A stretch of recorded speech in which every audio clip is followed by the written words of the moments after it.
Ενορχιστρώνω έναν ολόκληρο κόσμο καινοτομίας για ένα κοινό σκοπό. Τη βιώσιμη ανάπτυξη. Ελπίδισον. Δίπλα σας με όλη μας την ενέργεια.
Είμαστε πίσω από τη μεταμόρφωση της ΔΕΠΑ σε μια σύγχρονη καθετοποιημένη εταιρεία ενέργειας. Από τα μακροχρόνια συμβόλαια με τους προμηθευτές, με τα οποία εγγυόμαστε την ενεργειακή ασφάλεια της χώρας. Και από την επαναδιαπραγμάτευση των συμβολέων, με την οποία εξασφαλίσαμε ακόμα πιο ευνοϊκούς όρους για τους πελάτες μας και την εθνική οικονομία. Είμαστε πίσω και από τη συγκράτηση του ενεργειακού κόστους για τα νοικοκυριά και τις επιχειρήσεις. Πρωταγωνιστούμε σε μεγάλα διεθνή έργα που μετατρέπει την Ελλάδα σε ευρωπαϊκό κόμβο φυσικού αερίου. Είμαστε πίσω από το πράσινο μέλλον, επενδύοντας σε ΑΠΕ, στα πράσινα καύσιμα και στη σύγχρονη ηλεκτροπαραγωγή με φυσικό αέριο. Είμαστε πίσω από το φυσικό, το μόνο πανελλαδικό δίκτυο πλοίων ENG, διαχέοντας τα περιβαλλοντικά και οικονομικά ωφέλη της αεροκίνησης σε όλη τη χώρα. Είμαστε πίσω από όλα όσα πάνε την ενέργεια μπροστά. Όμιλος ΔΕΠΑ Εμπορίας. Στη σημερινή εποχή των μεγάλων λαών, κάθεστε στην κρυβή δύναμη της εξέλιξης. Η ΕΕ έρχεται να εκφράσει αυτή την εξέλιξη. Τη νέα εποχή. Επενδύοντας σε αξίες όπως η εμπιστοσύνη, η ασφάλεια, η βιωσιμότητα, η καινοτομία, ο ψηφιακός μετασχηματισμός. Η ΕΕ ανοίγει το βλέμμα στο μέλλον, μετασχηματίζοντας τις δυνάμεις της ελληνικής ενεργειακής αγοράς σε μια ισχυρή δύναμη ενέργειας και τα δίκτυά τους σε μια ασφαλή οδό προς ένα βιώσιμο ενεργειακό μέλλον. Ενώνουμε τις δυνάμεις μας, αλλάζουμε το μέλλον. Εταιρεία Ομίλου Ιταλγκάς. Ελληνική εταιρεία διανομής αερίου. Stronger together.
A future built on clean, sustainable, and green energy.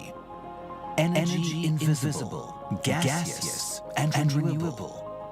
Energy that will travel further, reliably and effectively. This is the future we at DESFA envision, creating the conditions starting today to make it come true. With the know-how of our over 600 employees and the dynamic of 1,466 kilometers of high-pressure pipelines, 55 metering and regulating stations, 6 operation and maintenance centers, and 1 LNG terminal. Through key energy infrastructure projects, we ensure alternative supply sources and open new energy routes in DESFA. We shape the next day of energy for stability, growth, and a better quality of life for all. Because in energy, as in life, the future starts now. DESFA, enabler of a sustainable energy future. We believe in the power of energy. Access to energy has the power to transform lives and lead us into a brighter tomorrow. It fuels economic development, enabling the expansion of technology, industry, agriculture, transportation, and even trade. But safeguarding our environment prosperity of our future generations is equally important. This is why it is essential that we prioritize the transformation of our energy system. Reaching our net zero carbon goal hinges on our ability to put to use all available low-carbon energy sources. We are transforming as a company to help address these challenges, converting our country's natural resources into energy for the benefit of society. Our expanded scope across the energy spectrum is fueled by our belief in driving meaningful change. We are beginning a new era, united behind a new mandate, a new brand, and a bold new identity. Revitalized, diversified, modernized, inspired by our heritage, energized by our global partners. We are committed to being a value creator in everything we do. Whether this be through large-scale energy investments or the fostering of synergies between energy technologies, we believe that by coming together, we can achieve our decarbonization goals. We are building a bridge to a carbon-free future for Greece and the wider region. We are Herema.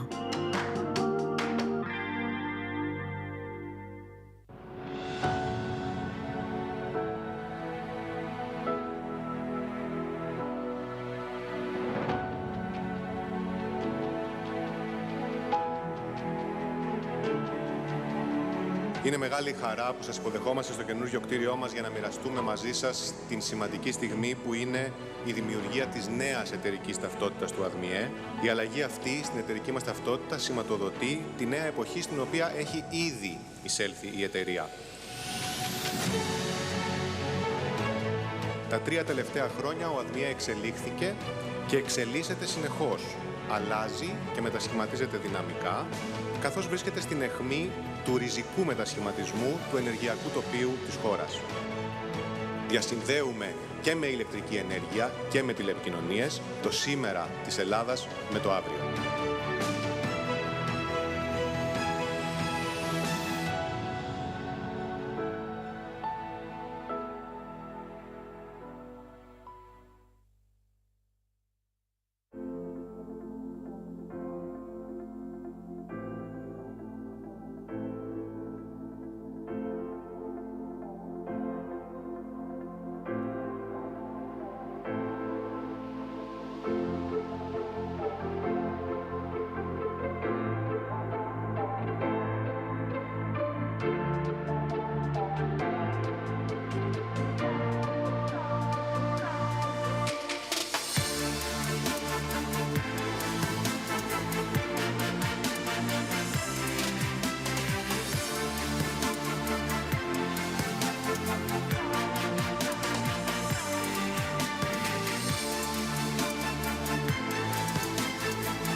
Η ενέργεια που αξίζει και μας πηγαίνει όλους μπροστά.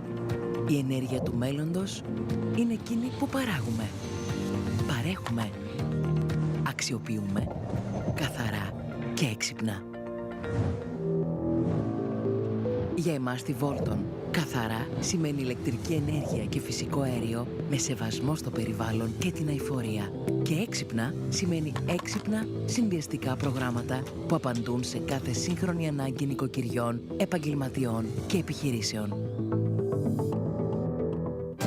Καθαρά και έξυπνα σημαίνει πιο καθαρό περιβάλλον μέσα από την έξυπνη αξιοποίηση των ανανεώσιμων πηγών ενέργειας, καλύπτοντας τη συνεχώς αυξανόμενη ζήτηση για πράσινη ενέργεια. Καθαρά και έξυπνα σημαίνει να ανοίγουμε διαρκώς τους ορίζοντές μας σε νέους τομείς, νέες ιδέες, νέες δραστηριότητες, υλοποιώντας το πλάνο μας για την είσοδο στις τηλεπικοινωνίες με στόχο να προσφέρουμε σύγχρονες καινοτόμες υπηρεσίες στους πελάτες μας.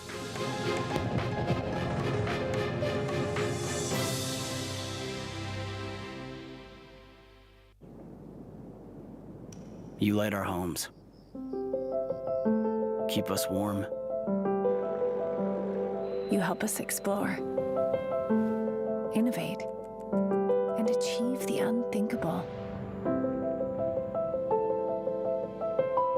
You are everywhere. Yet, sometimes out of reach. You move us forward and bring us together. And together, we're on a journey towards the future of energy. So what will it look like?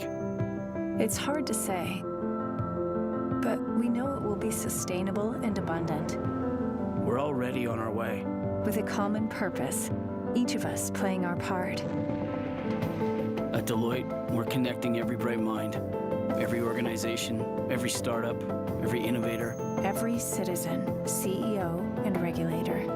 Making this future happen won't be easy, so we're developing practical solutions. And a clear roadmap to help our clients on their way. We'll keep making those connections Each step well planned, moving forward together. to make our new energy future a reality. Καλημέρα. Παρακαλώ να Good morning. Please do sit down to take a seat so that we can start.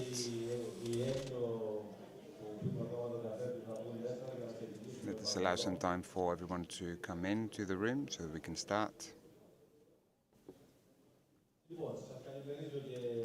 So, welcome everyone to the start of the 5th Power and Gas Forum, a conference which for the 5th consecutive time is organized by Energypress, and its ambition, just like every year, is to be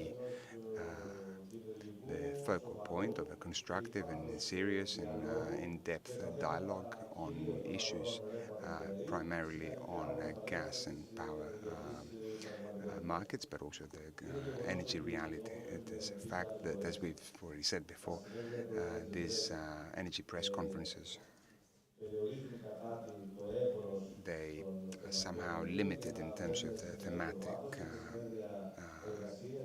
approach, because it's so that we cannot go into, so that we can be more in depth, and this is something that we also want to try to do with this event. With the energy crisis being a thing of the past and the markets now looking for a new normalcy and a new terms of operation, we have many issues that are going to be discussed in the following 2 days. So we have, first of all, the low gas prices, with the question how long this can last, but also low prices on electricity, with the question of whether something that we've already heard today in some of the discussions, some initial discussions, whether this can lead to investments that would just lead to the market. We also have issues on, geopolitical issues with the decision of the European Union to become independent of the dependency from Russia. We also have the interdependencies in Europe, which is a big chapter. We also have the fact that our country, for the first time, what was proclaiming in the past can now do. They can actually be an energy hub in the region. So I would say that we have many ongoing issues, and this is what makes it particularly interesting. We have 20 themes with around 65 distinguished guests in the next 2 days. I'd like to thank all the speakers who honor us with their presence, ministers, professors, and entrepreneurs, and of course the people who come from the energy sector. We'd also like to thank the sponsors who support these type of events, and we'd like to thank them for that. I would say that we can start with a very interesting panel that's going to be coordinated by my colleague Georgos Findikakis, a discussion with the Secretary General, Mr. Aristotelis Evaliotis, Mr. Yannis Maniatis, who is a professor at the University of Piraeus and former minister, and now an MEP candidate, and we really hope that somebody who's so close to the energy sector can be in the European Parliament. Also Mr. Nikolaos Tsafos, Special Advisor to the Prime Minister on issues of energy, as well as Elena Giannakopoulou, who's the Secretary General for Strategy in the PPC. So thank you very much. I hope all the best in the next 2-day marathon. Yorgo, you have the floor.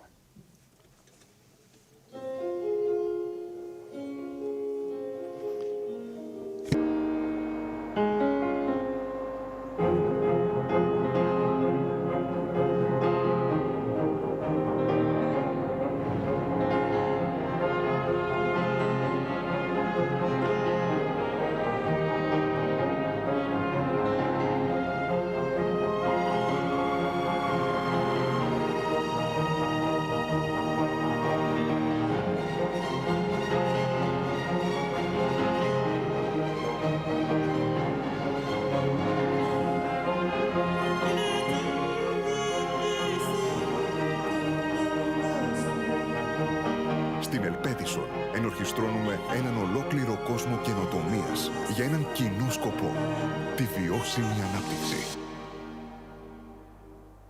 Ελπέτισον. Δίπλα σας, με όλη μας την ενέργεια. Λοιπόν, καλημέρα και από μένα.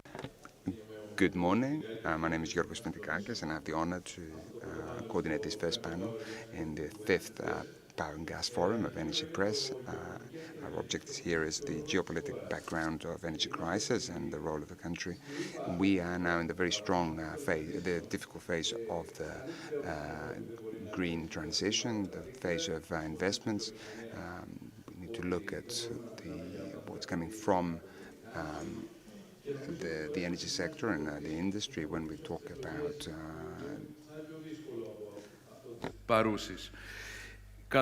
decarbonization.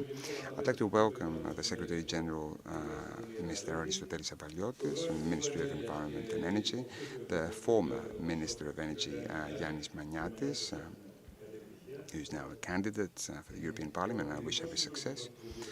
The Special Advisor to the Prime Minister, Mr. Nikolaos Tsafos, as well as Mrs. Elena Giannakopoulou, who's the General Director of Strategy in the PPC. First of all, Mr. Evaliotis, what's your opinion on this dialogue now in Europe in view of the coming European elections, that the European Commission should be a little bit more relaxed about the green transition, especially in a planet where we have the Americans that are using LNG and China is still using coal. So it's not the end of the world if we kind of relax a little bit on the acceleration of this process. Yes, it is true that there are some questions that are going on in Europe at the moment. The problem for me is primarily that we find ourselves in a phase of the climate crisis that we have not fully understood. Many people have not panicked enough, and there are voices who claim that green transition is not the most urgent issue that we have in our hands.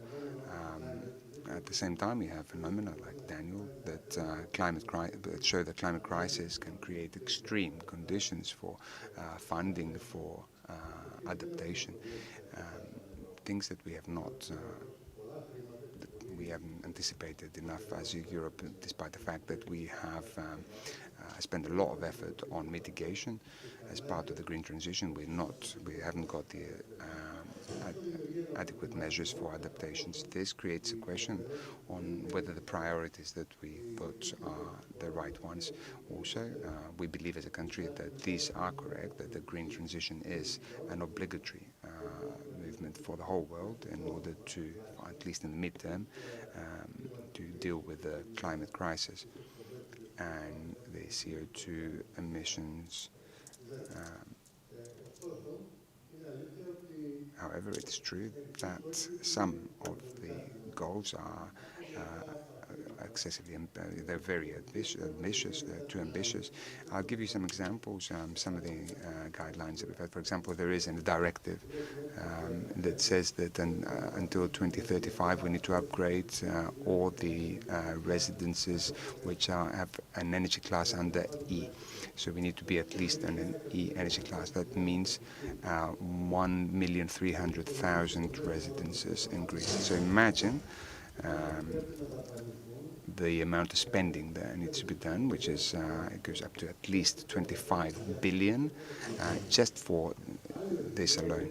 Another directive says that up to 2040 we need to stop the operation of all solid fuel and gas boilers and replace them with heat pumps or any other measures. A rough calculation would say another 25 or 50 billion for this. Another directive talks about replacing all air conditioning units by 2040 and replace them with air conditioning units that use... Άγνωστο ποσό, πόσα δισεκατομμύρια σημαίνει αυτό. That they use pentane as a cooling agent. The goals of the national plan that we have formed and all the national plans of all countries, they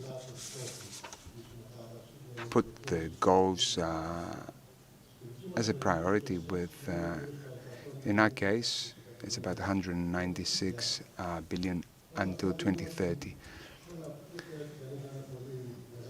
So without being an economist, one can see that these are goals which are very ambitious, which of course we have the will and the obligation to meet, but one could argue that we may have to be a little bit more cautious with our goals. Our country expressed in the last couple of days, the minister couldn't go to Brussels.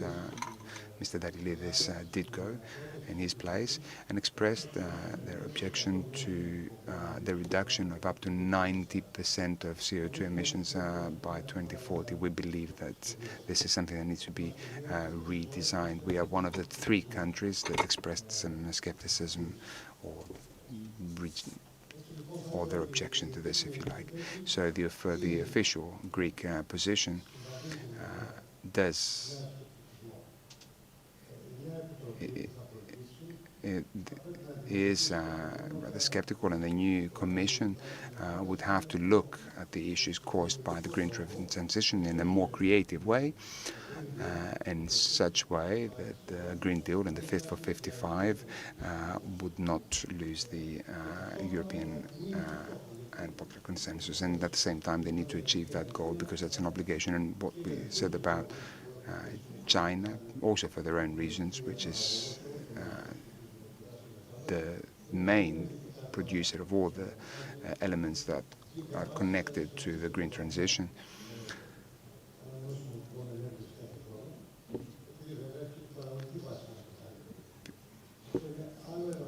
This is another problem that the new Commission would have to deal with. The issue of the industrialization of Europe, and today in our country and many other countries in Europe, we have the issue of not being competitive, especially when it comes to not being able to integrate the costs that result from the green transition. Mr. Magnatis, Mr. Avaliotis just gave us a kind of a general framework with all the different questions that are looking for answers, and not only this, but yeah, many more that I can add. Yes, but what are your thoughts when it comes to the big challenges that the European Union is facing? Or let me put it differently, how will you help Greece and the European Union? How will your election at the European Parliament help? What would be the main issue, the key issues that you're going to propose? Thank you. First of all, good morning to everyone, and thank you for your implied wishes, and I really do hope that I'd like to clarify a few things, because we're talking to an audience, an energy audience, an energy-related audience, but the problems relate to many other sectors. And allow me to say that the way I understand things, the next European Parliament and the next European Commission that will be elected, as well as the national governments, must have one single strategic goal. The strategic autonomy of Europe. Strategic autonomy simply means that when Europe has seen prosperity in the previous decades, under circumstances that we do not see today, we've seen prosperity in Europe because there's been globalization. Fall of the kind of walls of protectionism, but today, with the US being the first country and followed by China and many other countries, they have raised those walls of protectionism, and globalization has now moved on to the phase of deglobalization. Therefore, Europe and the following crisis is going to be by itself. We might not like this, but this is how these things are. The US, whether with Trump or with Biden, they're going to look more towards Asia, and Europe is going to be left alone. What does that mean? This means, for example, that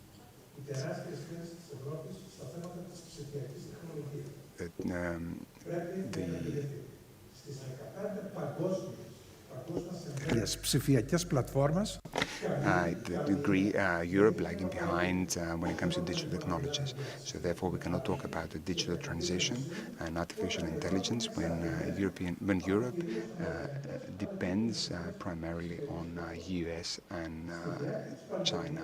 During the pandemic, we experienced the issue of Europe not even having masks, and we were waiting for China to send us masks. And following from what the Secretary General said, Europe needs to look seriously into its industrialization, its industrial production, and the new direction, not only as a Europe that produces regulations and directives, but as a Europe that produces products and services that can be exported. And moving on to the last point, there is the issue of we've seen all the protests and the riots both in Greece and in other European Union countries as a result of a silly, if you allow me to say, approach of the European Union when it comes to agricultural policy. And what the national government said, that we're moving to the green transition in the agriculture sector, ignoring the fact that this reduces by 50% the income of agricultural producers in Europe. And of course, this led to what we all expected after all the social reaction, and we've seen the European Parliament and the national governments reacting to this. Now, when it comes to energy, something that we've seen in the last. We realized that for many years we've been naive based on the cheap Russian gas. We now live in a completely different reality. We are independent of Russia, but at the same time we're dependent on other countries like Qatar, Azerbaijan, Nigeria, and the US. So therefore, Europe's energy dependence continues, and of course, that at the same time entails the dependence on minerals mainly from China, but not only China. These are challenges that need to be understood by the next European Parliament and understand how they can actually deal with issues that affect the standards of living of European citizens. And finally, national governments, because they are part of that co-decision, together with the European Parliament, they need to understand that we are living in a completely different era. In this new era, I'm confident that Europe will be able to deal. Another issue that is the elephant in the room in the green transition, the renewables. Renewables that we use in Greece is 27.7 gigawatts with connection terms and operation terms, when the average demand does not exceed the 5.5 gigawatts, and do correct me if I'm wrong. Είναι πάνω ήδη από τους στόχους. So these are already above the goals of the national plan, which are 23 point something gigawatts, and I'm not adding the 1.9 of the offshore, which just take us close to 30, and therefore I'm also not including the capacity that comes from the interconnections. And of course, this is not just a Greek problem, it's a pan-European problem. How do we deal with this? Thank you very much, Mr. Fidikakis. Yes, you did mention some figures. You did talk about the demand, but above the 7 gigawatts, above.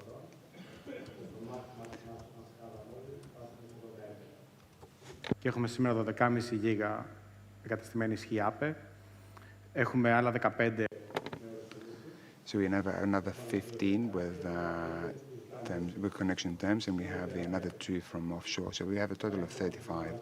So when you try to put 35 gigawatts, which of course there are all these,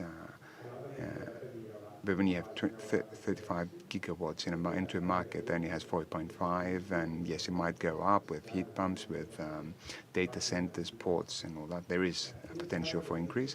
It is clear that the numbers do not add up, even if we do not get to 35. So therefore, for me, that raises two issues. One of them is that we need to have a serious discussion on how this market will operate and how we're going to pay for energy. It's not an issue of what curtailments we're going to have. It's more about the terms with which you sell energy in a country. When you want to put 35 gigawatts into a market that only has 4.5, there's no point talking about curtailment.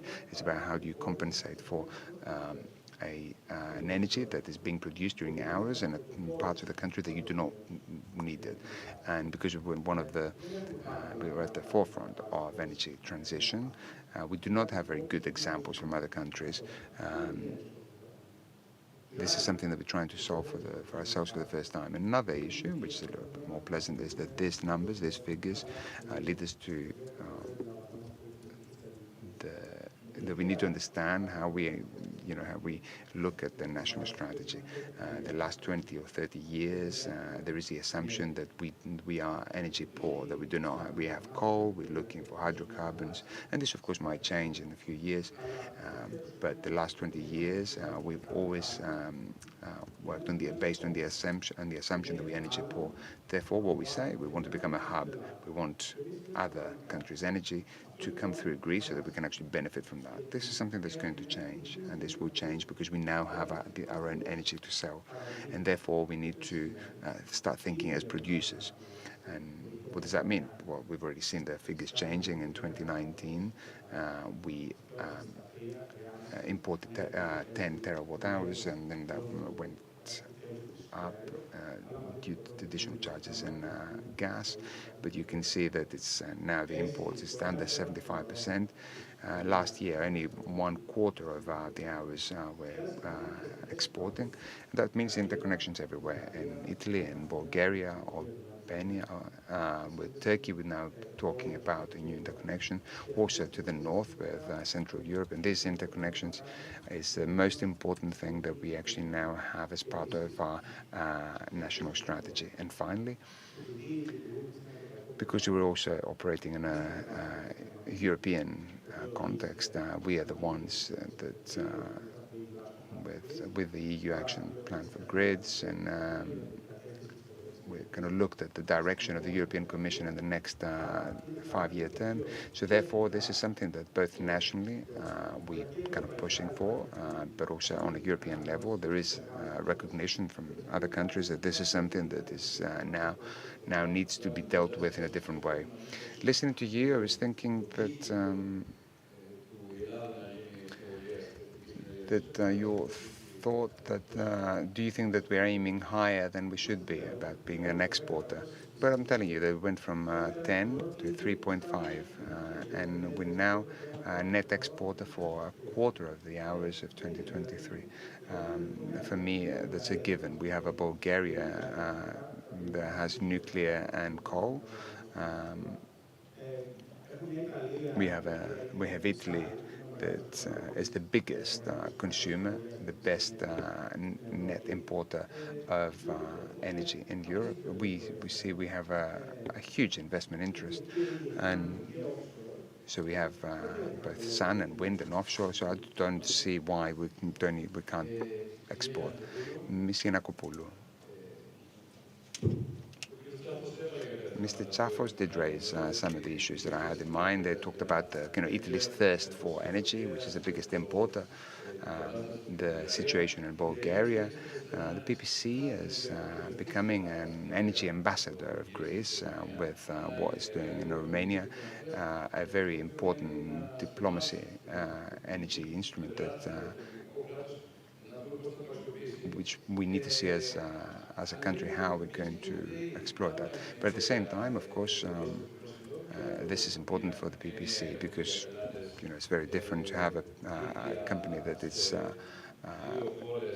limited to Greece or now having networks in 2 different countries with 9 billion people and a huge res portfolio.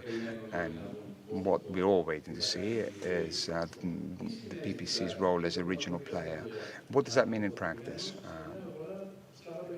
Being in a market of 40 million people. Isn't that what it is? Greece and Romania, not including Bulgaria because you're not there yet. First of all, thank you very much, and thank you for the question. There are 3 different components in the energy environment and the geopolitical environment. One of them is the energy security. We've seen how things have evolved. We've seen that it means that we need to have uninterrupted access to energy. So we have the energy transition, and at the same time, of course, we have the European system. The countries do not work in isolation. They're interconnected, and therefore companies they try to look at opportunities within this system.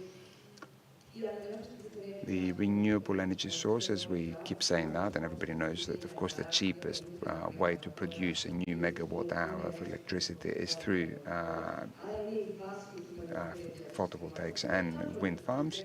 And therefore, this is one of the biggest factors in order to have clean, green, and cheap energy for consumers. And then of course, we have the whole issue of flexibility. Of course, we need flexible energy sources that can produce when there's no sun or wind, but this flexibility comes both from production and storage technologies, but also from interconnections, which was mentioned earlier. There is a high degree of complementarity that these systems can use, and also the companies, and I'll move to that later. When you have different countries, for example, you have Romania that has a very good wind capacity, and Greece having a very good sun capacity. When you interconnect these countries, you can ensure the right flow of energy wherever that is needed. And of course, there are other factors like Italy that you mentioned earlier, that's kind of energy thirsty, and of course Central Europe. Therefore, we need this flexibility, and in order to have this flexibility, we also need grid infrastructure. And this is what is in the heart of our strategy and what we're committed to implement in the future. The energy transition is something that is already happening with the decarbonization plan and the development of renewables, the digitization of the networks, and at the same, and finally the consumer. The consumer plays a new role in this environment. The cheap energy produced by renewables gives us the ability to create a new economy through electrification with heat pumps and which requires to have the consumer and the heart of their strategy with all these products and the services that can satisfy those needs in a more green and efficient way. This is a big part of our strategy. We already have the energy coach. We have different tools that we offer consumers who can actually, so they can actually make use of all these things. Just one addition. So in reality, in practice, how does the PPC is going to contribute to the security of supply in the region through its kind of rich portfolio that it has? Yeah, no, with all the different things that I mentioned earlier, we're going to have a new 4.6 of gigawatts of renewables in all the countries where we operate. Up to 2026, it's going to be double, and by 2030, it's going to be triple. So therefore, by developing RES, we already reduce the consumption of fossil fuels, and of course that reaches the energy security goals in a more efficient way, in a cheaper way. And at the same time, of course, we operate in countries that play a complementary role when it comes to, when we're talking about Romania, Bulgaria, Greece.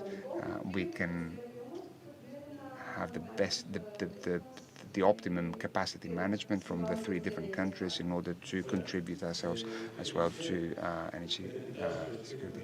Mr. Secretary General, the issue of networks has already been mentioned by the grids as one of the biggest issues that the new Commission is going to be facing. There was talk of a huge investment need of 3 trillion, but of course this also has a Greek dimension, because if we look at the 10-year plan of ADMIE that was published a few days ago, we saw many small, medium and kind of larger projects that are kind of a little bit left behind in terms of the time frame, and the reasons are delays in consultations with local communities, with the licensing. Is this something that worries you? Yes, of course, there's always a reason of a concern when there are delays. Some of these delays are often caused by 2 reasons. One of them has to do with some financial gaps, with funding gaps that there are in order to accelerate further. At the same time, the technical abilities of the operators for these interconnections. At the same time, don't forget that there's another dimension which shows that all these investments, they just make power more expensive. Yes, of course, we do need a high degree of investment. At the same time, we need to be careful not to cause social unrest by by pushing the cost upwards. But now when we talk about delays that relate to reactions of the local communities, etc., there are some there is a new legislation that's now under consultation that you're going to see, and that's going to allow at the end of the year to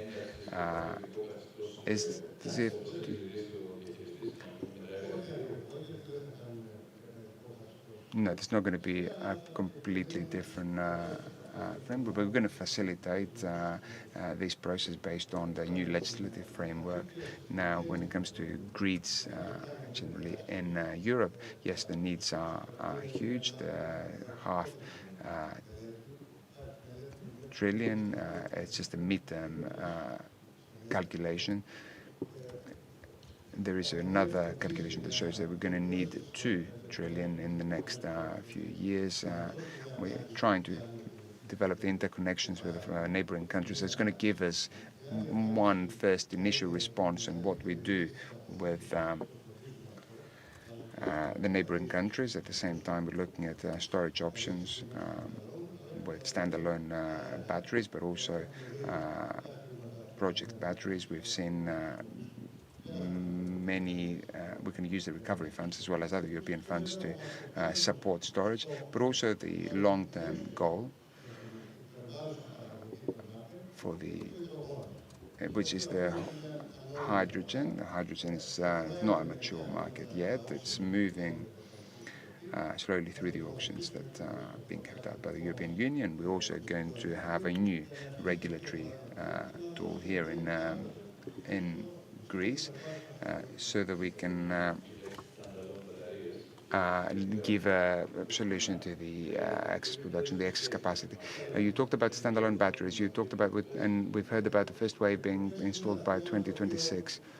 Does that mean that we're going to have big curtailments by then? No, that's going to be later, by 27, 28, when some of these big projects that already received connection terms and the ones that are going to be as part of the overbooking that we've legislated for. That we're going to see this in 2027, 2028. There's going to be an issue with grid congestion and also where this energy can be sold. And of course, we're going to have to find a fair, a technical, efficient way to kind of proceed with these curtailments. Of course, this is going to be an issue for some of the investment plans that have already received terms, so they've been licensed. The return of these investments, of course, is going to go down due to these curtailments, but that's life. Just like we say with mutual funds, previous returns do not guarantee future returns.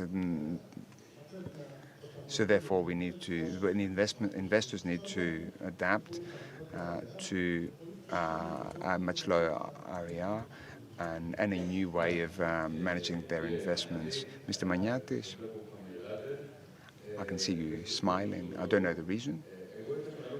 What I had in mind was, and I'm smiling because I just like discussion. And what I had in my mind is, I just wanted to ask you about what you've been repeatedly saying about the need for a green transition made in Greece, something that's produced here, as well as a climatic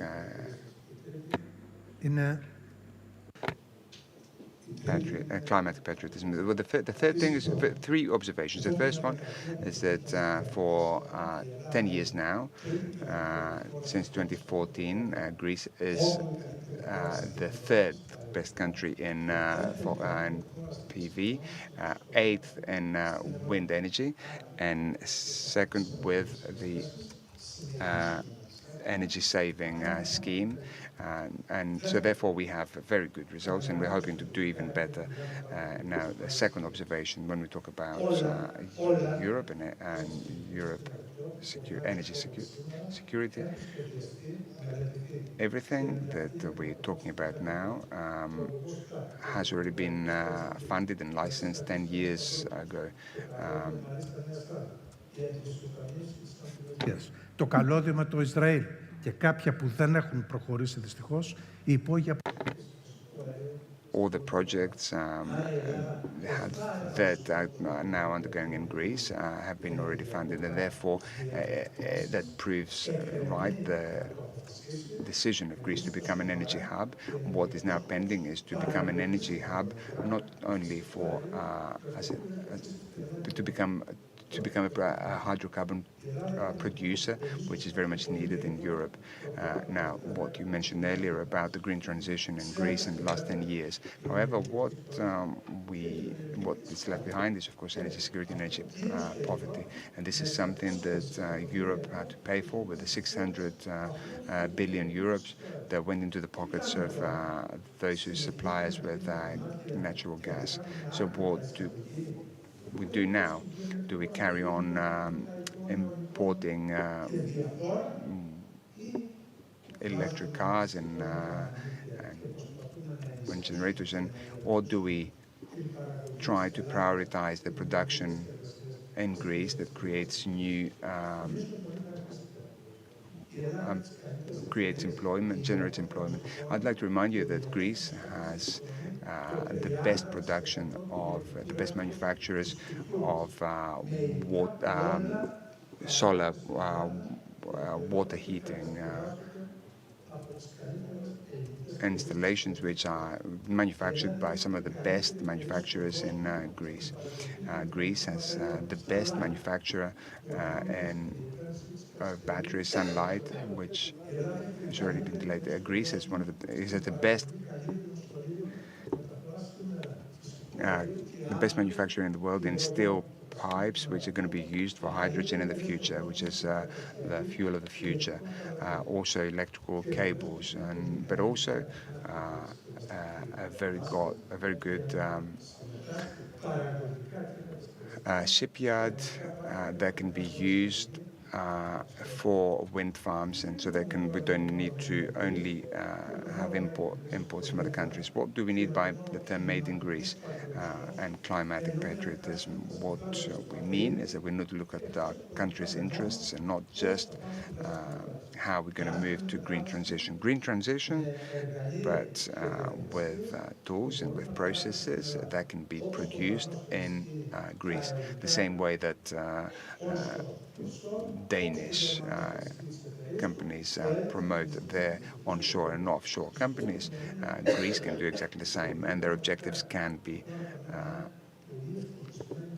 met, because the Greece going through a very good period in terms of funding, both through public funding, European funding, as well as private investments. We have 100 billion euros in the next few years. So we need to change the manufacturing model of Greece. A country of import and consumption needs to be an extrovert country and a manufacturing country. This is what I mean. Mr. Tsafos.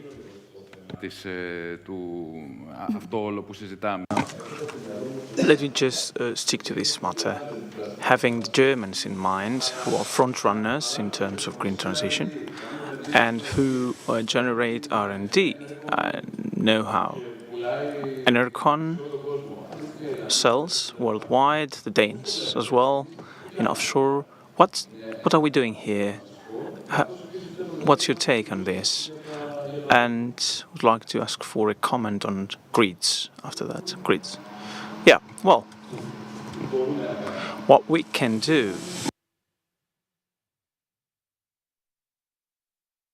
Of course, Mr. Maniatis has already illustrated that, made in Greece, and he has brought up some examples. But Mr. Maniatis comments that we don't have a single national strategy.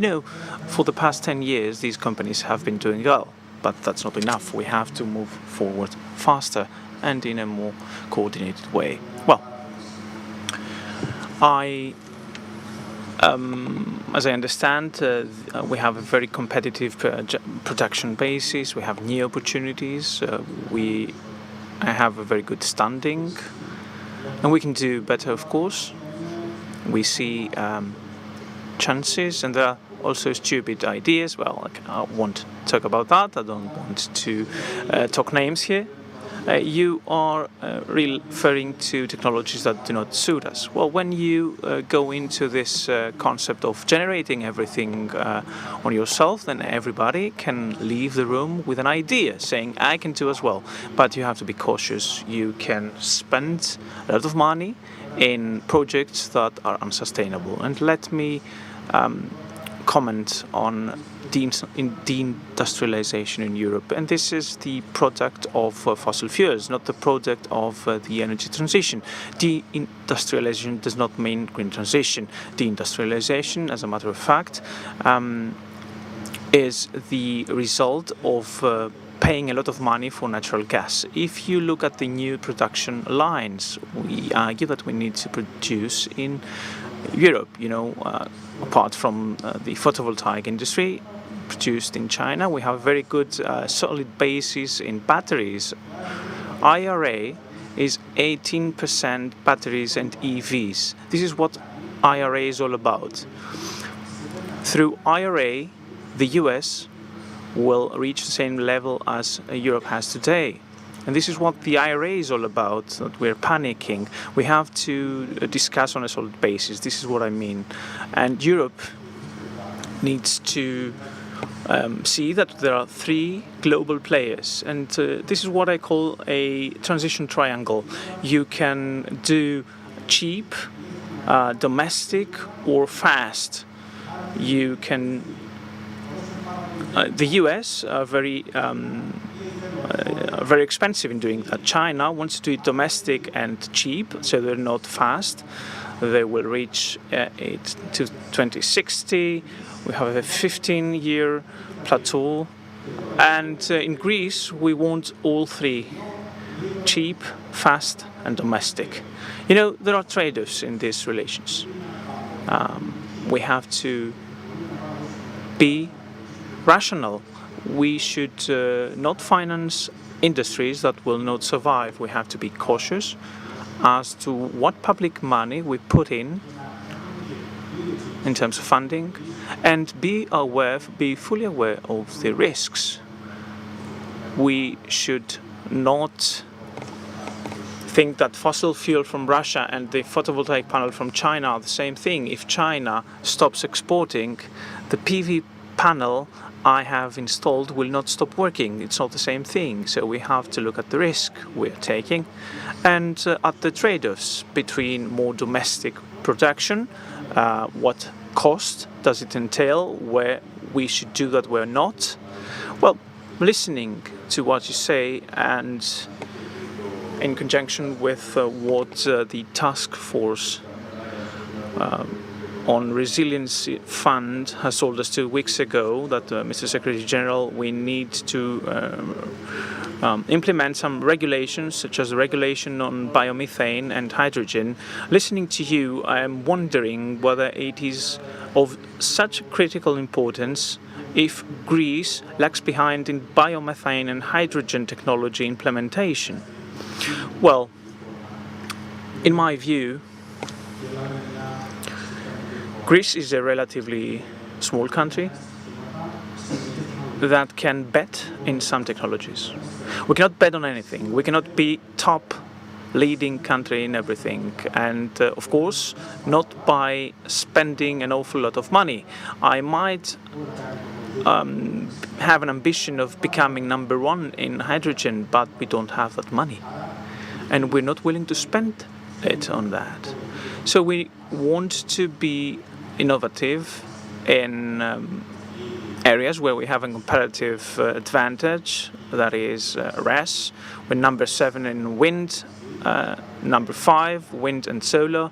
It's Denmark, Lithuania, Luxembourg, and we're number 2 in terms of RES penetration after Denmark. We have set a very high target benchmark, and we should not try to become number one in all markets, and all the more in markets that are very capital intensive. We have to think strategically. Offshore is another project. If you look at the production cost, 120 euros per megawatt hour, who is going to put in the extra cost? This is a question that needs to be answered. I wouldn't want to go into this discussion right now because we need floating offshore parks. It will be more expensive. Technology will become cheaper over time. But of course, it is a technology that we can build in Greece. We need to pay in order to build things in Greece, not only to import. There is an immense potential in there, and we need to move faster. Ms. Giannakopoulou, I have 3 questions in one. I'm just gathering information from previous speakers, panelists. A question as to PPC's role in the Middle East. Let me just say that in the foreign ministry discussion between Mr. Payet and Tassis, they had the 3 Cs initiative being discussed, and I'm wondering whether PPC will ever be trading and take a leading role beyond Romania. Secondly, you talked about Italy. Are we expecting any good news in this matter? And a third comment on the Anvers agreement that was signed by many utilities apart from the industry, PPCs being one of them. And of course, there are different interests between utilities and industries. How did you come down into that common understanding? Let me start from the last one. We are all wishing for a sustainable green transition. PPC is an energy group that is servicing consumers, industrial consumers, private consumers, businesses, so across all sectors. There is a consensus for us through the energy transition to provide cheap green energy to industries in order to produce technology need for this transition. I don't see any contradiction into that so far. Secondly, in terms of your question as to geographies, I won't stick to Italy. PPC has a business model that is a vertical one. We are doing business as far as possible throughout the electricity chain. We have production, networks, distribution, and commerce and trading. So we're looking into the Middle East in order to do business. We won't just develop a photovoltaic farm just because the ROR will be good. There is tremendous potential in in Eastern Europe. Romania has great potential. Other countries in the area as well. There is dynamic electrification developments in the South and Eastern Europe. We are able to take on chances, take on opportunities through this vertical model. And this is where the 3 Cs initiative also belongs.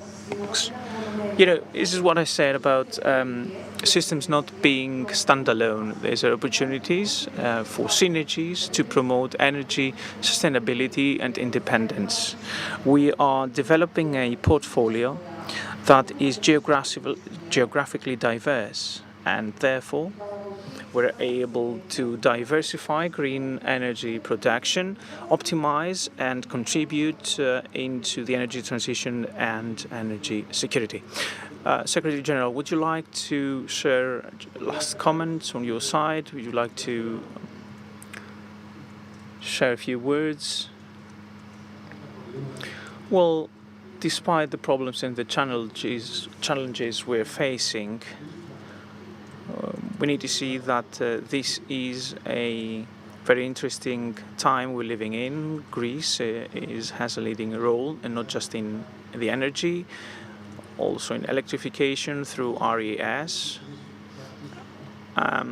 Energy crisis, we've left it behind. The wholesale markets are going down because of large RES potential being available. So now we are actually at ease. We have the time to design and plan ahead. We will put the same emphasis in RES, in renewables. We will address the grid questions. We will be very cautious in our first steps in the biomethane and hydrogen technologies. We won't be over-ambitious as far as those designs, those plans are not mature enough.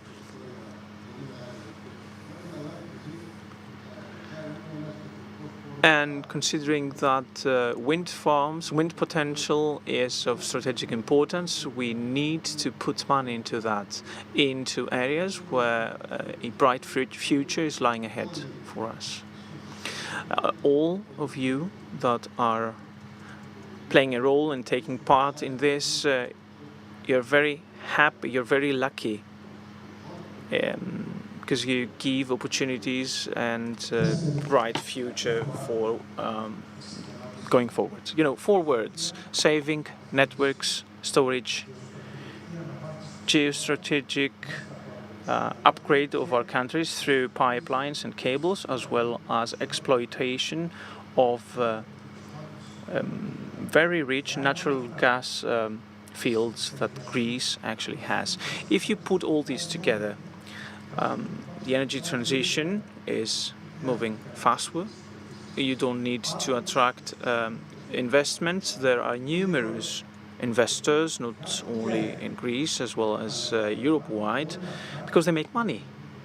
But all of that needs to be hierarchical and considering the added value for Greece. You know, building a fridge that has no added value to Greece makes no sense.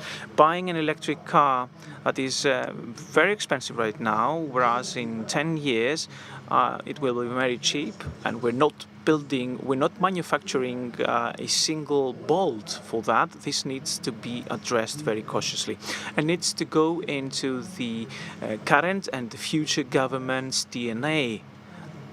And this would be the only way to shape a 2030 Greece that will be Greece of our dreams. Mr. Tsafos, well, very aware that costs might go out of hand, and with that I'd like to ask for a closing remark on your side. You know, I'm very optimistic. We have a high potential. We have a voice that is being heard in Europe, and we look into staying committed to what is important to us and to what makes sense. If you go into doing things in many areas that make no sense, then you spend money in an unwise way. We look into trade-offs, what we need to do, what we want to pay for that, and we have to be very cautious on that, because figures could run out of hand and take nothing in return. You might spend a lot of money and take nothing in return. And with saying that, I mean, we have to be very cautious going forward. Ms. Giannakopoulou, last words. Well, there are many opportunities. The energy transition is underway. As a matter of fact, we cannot go forward without grids. 2030 is in front of us. If we fail to upgrade the grids, we won't make it. PPC is doing its part, but the infrastructure needs to be upgraded across sectors. For investors, and I'd like to put the investor hat on, investors to move forward into this transition, we need market tools that would allow us and market stability. If you have market cuts, this generates insecurity to investors.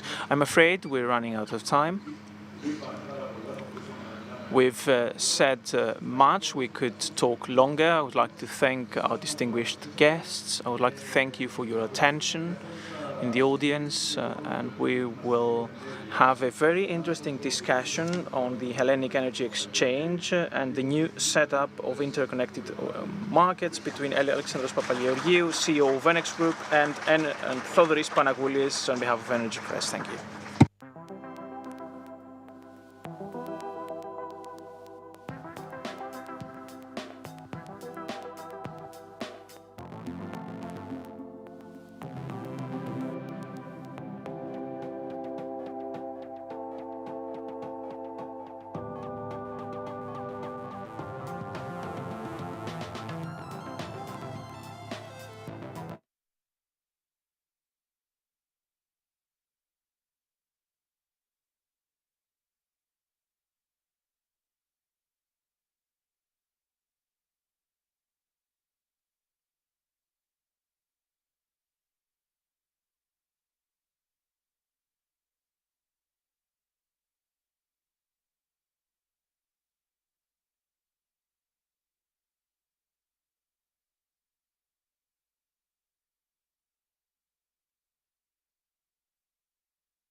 Stuff.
επανερχόμαστε με μία μικρή διαφοροποίηση. Mr. Papageorgiou, the CEO of ENG Group, is currently excused because of another commitment, and we will move on to the next panel titled The New European Architecture of the Electricity Market and the Particularities of the Greek Electricity Market will be moderated by Antonis Metaxas, professor at the National Technical University of Athens and president of the Hellenic Energy Regulation Institute. With him, he's joined by Athanasios Dragoumas, who is the president of the Regulatory Authority for Waste Energy and Water, Yannis Yarendis, who is the president and CEO of the DAPEB RES operator, Pantelis Kapros, a professor at the National Technical University, Victor Papakonstantinou, who is the president of the Hellenic Association of Independent Power Producers, and last but not least, Antonis Kontoleon, who is the president of the Hellenic Union of Industrial Consumers of Energy. Please take a seat in order to continue.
Λειτουργεί.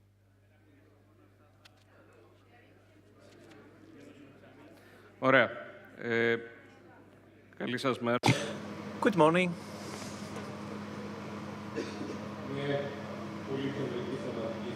A very central thematic area will be addressed in this panel. We're very glad that distinguished experts have joined us, and our thematic area is the new European architecture of the electricity market, and within this restructure, the issues of the Greek electricity market particularities will be addressed as well. I will start off by giving the floor to the panelists, and I will follow up on questions. Let's start with the President of the Regulatory Authority for Waste and Energy and Water, dear friend Dagumas will start with the presentation and we will then go into a discussion. Thank you very much for the invitation. It is a great honor taking part in the Energypress Power and Gas Forum event. My presentation focuses on the electricity market design in Europe, the challenges for the Hellenic electricity market and how these are addressed in Greece as well as at the EU level. And you will see at the top left, top right, our new logo in Greek and English. RAI is a new logo. My presentation is on the EU electricity market design, assessment of design options and what we do in our country. And I deem necessary talking about the great improvement over the past years in our regulatory authorities profile. We are an RTC, transforming regulator nature, and one of the first taking such a great making such a great advancement in this area. Let's address the EU electricity market design in Europe. In December 2023, the Council and the Parliament will reach the provisional agreement to reform both REMIT as well as the basic pillars of the electricity market design, in particular in terms of REMIT. REMIT 2, the updated regulation, was adopted in March 2024 by the European Commission. In terms of the EU electricity market design, the EU aims at better protection for consumers, more stability for companies, and promoting green electricity. Main elements are the new REMIT and the increased role of ACERs, the availability of a fixed price, fixed term and dynamic contracts to consumers, clear information, and our agency has played a particular role in this. We support, main elements are the support of vulnerable consumers, access to affordable energy during an electricity price crisis, and in terms of the green transitions, we look into stable prices, PPAs and CFDs are thought to be the measures necessary in this aspect. And the the European Commission has decided that capacity mechanisms will become a more structural element of the electricity market. Let me, at this point in time, illustrate also the discussion in the UK as to the REMA options. In March 2024, there is a second consultation taking place. Options are limited now. And eventually, issues related to pricing, whether it will be marginal or not, which is in the meantime acceptable by all players in the US, UK, at the EU. Let me remind that there was a large discussion on the split case based on a Oxford Institute studies paper that formed the basis for this discussion in Great Britain. The electricity market design is addressed through PPAs, CFDs and marginal pricing, well, in the same direction as the European design. Let me stress the active role of RAI based on ACER proposed measures, and we have put forward suggestions. Apart from protecting consumers, we're very sensitive with this. We had provided for the ex-ante revenue clawback mechanism that was adopted during the crisis. Ex-ante power mitigation was an initiative we've put much work into that, was not been implemented so far. The CFDs are tools in order to achieve the green transition. And at the time, we were among a few regulatory authorities that thought that flexibility of the power system should be at the core of its design. Within further analysis, we have looked into several market design options and components, 6 pillars: zonal, nodal pricing, second pillar, whether we will go into technology split or not. We have addressed dispatching issues, whether self-dispatch or co-optimization should be favored.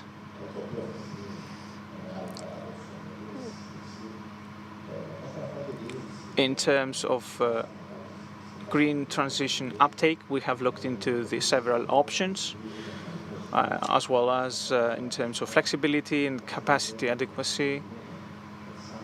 We favor ex-ante measures. Unfortunately, the EU Commission is putting focus on ex-post analysis, and therefore they favored the post-analysis and not the ex-ante mechanisms.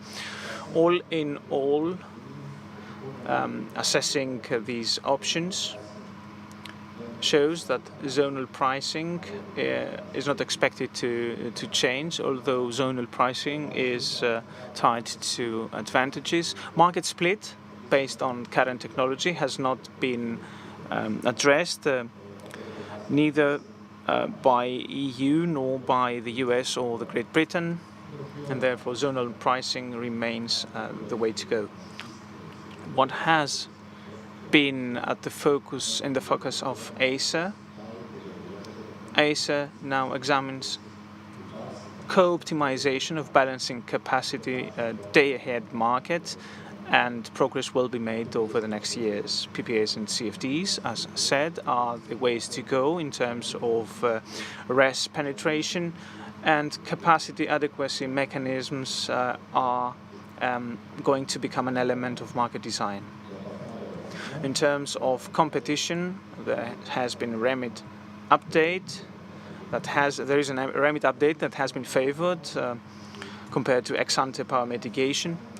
And let me add that we have been examining the optimization in an optimization model, and myself has worked on that. And this is a way to address the market issue through a robust methodology, enabling us to have solutions that will not increase the balance over time, the energy balance over time. In terms of the Greek market, the main priorities for our country is to implement the market reform plan measures. Let me just say that the vast majority of the MRP tasks has been completed, as noted in the NCEP that was tabled in last year. The Commission has taken note of the maturity of our markets. What remains to be done is the IPTO to join the Mare Picasso balancing market platforms. What is very important in our understanding is the TSO-DSO coordination. We are very happy to share that the VVA has also completed dispatch centers, the distributor and service operator, the distribution system operator. Of course, RES PPA platform is something that the Hellenic Exchange has to fulfill in the near future. Both the NX and ADMIE, the power transmission operator, has taken up a leading role in the Balkan area. and we have a best collaboration with USA and NAROC, and we look forward into adopting common CCR rules from other operators that will join our RCC center in Thessaloniki. What will happen is a big bang will be introduced as a change, a big bang, a 15-minute MTU implementation that will affect the intraday and day-ahead markets. As said, the capacity mechanisms is something that can be addressed in our country as well on a more coordinated, at a more coordinated level. Co-optimization is an issue that will be addressed at the EU level and in Greece as well going forward. We understand that our country has put much effort in optimizing green energy. We're very proud of strengthening competition and lowering the energy costs for retailers and consumers. This rapid uptake requires that network projects are completed and the RES generators, RES producer remuneration is an issue. The two operators interconnection is very critical in order to achieve all these cuts and these lower costs.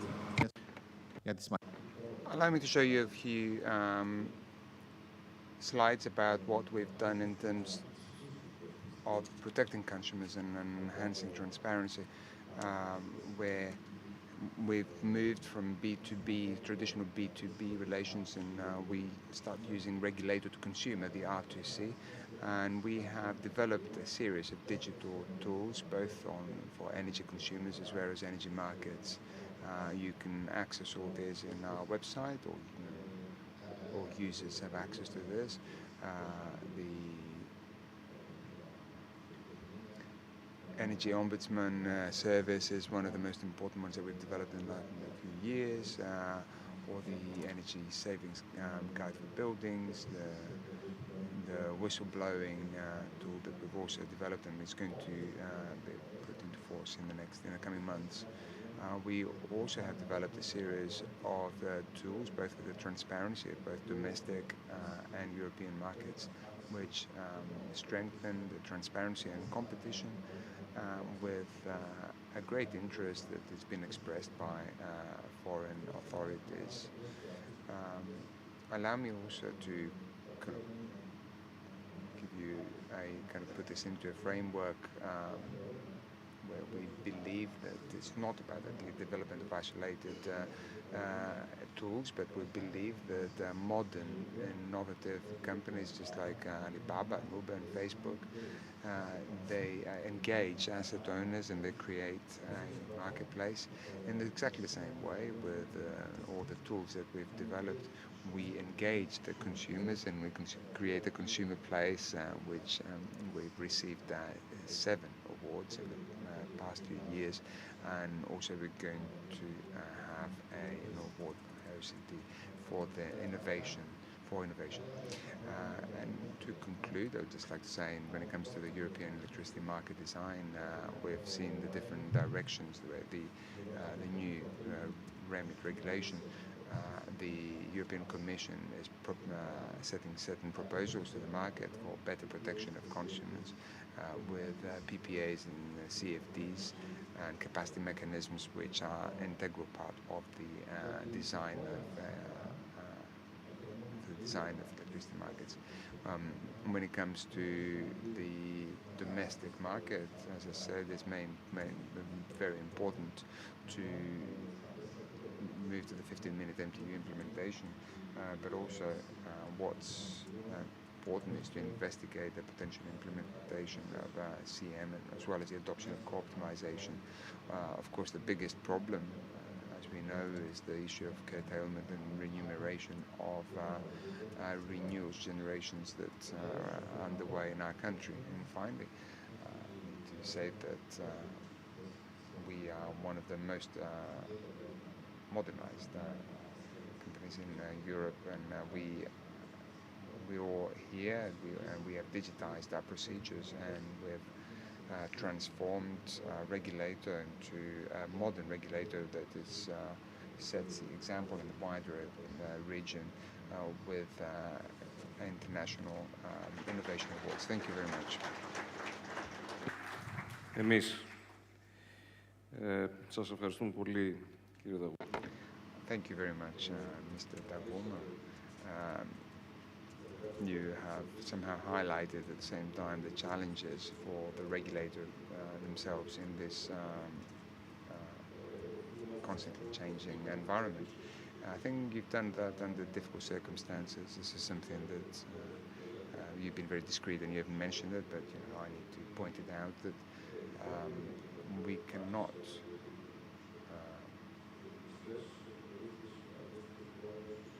add more responsibility to regulators without the necessary support.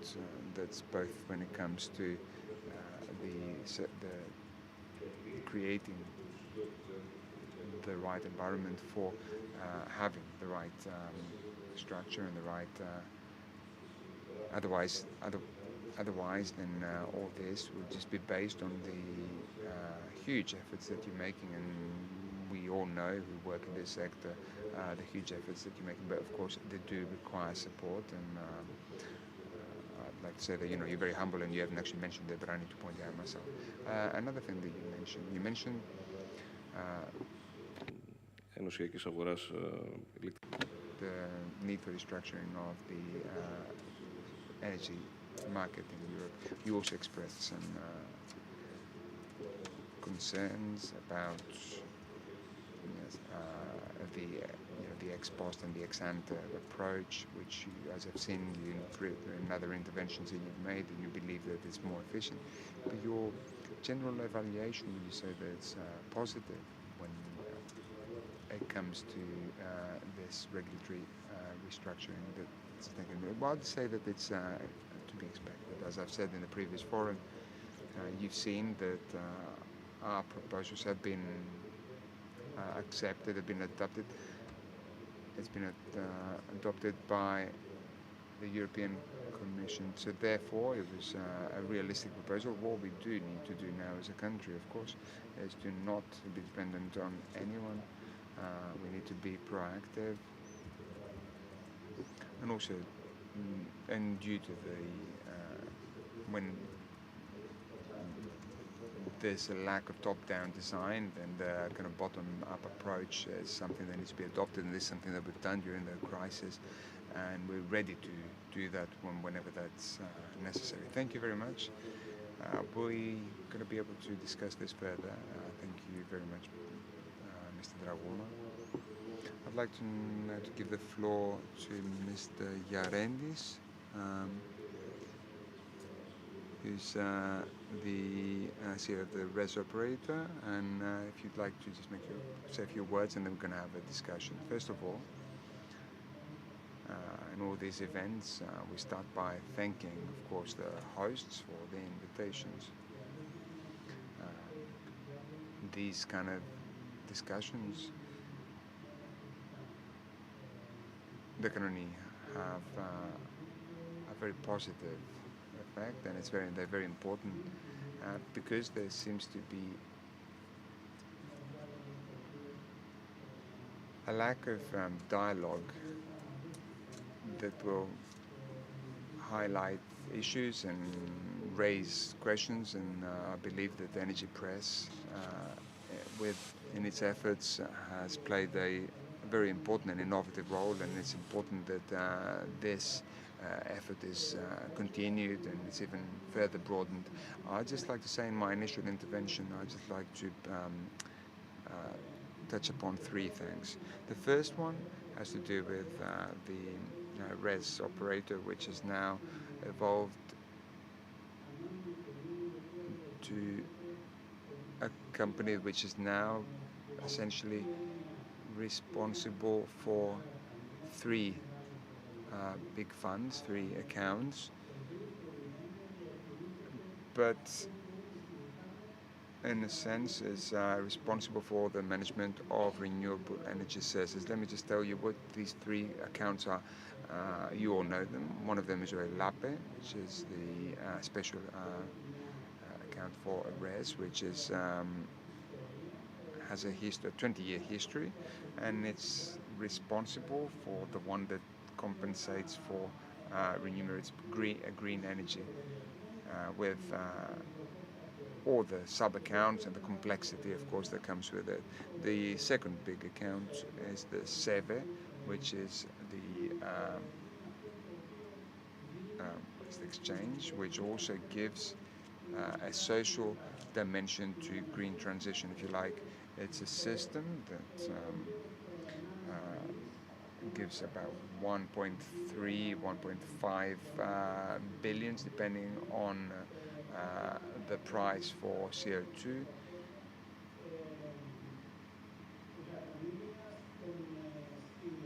Which this amount is distributed at the time of signing the relevant agreement by the minister. And of course, this emissions exchange is what funds many different activities, not only related to renewables, but also strengthens significantly the industry through as well as other bodies, such as the ministry.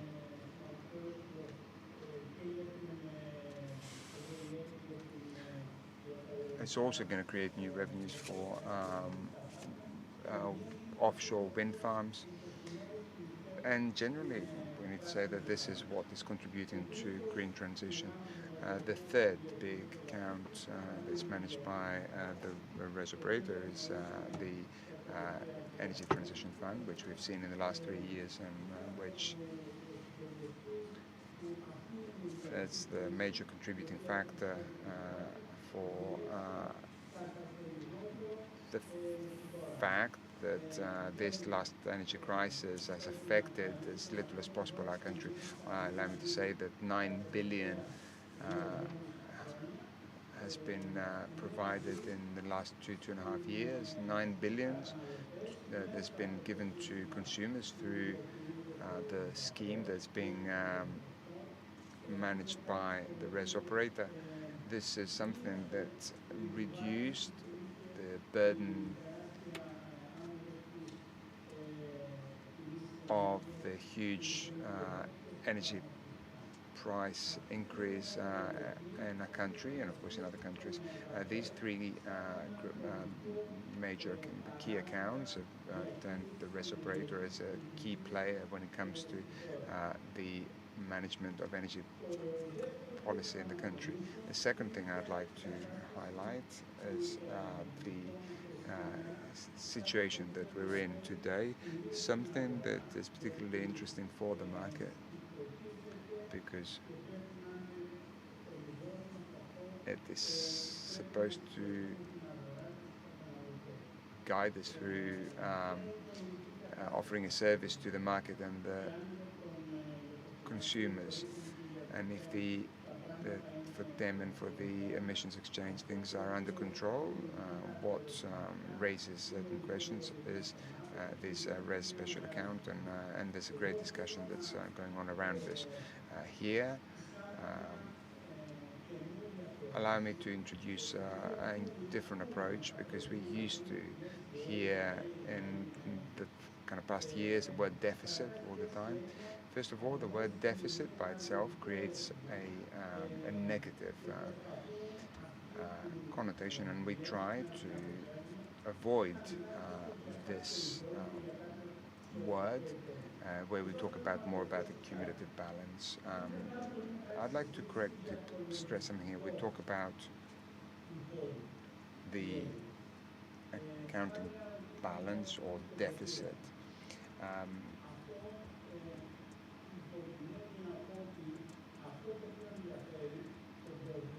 What, however, is interesting for people and for the market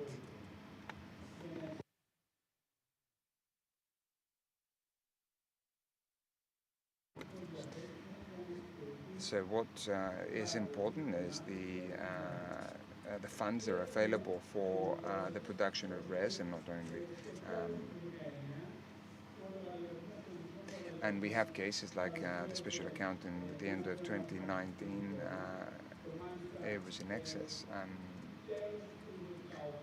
And in fact, towards the end of 2018 and beginning of 2019, 185 million was returned from the special account to the suppliers, but at the same time, the production and the producers had their monthly enumeration being delayed by fourth month. So what kind of excess are we talking about?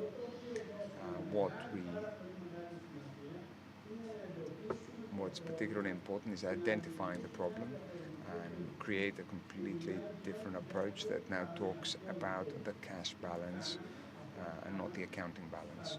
And so what have we done? We tried gradually through we managed to have the producers being paid within 20 days. Of course, the ultimate goal is to have them paid within the first week after the end of the month. So we're now talking about 20 days, when in the past we've seen 7, 8 or 9 months of delays. So in the last 4 years, or to be more precise, 3.5 years, 3.5 years, this special account pays the producers, the RES producers, within 20 days. So within 17 or 18 days, we receive the different measurements from ADMIE and Lydia, and then the automatic payment is made on day 20. In fact, this is done through a self-invoicing system that's being used. We don't need to go through the whole process of submitting invoices and have all these delays, which now means that through this automated system, within 2 days, the payments can be made to the producers. This has created, apart from what I would say, this kind of more calm environment that we hardly had in previous years. We now have that. So there is a certain degree of calmness, if you like, in the kind of RES market, which, of course, in economic terms, and this has created an investment security environment. Investments have skyrocketed in the past few years, and an important factor is exactly this investment security, that within 20 days producers will be paid what they're due. This is particularly important. We might not mention very often, but see if you can look for investments in countries where there's no investment security. You will not find any. Investments are attracted only by countries that can provide this level of investment security, as well as an economic system that operates with a certain degree of stability and with regulations that are being adhered to. The third thing that I'd like to stress is where we are today and where we're moving to in the future.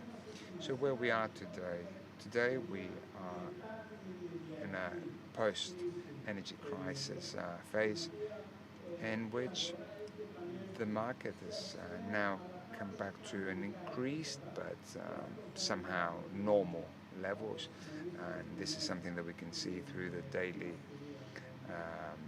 through the energy exchange, and despite the fact that we see slightly increased prices, I would say that they were normal. We're not going to see any time in the near future prices that are going to be at 30 or 35 euros. I believe that this is something that we're not going to see for at least another 4 or 5 years before we can even start believing that we might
floor if you'd like to continue.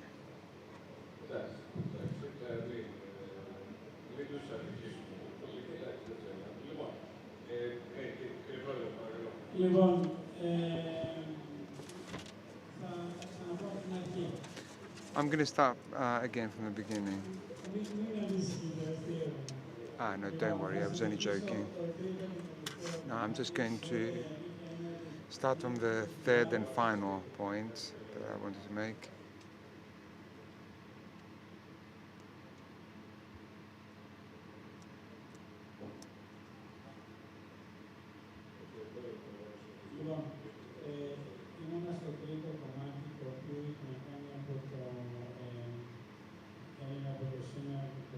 I was talking about the current situation and the future, but and I just want to say that despite the rumors, the special account might show a certain cumulative balance at the end of 2024, which might raise some concerns for some. However, all the necessary measures have been taken in order to have a balance by the end of 2024. In other words, the sum of the old and new projects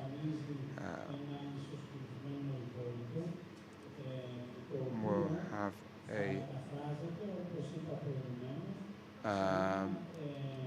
balance that will translate to a cash balance that will not raise any concerns for all producers. And at the same time, we have the support of the special account for RES with the 200 million that has already been in the RRF. And because there was that there'd been some talk about the possibility of using this excess for some other purposes. Now this is now back, and together with the increase of the percentage of the rate of the special account from emissions, which from 3.8 is now gone up to 14.6. There is now, if you like, a zero deficit or balance, an account balance that is not going to raise any concerns. And I'm saying that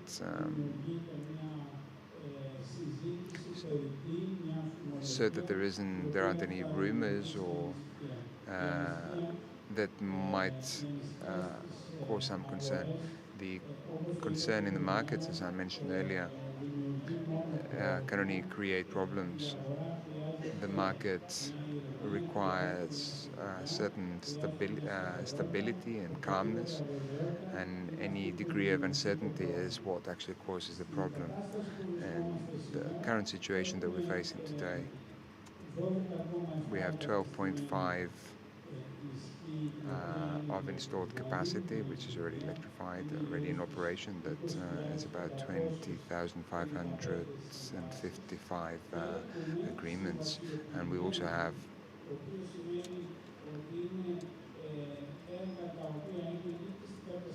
an agreement of projects which are either under construction or they have deadlines for their construction for a further 11.3 gigawatts. In other words, for another 7,200 contracts have already been signed and which are now in the construction phase. These projects alone, if they're implemented, and why wouldn't they be implemented since all the conditions that I've already mentioned are met, they're going to solve the biggest problem. They might cause some other problem in the future, or they might have a slightly negative impact on what we were saying about the issue of curtailments, for example, or the problems that we have in with the grid bottlenecks. And since I mentioned grids, allow me to say something that might not be easily understood, and also saying that as with my experience as a CEO in ADMIE, there's a lot of talk and there's a great concern and many complaints and, if you like, also some indirect kind of blame towards the ADMIE about what they do with the grids and the fact that there aren't any grids, etc. However, I'd like to say that if you look at the maps that have been published, you'll be able to understand in a very simple manner by up to 2020 the design of the grid, the substation, the high voltage lines, and all the infrastructure was designed in a particular way. The way that we were using for the great coal plants in Western Macedonia and generally northern Greece, all the big coal plants and natural gas plants, and this was the kind of design model that we were using when it came to the design of electrical systems. But when it comes to renewables that have entered the market only in the last few years, and if you like, this is our future situation. This was not provided for. So all this new design concerns the design that we're using in the last few years, which is including, if you'd like, some of the smaller production units, which are the production units for renewables. And he'd like to say that when it comes to constructing a network, a grid, that's not easy.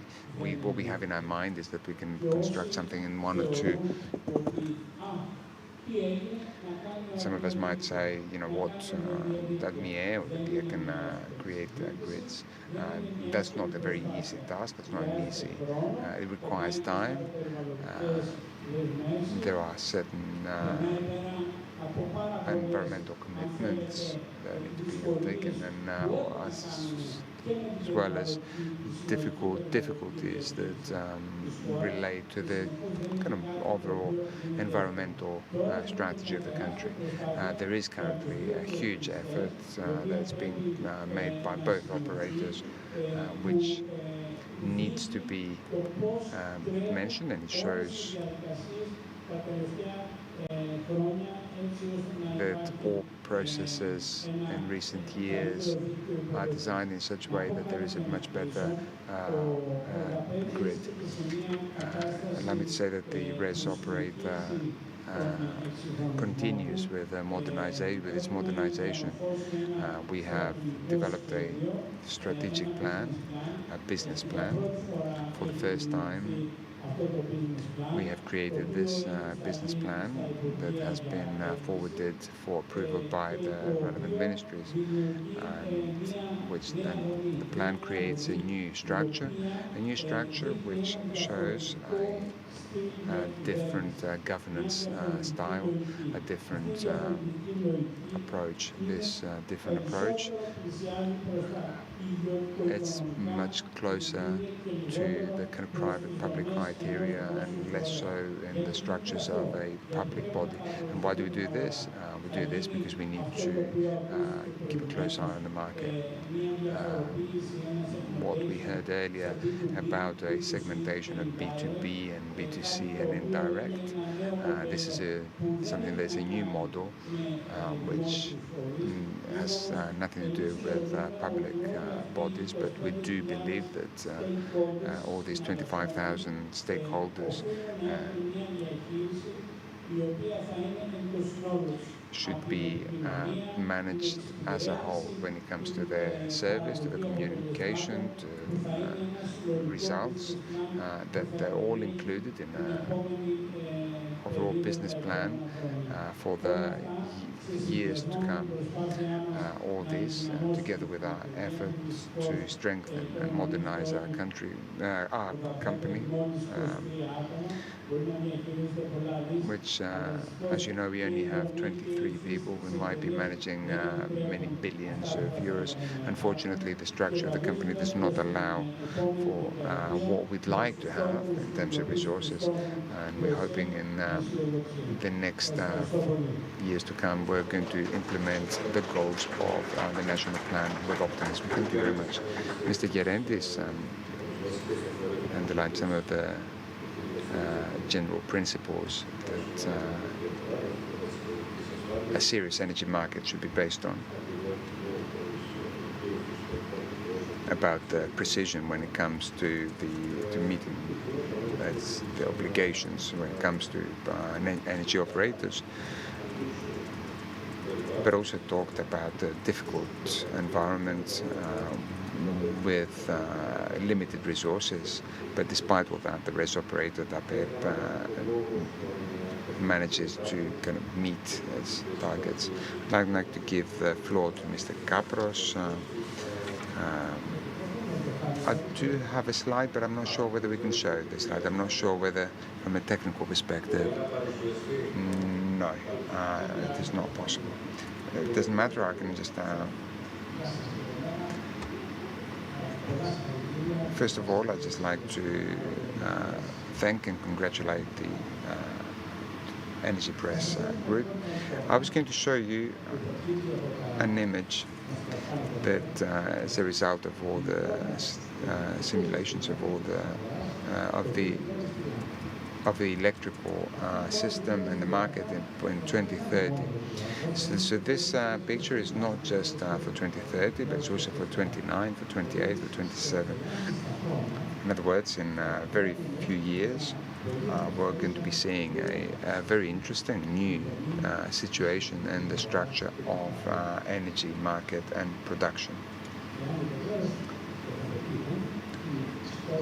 If, of course, we manage to reach the ambitious targets of the National Plan for Energy and Climate, the average day to 2030, 80% of electricity will be produced by renewables. So about 15% is going to be produced by natural gas, by commercial natural gas units. We're going to have systematically a great production, especially during times of sunshine. And of course, after optimizing this production through our models, this is very much used by batteries and various other storage systems. And these storage systems, every day, they produce huge amounts of energy at the times where there's no sun. And this is done systematically. So the role of storage is impressive when we see this image. At the same time, we're going to have imports at the time that during the times that there is no sun, as well as some exports during the time of sunshine, and that helps with the energy uptake by RES. This is also going to be accompanied by the marginal price, which will be at relatively low levels, dependent primarily more than 90% by the price of natural gas and the cost of CO2 emissions, and it's going to plummet during hours of sunshine, with today's prices of CO2 emissions not exceeding the 55 euros per megawatt hours in 2030 on average. So this picture, if you'll think about it, let's just see what that means from a financial point of view. First of all, the first remark is that there is an absolute monopoly when it comes to the way the marginal market price is developed,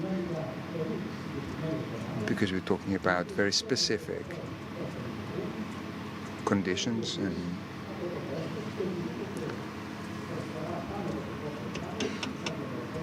and anything above cost will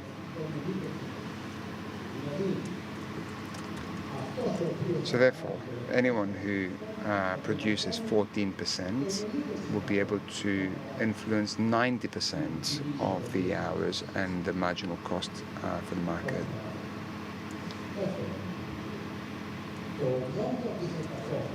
That's one of the paradoxes. So the second one is that 80% of electricity is produced by plants which do not have a variable cost, they do not have a marginal cost at all. In reality, they do not even participate in this wholesale spot market. Anyone who doesn't have a marginal, a variable cost, they have a completely different financial terms. They cannot participate in an exchange because they're not really contributing anything. So therefore, 80% is it's just capex. So when you have a plant that depends only on capex, in order to finance that, there's only one way of doing it, which is to ensure that there is a smooth financing and a smooth uptake of your product over the long term. So you cannot risk winning or losing in a spot market and at the same time expect that from a curve like this of revenue and expenditure that you're going to convince a bank or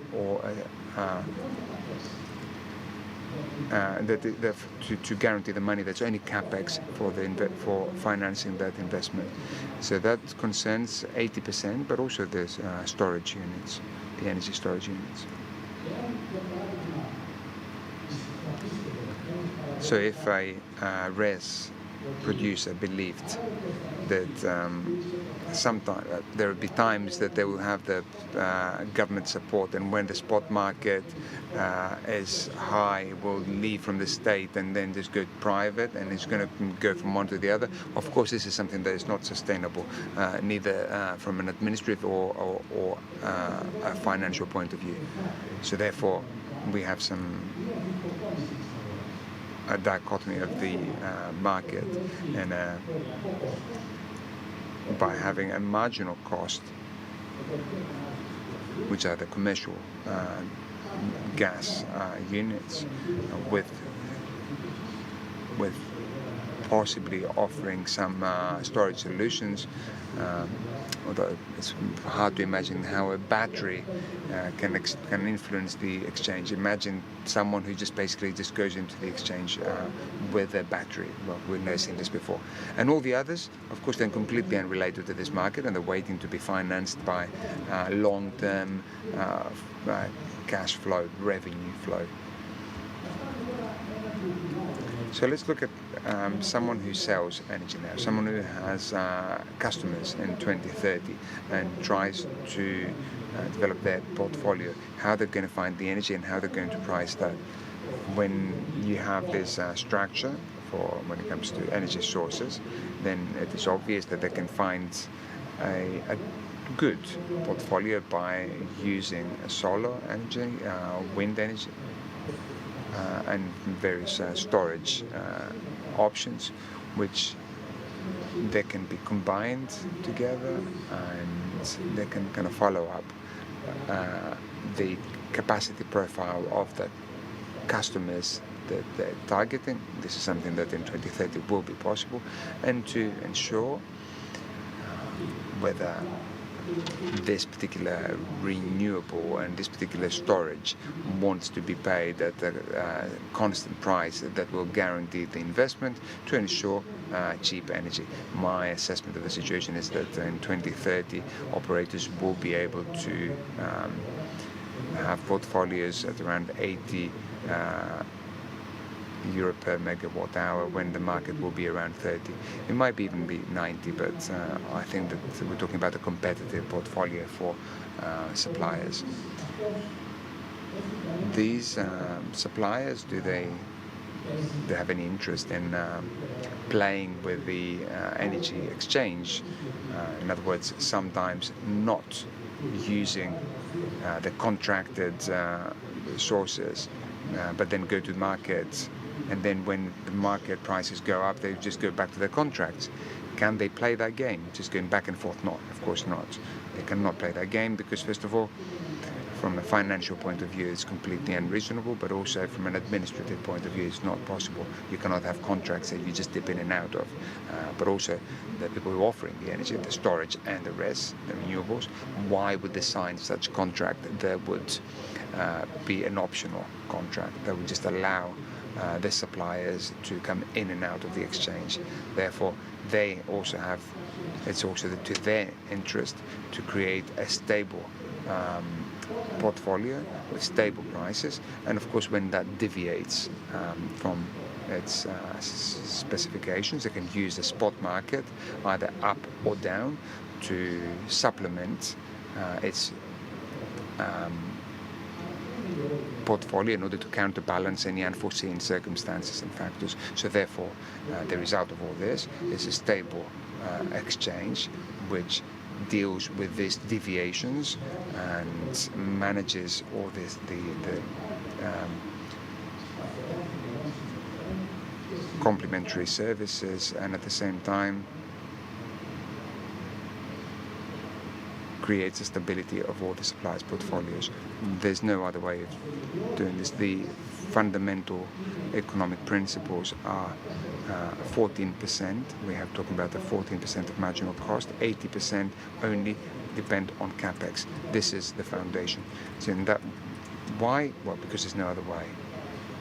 The traditional model for the electricity market that was based on technology of low capex and expensive fuel, and this was combined in the merit order, and that created the basis of the exchange. This is a thing of the past. First of all, because we don't have that old technology, because we're now only talking about gas, and this, by then they'll be so small that they will only be balancing the system. They will not be able to contract this with a customer, because the customer wants energy. They just don't want complementary services or supplementary supply. So the spot market will be used to manage these deviations. So we need to understand that we're only 6 years away from 2030, and these phenomena, we're going to be seeing them, seeing these things by 2026 onwards, and also based on the European directive, which is now a reality, has very hesitantly given those, as they have these different types of contracts, with different PPAs, and they also have the capacity mechanisms, as well as the obligation of the country to implement and adapt this directive to the national law, and so there's an obvious need for a huge transformation. This transformation will need to first transform the rules of this exchange, and needs to make it more agile and make it capable to manage these bilateral contracts. And these contracts need to provide the security of dispatching and balancing, so that we can build those markets, so bilateral contracts, together of course with other initiatives by the government, because of course the CFDs, and as well as other ways of other facilities for the industry. I've already talked extensively elsewhere about PPAs. But what is essential is that the new national plan for should look at what the economic basis, the economic foundations of this market for the next few years, and understand that today's model, in other words, 100% of the spot market, cannot continue, and there needs to be a small spot market and many bilateral contracts of different types and with of all sorts. So that's where government can play an important role and transform this target model, which is target model by name only. Thank you. Εμείς ευχαριστούμε. Ο καθηγητής κ. Κάπρος αποτύπωσε. Well, thank you. Professor Kapros has shared his own understanding of the new European architecture and of the challenges that lie ahead in terms of renewables, and has pictured that the 100% spot market is contradictory to this new nature of the energy market. A very important point of view, as always. I would like now to give the floor to Mr. Papakonstantinou, who is the president of the Hellenic Association of Independent Power Producers. In your view, in your hierarchy, the issues of the capacity markets are of paramount importance. Mr. Papakonstantinou was recently asked by Oxford University Press to publish a paper on capacity mechanism markets, and this might be inputs for your for you, whether we should overcome the legal categorization of capacity markets in conjunction with the state aid.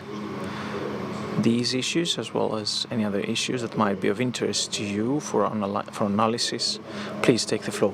Well, if we argue that if we had capacity markets, we could be able to avert the blackout. Let's sleep on it. I don't know. I would first of all like to thank previous speakers. Very important topics have been addressed, and I would like to have a couple of minutes of the professor's time to drink coffee with him and share ideas. You know, he takes me back to my initial college years.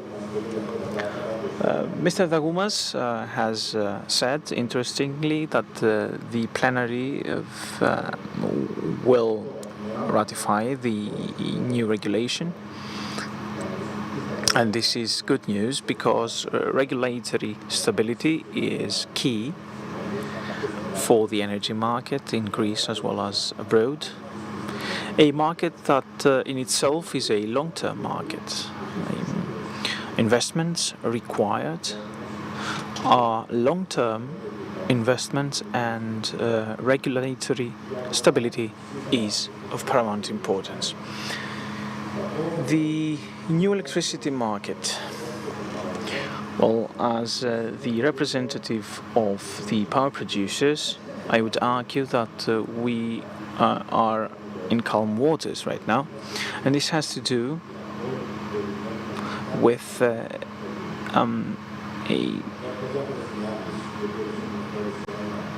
fact that we're all expecting changes. We have come to a standstill, and this might be a rather radical perspective, but let me share it with you.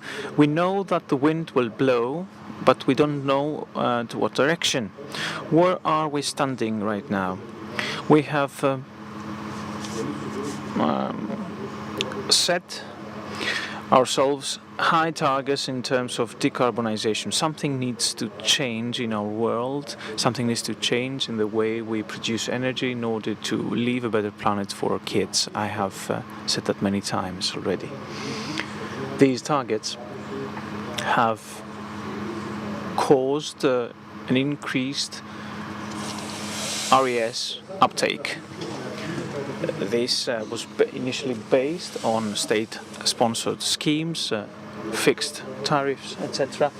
A rather rational way to achieve targets. We have all expected over time, and as the attractivity of the tariffs declined, that PPAs would take this place, would provide the long-term visibility that rightly so the professor is referring to, for these projects to be marketable.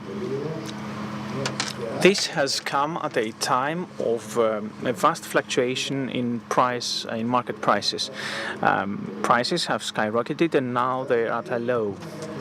PPAs, as we initially said, require the off-taker, the end consumer, be it the industry or the business, to take a long-term risk in terms of price, in terms of the regulatory framework.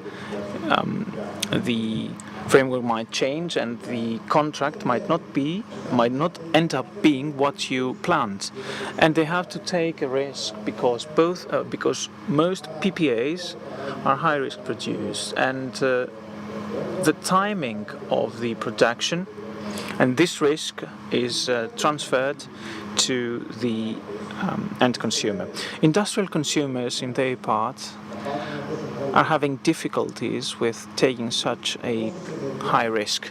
The energy cost, especially for industrial consumers, is a matter of life and death. If you end up with a higher cost than the market, this might end up being a question of survival. It in turn makes end consumers reluctant in entering PPAs, and there are good reasons to do so, given the collapse of the prices over the past years. 115 countries have co-signed in COP a target to triple the worldwide RES capacity. The two issues raised as key aspects in this discussion for achieving the target. One of them had to do with the funding, with the financing. Who is going to take the risk to provide long-term stability for these risks, for these projects to be implemented? Considering that PPAs have not gone that far as expected, the 135 countries argue that some kind of state aid should be provided for achieving the targets. This is the tested model, so to speak. An aid, if provided, will help achieving the targets, but we have seen in the past that state aid does not lead to optimization. Well, it ensures that actually that optimization will not be in place. What happened with the state aid in RES? A secondary market evolved. The development of projects, of state aid projects, were sold to long-term investors that had the money to build them. The added value provided by the state to these projects flew to the developers, and once the operators were looking into ways to cut cost in favor of consumers, these were actually locked in prices that no one could change.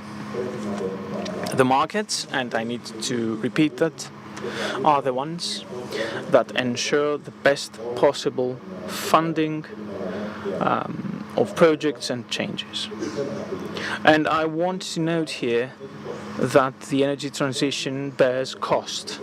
We should not look away, and we should not hide that.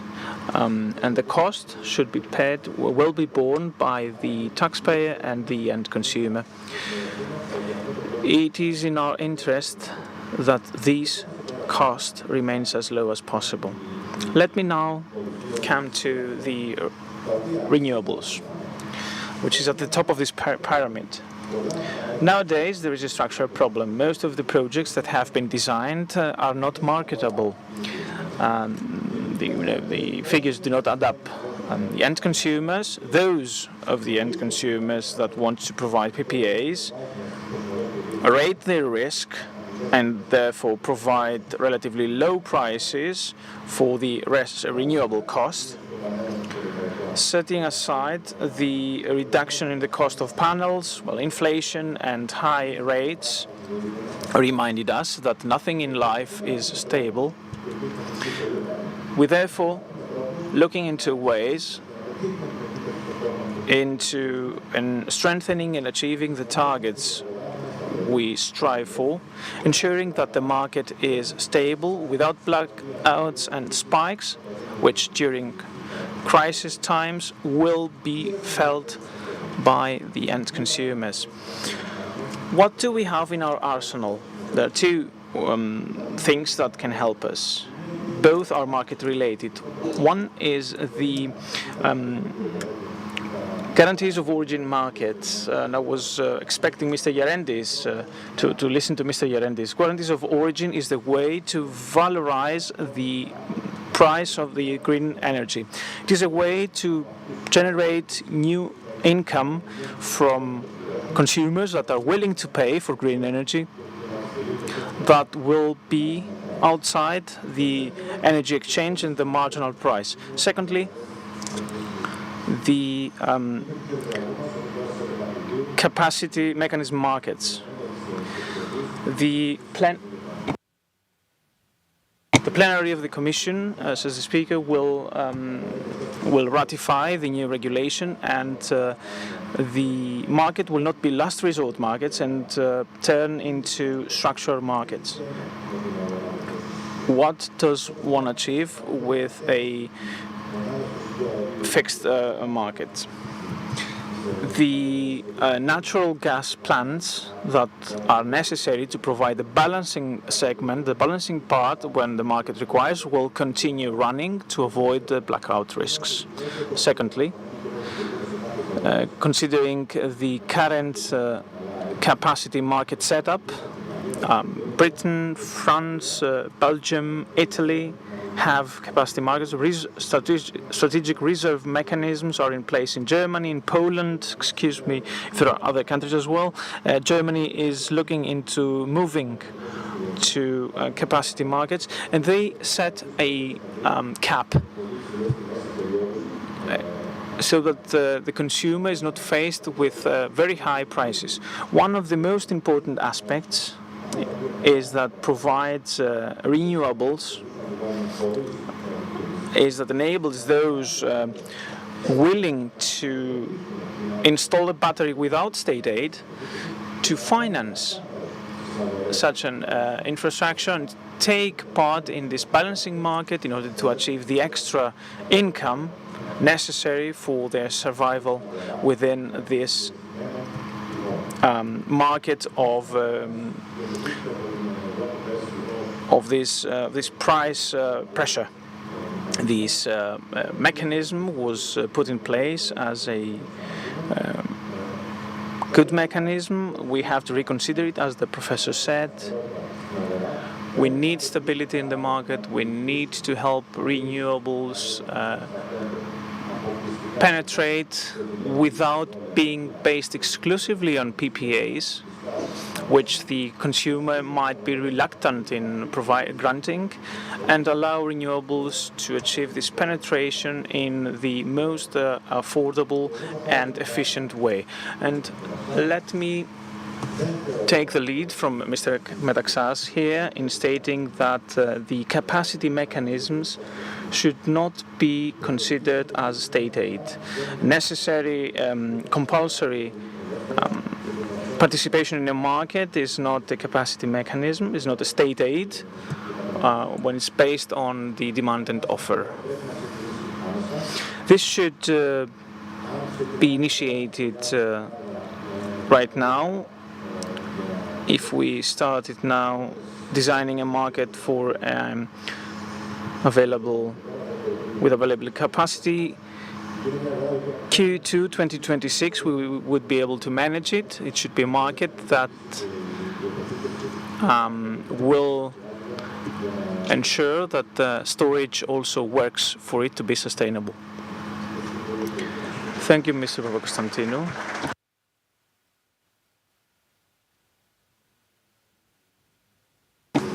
κρατική ενίσχυση. It is not necessarily not legal to categorize aid as a state aid. As I said,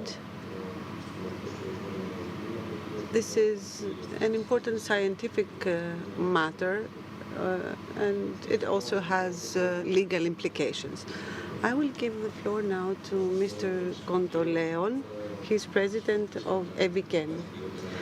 We spoke about the reorganization of the electricity market. Let us now go on to speak about the consumer, the productive base of our country. And I am sure that Mr. Kontoleon has a lot to share with us. Let me first of all thank Energypress for this initiative. For those of you who do not know us, EVICEN represents large energy-intensive industries in Greece. A lot has been heard so far, many truths. I heard about the risk of deindustrialization in Europe. This is also the case for Greece, because the share of industry to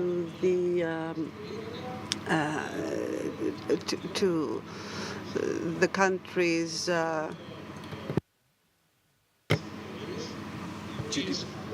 GDP is only 9%. There's already been a few companies that have relocated. One of them is Ancor. It used to have paper mills in Greece. So we are seeing also that several sectors are being affected. The steel industry has a very hard competition. Competition comes from China. I think that also the company Eula that was producing glass and had to close down did so because of Chinese competition. So the question is, what is the industrial policy followed in Greece? Should we maybe revise it? Maybe we should say that industrial policy in Greece cannot focus alone on PPAs. Okay, there's no protectionism anymore, but the only thing that we see in the horizon are PPAs. Some industries took great risks by signing big PPAs. Now they say that industry is complaining all the time. Let me explain, and these things are well known. When you sign a PPA, you agree on a certain price, but you also agree when green energy will be available. So if 1st of January 2025, 1,000 megawatt of green energy would be 1,300 megawatt of green energy would be available, and now this date is being shifted 3 years later. This, of course, has great implications on the industries that had to take a lot of risks. We have to speak the truth. Mr. Metaxas, I read your article and I would like to voice my opinion on that. There is a bill that is being brought forward, and it is supposed to be beneficial for industry. But this remains to be seen, since all these PPAs that are signed in these 35 days, despite the difficulties that are set by this bill, still are difficult. So this category was created for some large players to benefit.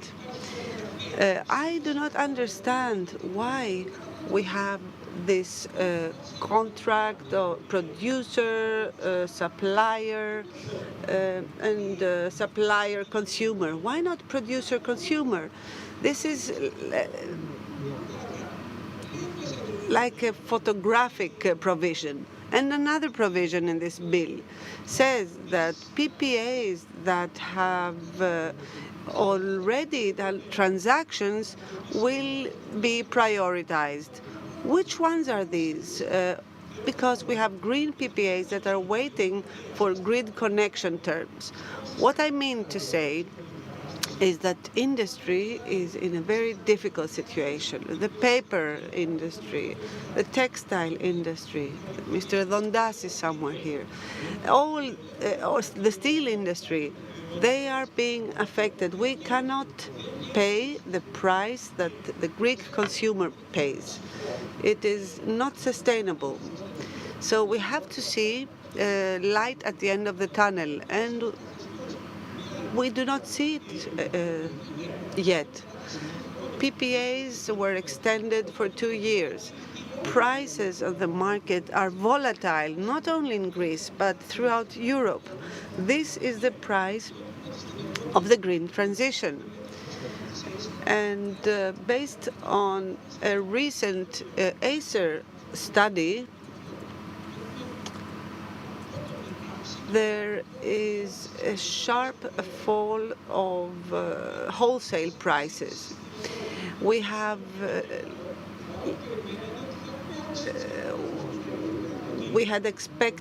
everyone had expected that the consumption would increase, but the opposite happened. So industry is here, the PPAs will be maintained, but in order to be viable in Europe, our products need to be certified. And I mean not with simple certifications, but bundled guarantees of origin are expected from us. Our buyers, the buyers of our products, expect us to be connected with PPAs. So this is the tendency currently, and this is something that we have to go along with. What we ask for is a stable environment. We need to know what the rules of the game are and not have the rules being changed every now and then. The smaller industries are terrified, and I think that they are right to do so because they see the prices go down.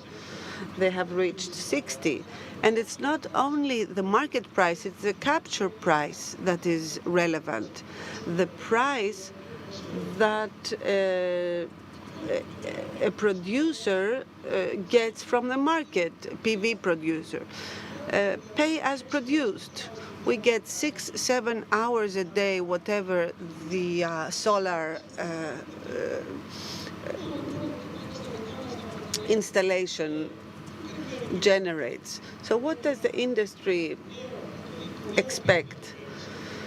We expect the government to take a new look at things. We have a very good cooperation with the ministry and the government, and they are always open to listen to our views.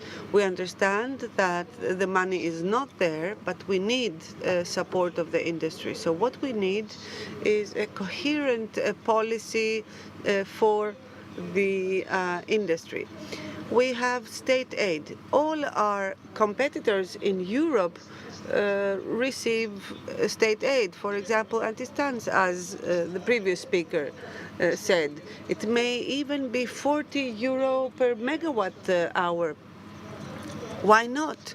This is something that needs to support export.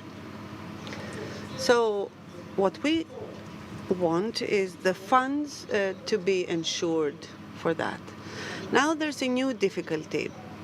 There are several difficulties, but now there's a new one. There were the allowances that from 90 went down to 60. So this meant a restriction of funds for the government, but industry should be looked at as a priority. Let me now talk about the new regulation, which introduces a series of new things.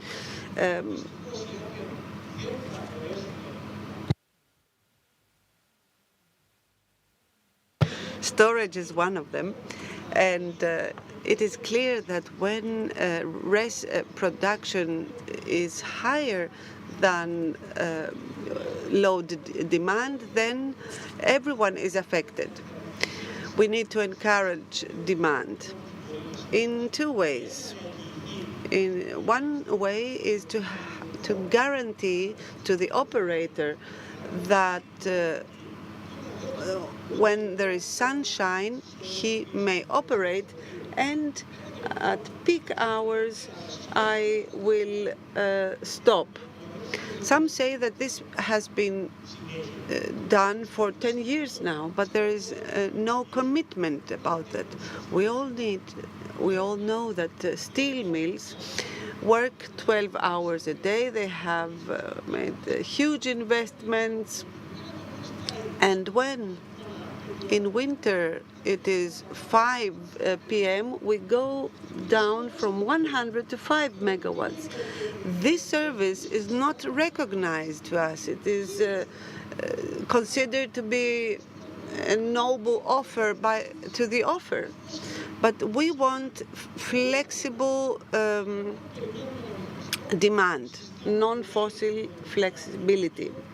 We are carrying out discussions with the ministry on this issue, and there have been some announcements by the minister. We understand that some time needs to go by, but we want the operator to tell us exactly how many megawatts of flexible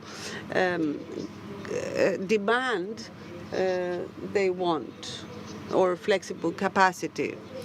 This may have a cost of some 25 million. The amounts are not huge. This is the message that I want to convey here. I don't want to tire you too much. You're not tiring us. It's just that we have to speed up.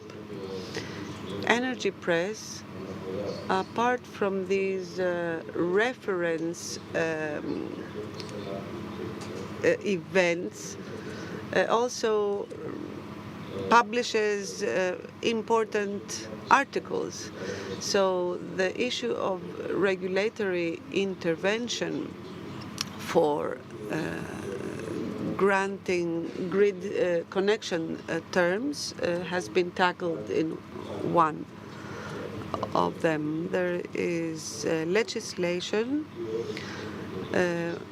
of the EU about the prioritization of such terms, and there have to be certain criteria for that. And whenever these criteria are not followed, then there's a suspicion about state aid. Unfortunately, we do not have time for discussion. I would like to thank all the speakers.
πολύ μεγάλες αναταράξεις στις τιμές του αερίου διεθνώς.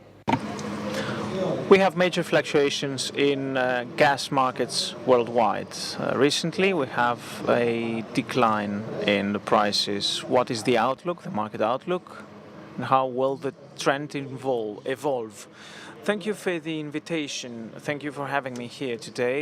It's been a time since we last met, and the last panel I was able to join shows that you are staging one of the most knowledgeable events in energy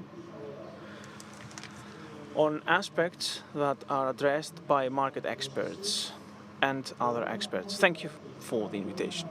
Let me start by saying that over the past years, things have turned topsy-turvy, both in geopolitics and at the market, at the gas and electricity market structure. We have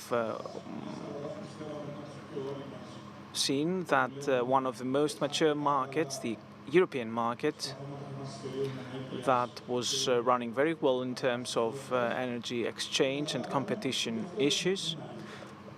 Finally, we realized that this was not true. We woke up from the dream of energy security and low prices.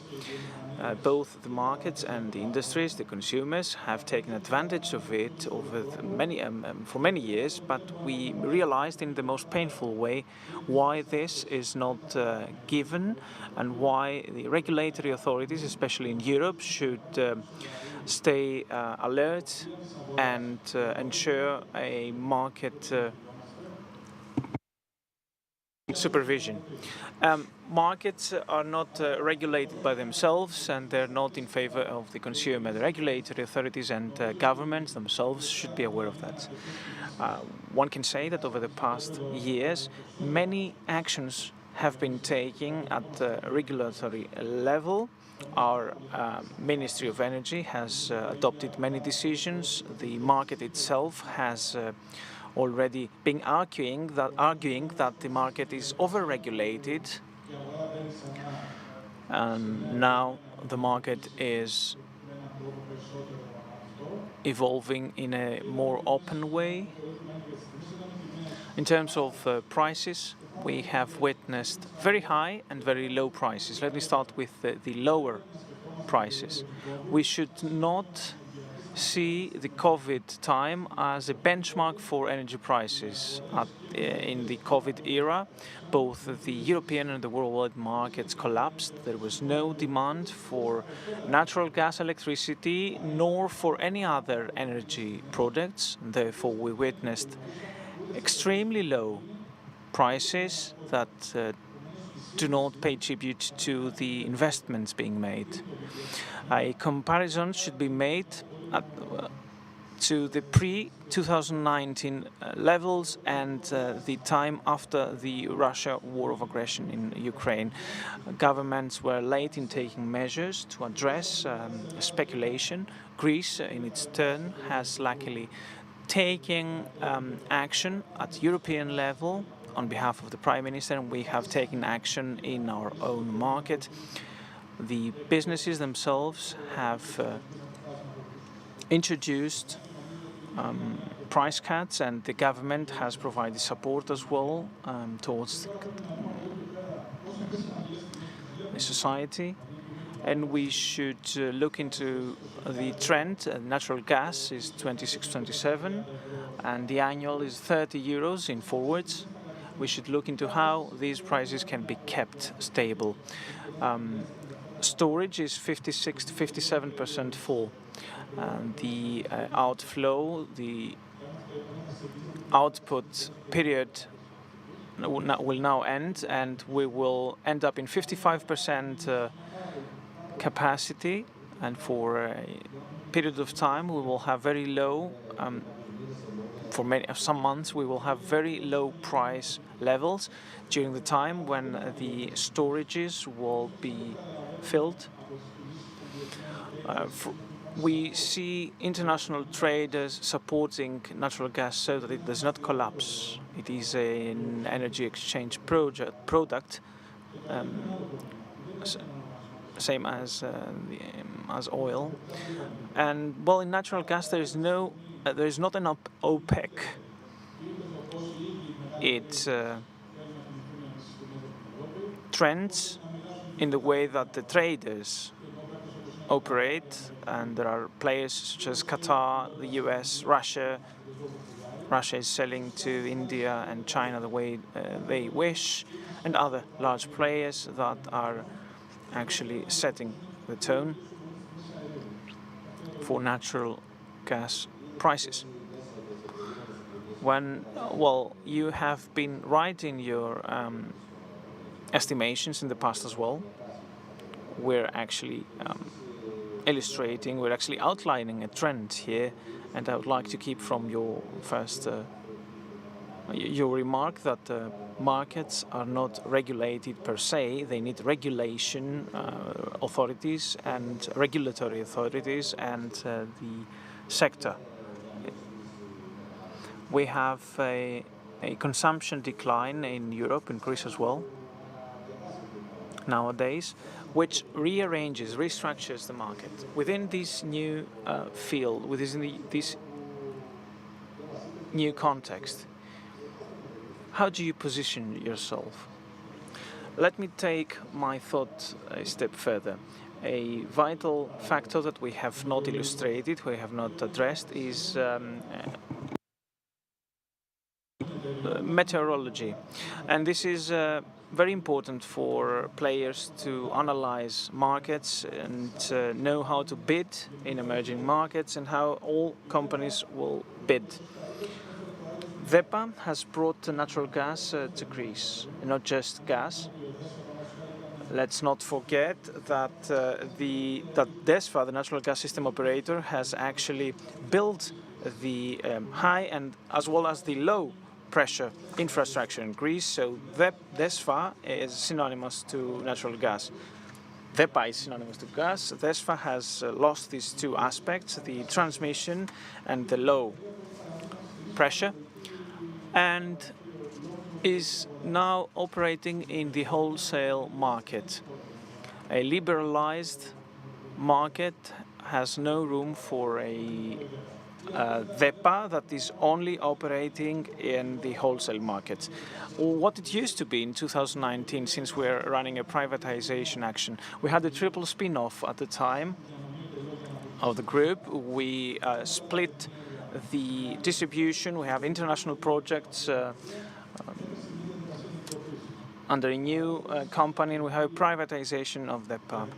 There's a triple road for natural gas.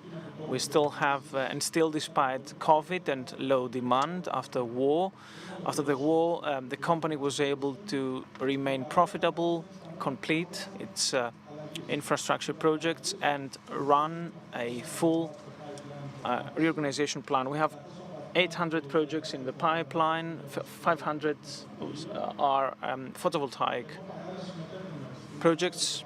We are participating in Alexandroupolis together with PPC and the Copelouzos group. And some months ago, we took a decision to produce 175 megawatt in Albania. We are present in the retail market.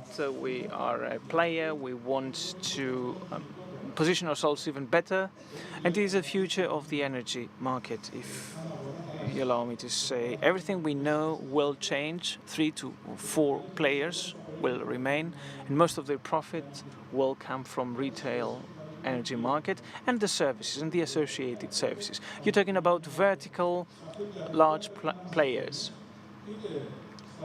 We're talking about integration. Yes, whether it be through standalone or through a privatization together with a large player, we are wishing to be sitting on that table among the 3-4 large players in the energy market. To tackle change, in the meantime, we managed to export natural gas. In 2023, I guess we were able to export the highest amount of gas as a Greek country, as a Greek company, and offset the problems domestic. We have lost 22 terawatts over the past years, 70 tera.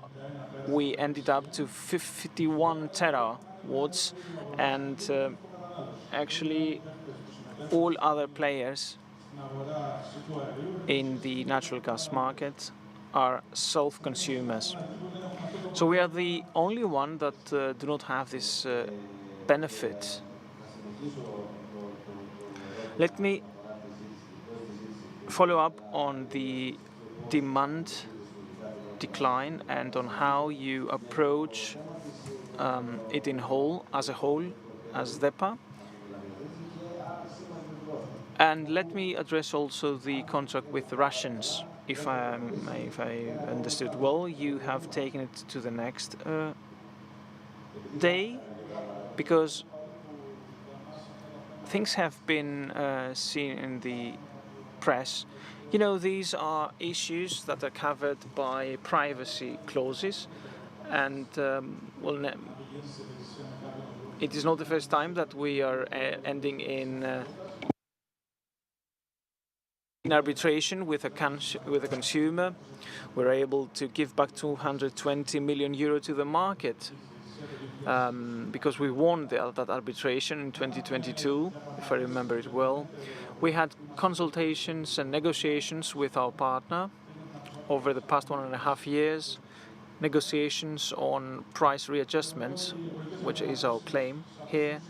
The negotiation is going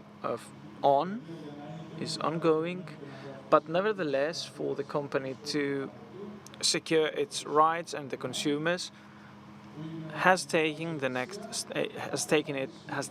to the next step, that is arbitration.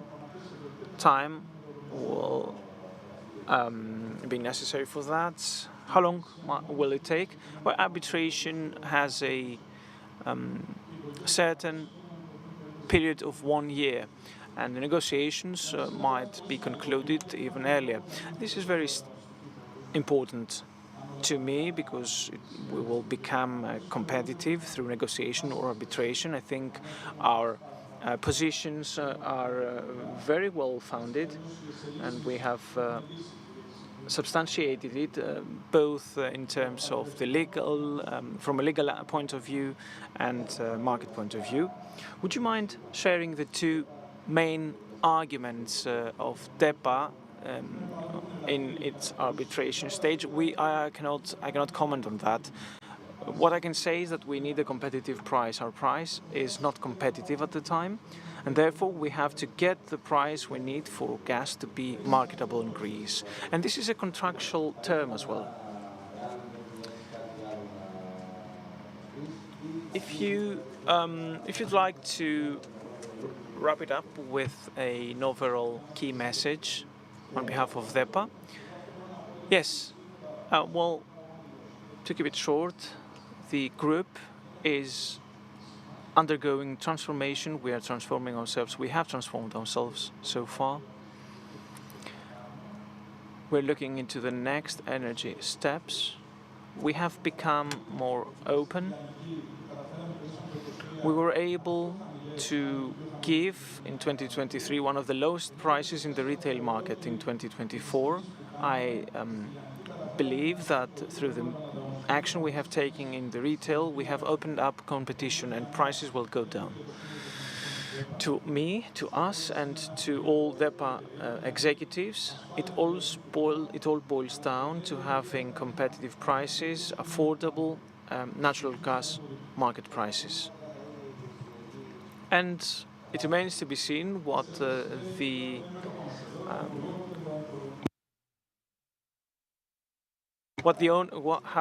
who the owner, the final owner of DEPA will be. Thank you very much. We will move on to the next panel. A double panel, and Mr. Stefanou, as the moderator, will have to moderate both panels. First of them, under the headline "Greece as an Energy Hub." Είμαστε πίσω από τη μεταμόρφωση της ΔΕΠΑ σε μια σύγχρονη καθετοποιημένη εταιρεία ενέργειας. Από τα μακροχρόνια συμβόλαια με τους προμηθευτές, με τα οποία εγγυόμαστε την ενεργειακή ασφάλεια της χώρας. Και από την επαναδιαπραγμάτευση των συμβολέων, με την οποία εξασφαλίσαμε ακόμα πιο ευνοϊκούς όρους για τους πελάτες μας και την εθνική οικονομία. Είμαστε πίσω και από τη συγκράτηση του ενεργειακού κόστους για τα νοικοκυριά και τις επιχειρήσεις. Πρωταγωνιστούμε σε μεγάλα διεθνή έργα που μετατρέπουν την Ελλάδα σε ευρωπαϊκό κόμβο φυσικού αερίου. Είμαστε πίσω από το πράσινο μέλλον, επενδύοντας σε έργα ΑΠΕ, στα πράσινα καύσιμα και στη σύγχρονη ηλεκτροπαραγωγή με φυσικό αέριο. Είμαστε πίσω από το Φύσικον, το μόνο πανελλαδικό δίκτυο πρατηρίων CNG, διαχέοντας τα περιβαλλοντικά και οικονομικά ωφέλη της αεροκίνησης σε όλη τη χώρα. Είμαστε πίσω από όλα όσα πάνε την ενέργεια μπροστά. Όμιλος ΔΕΠΑ Εμπορίας. Στη σημερινή εποχή των μεγάλων αλλαγών, κάθε στιγμή κρύβει τη δύναμη της εξέλιξης. Η Έναον έρχεται να εκφράσει αυτή την εξέλιξη. Τη νέα εποχή. Επενδύοντας σε αξίες όπως η εμπιστοσύνη, η ασφάλεια, η βιωσιμότητα, η καινοτομία, ο ψηφιακός μετασχηματισμός. Η Έναον ανοίγει το βλέμμα της στο μέλλον, μετασχηματίζοντας τις δυνάμεις της ελληνικής ενεργειακής αγοράς σε μια ισχυρή δύναμη ενέργειας και τα δίκτυά τους σε μια ασφαλή οδό προς ένα βιώσιμο ενεργειακό μέλλον. Ενώνουμε τις δυνάμεις μας, αλλάζουμε το μέλλον. Έναον, εταιρεία του ομίλου Italgas, ελληνική εταιρεία διανομής αερίων. Stronger together.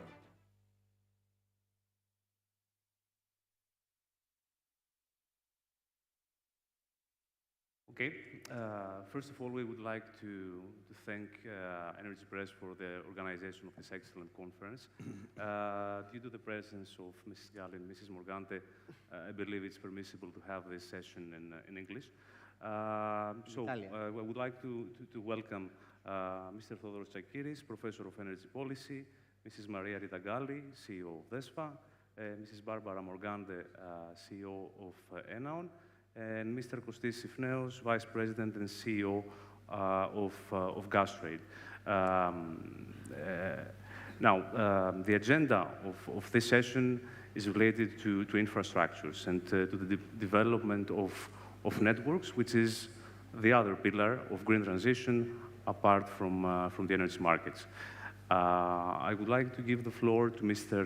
Kostis Sifneos, who has an inflexible obligation, so we allow him to start first and bypass the ladies. Thank you, Yanni, and good day to everyone. Dear friends, I'm happy to say that this is my 5th consecutive presence in this Power and Gas Forum, and in my previous appearances I was talking in future tense. This time I have the privilege to talk in present tense. I'm hoping we can show a video of the LNG project in Alexandroupolis, which is very close to its starting point.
Thank you. So, a reality which comes on stream in a month, a long journey comes to an end. And we are all proud for this. We put together a very complex project that drove Greek public administration to its limits over time. We created new legislations, we created new regulations, a project that required vision, resilience, endurance, and consistency. It all started back in 2010, and it was a vision at the time which was eventually justified by the recent geopolitical developments, not only the recent ones, I mean the Russian invasion in Ukraine, but also well before that, as dependence on one single supply source and supply route emerged as the predominant cause of energy affordability. From FID, which we took in January 2022, it took about 2 years to bring the project in its commissioning phase, where we are now. And I think this is a great achievement. On November 26, the FSRU left the Citrium shipyard in Singapore, arrived in Alexandroupolis in December 17. It was fully moored in its final position within 6 days. And then we started the hookup of the subsea pipeline, which was already laid. In February 18th, the commissioning cargo originating from the US LNG production site Cameron arrived in Alexandroupolis, and it was berthed alongside the FSRU.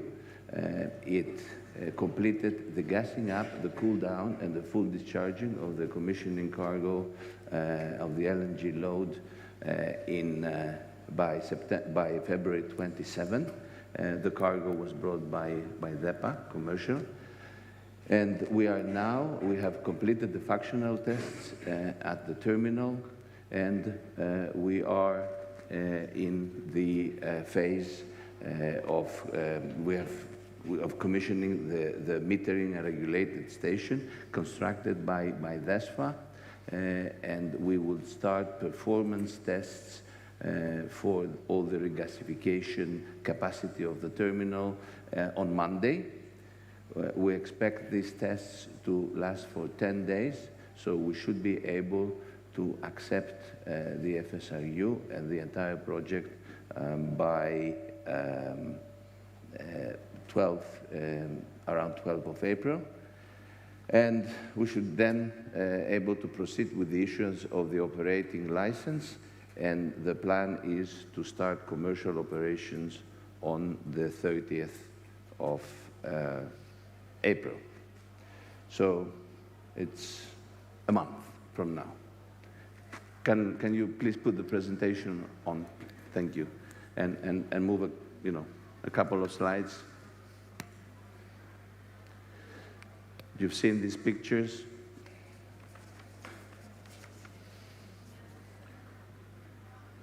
Okay. Just a few data on the project. The total project cost is circa 480 million, of which 226 will be sourced and have been sourced through the EU structural funds, ESPA, and the remaining on a 70-30 debt to equity ratio. We have received to date 165 million from grants, and our total disbursements are in the range of 388 million. 75 to 80% of the total available technical capacity of the project has been reserved for the first 5 years by 13 users from Greece, Bulgaria, North Macedonia, Republic of Serbia, and Romania.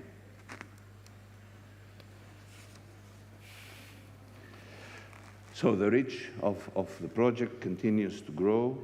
We have received interest from markets in the Central Europe, Hungary and Slovakia, and from further northeast Europe, from Moldova and, of course, Ukraine. Being part of a very dynamic and strategic initiative, the vertical gas corridor enhances the commercial perspectives of the project, of the terminal. It further enables to commercialize the project's geopolitical and strategic importance. It improves connectivity and transmission of LNG within the central and southeastern European region.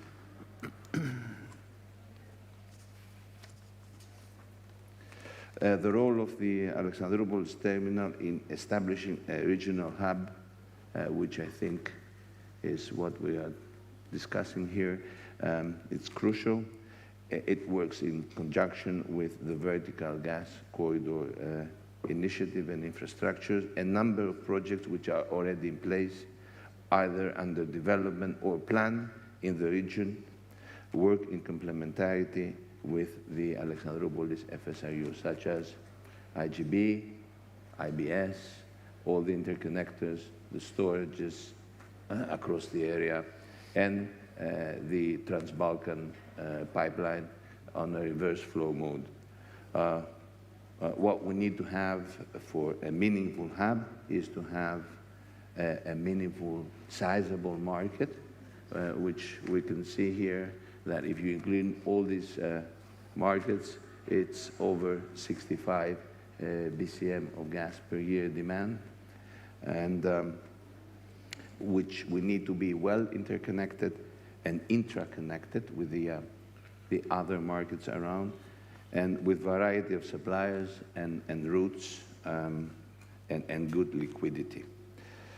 So Alexandroupolis enhances liquidity and diversification, and the vertical corridor infrastructure provides the interconnectivity and accessibility to a stable and sizable market. So yes, I think the Alexandroupolis terminal, together with the other vertical gas corridor projects, make the establishment of a substantial and liquid regional gas hub a real possibility. Thank you. Excellent. Thank you very much. First of all, it is, I mean, it is very crucial that such flagship projects come to fruition. I would like to ask you the following. I mean, the benefits in terms of energy markets are very, very apparent. It enhances liquidity, interconnectivity, etc. Which do you think are the geopolitical implications of such a project? I mean, how does it elevate the role of Greece in the regional geopolitical ecosystem? The geopolitical and strategic role of the project has been recognized, I think, from the beginning, and it has been recognized by facts. We, apart from having Bulgaria as a shareholder to the project, we do also have stakeholders, commercial customers who have booked capacity in the terminal from the regions and the countries I've mentioned. We have seen also interest from all the markets which comprise the vertical gas corridor.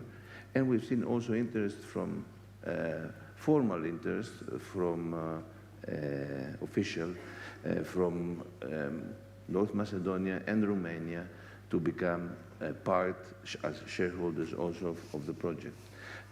For Greece, if we look at all this region, Greece is really the entry point for this region, and it offers the possibility to enhance that role by increased size and liquidity. And I think together with Revithoussa, they are the two only LNG terminals which can provide diversified flows of gas, independent of supplier and independent of route.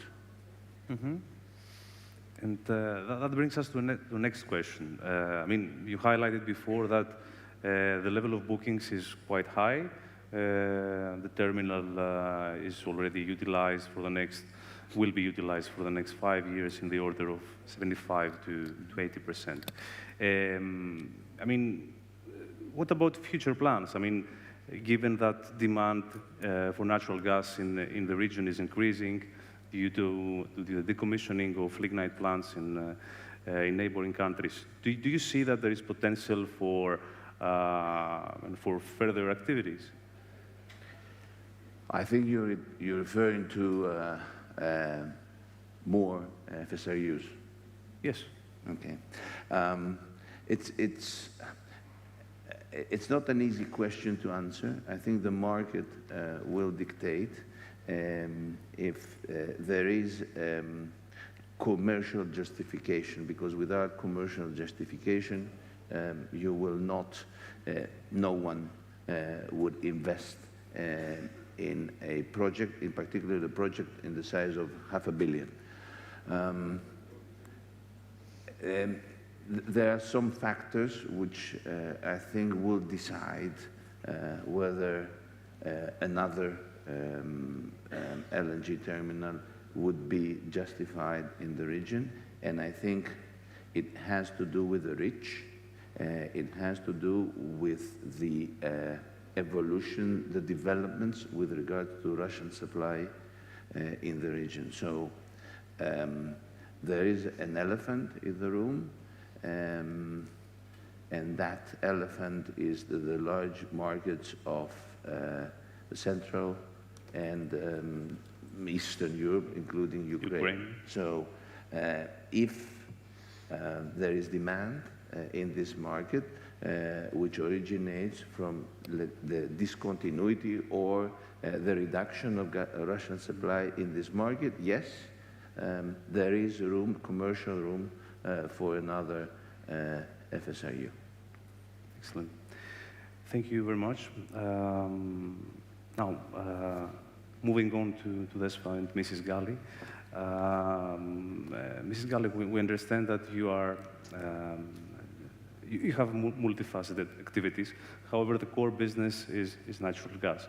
You have recently completed the non-binding phase of a market test for the expansion of the system.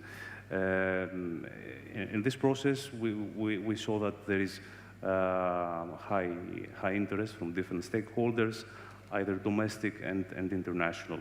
I mean, which do you think will be the implications of this market test?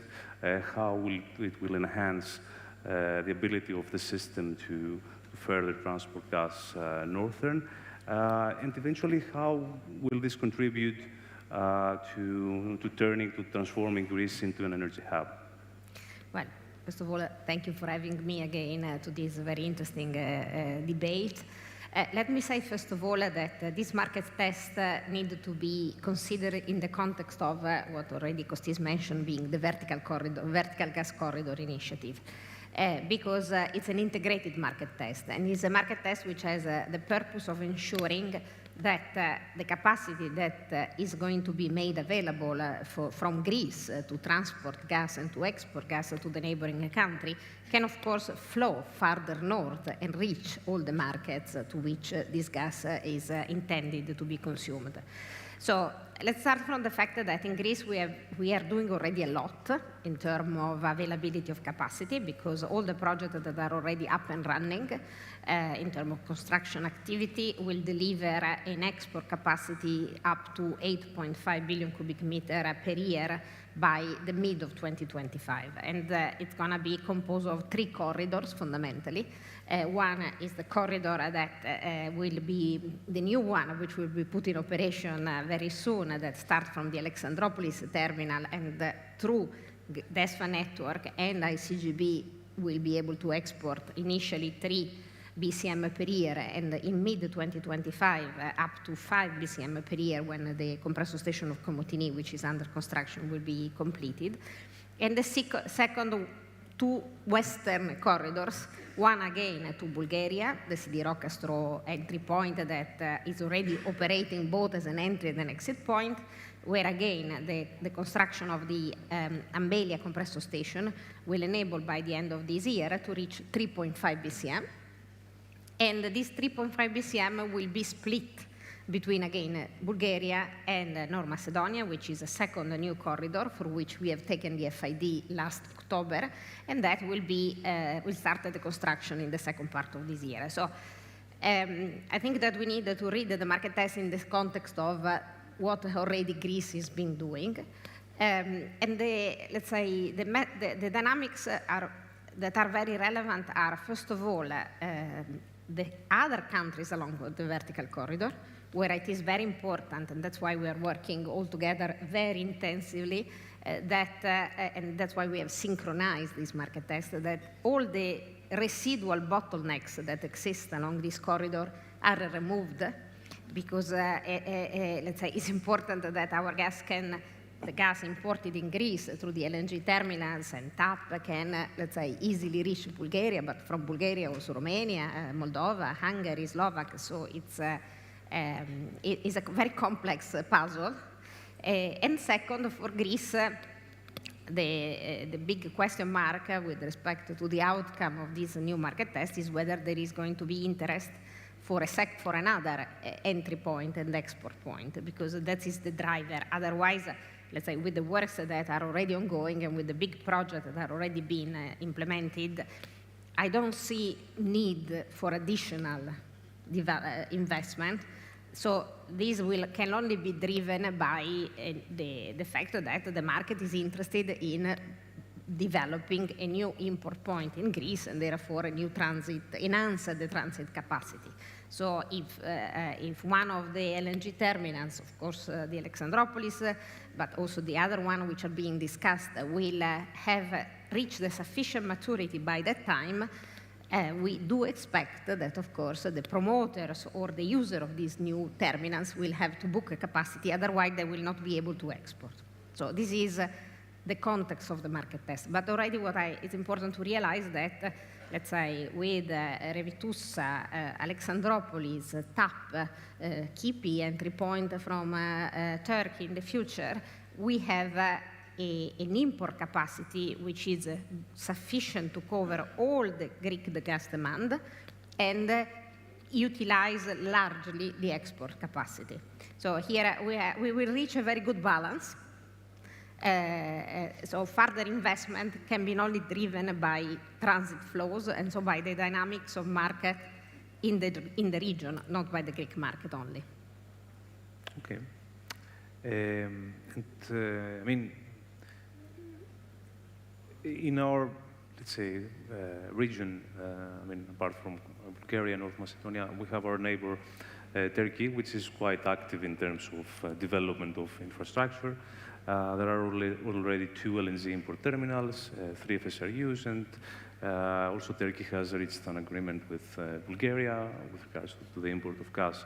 I mean, how do you see, how do you assess the aspirations of our neighbor with regards to its penetration in Europe and its wider role in the region, in contradiction to our interests and our national strategy? Well, first of all, I join what Kostis said before. The market in the region is big. And the market, which is currently covered by Russian import pipelines, is still above 20 billion cubic meters per year. So, of course, the big question mark is what will be the decision at European and national level after 2027. Because, of course, you can imagine that replacing this big amount of gas can create space for many import points. So for LNG coming from Greece, from Turkey, from additional Azeri gas. So there is going to be a big amount of gas that needs to be replaced in that case. Of course, the complexity of the role of Turkey is the fact that they don't have a transparent system. There is no unbundling, there is no segregation between the transportation company and potash, and there is it's very opaque to see the source of this gas. And what we are seeing in the last few months has been a lot of pipe gas, a lot of gas entering into Bulgaria, producing in the positive way an important reduction of the prices, but a reduction of the prices that can have as a negative consequence blocking some of these projects of the bottleneckings, and so exposing again the region to the threat of what will happen to the prices the day in which the bottleneckings are not done and the tap is closed by Russia. So let's say it's in a way is an inevitable partner, because gas coming from Azerbaijan passes through Turkey, because they have additional import terminals, but we should have a level playing field, so we should be able to have the same rules, at least at the Turkish-Bulgarian border. Otherwise, we will always be on an uneven level, because we know and we can demonstrate the source of gas, of the LNG being imported and re-exported, while whatever enters from Turkey in Europe is quite in a gray zone. Okay, and how can we achieve this level playing field? I mean, if there are transparency issues, well, I think, who has to intervene? Yeah, one element, sorry, you were referring to Mr. No. Oh, okay, sorry.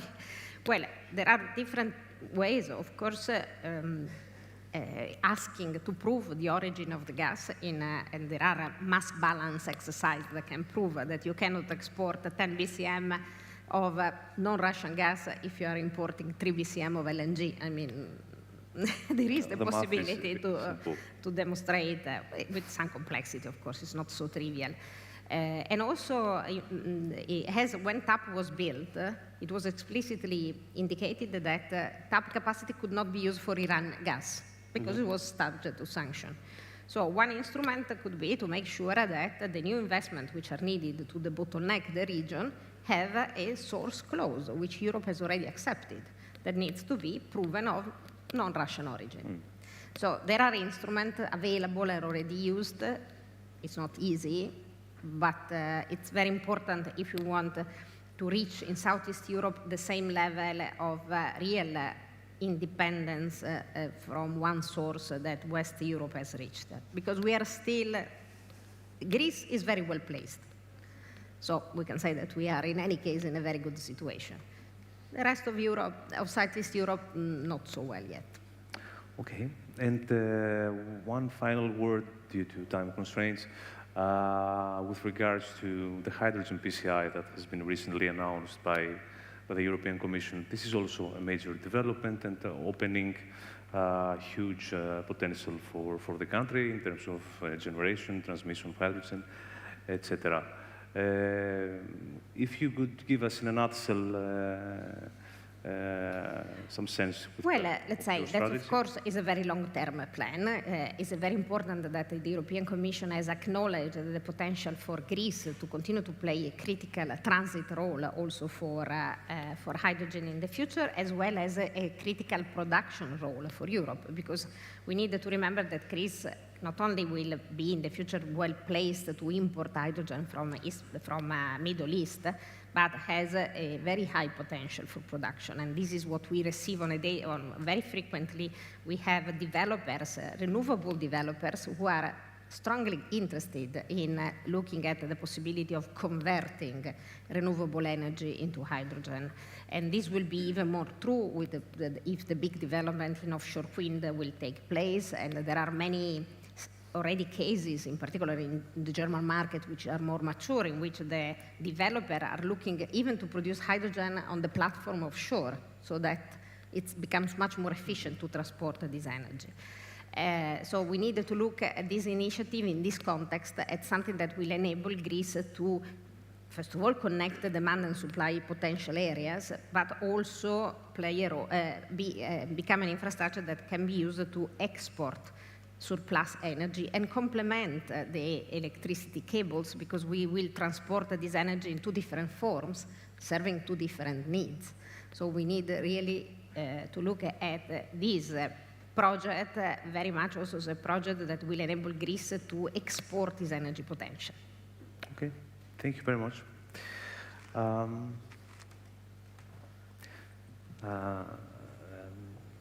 Mrs. Morgante, Enaon has very recently launched its new corporate identity, which involves elements of rebranding, restructuring, and a new paradigm, new operation of the company. Yeah. Could you tell us a few words?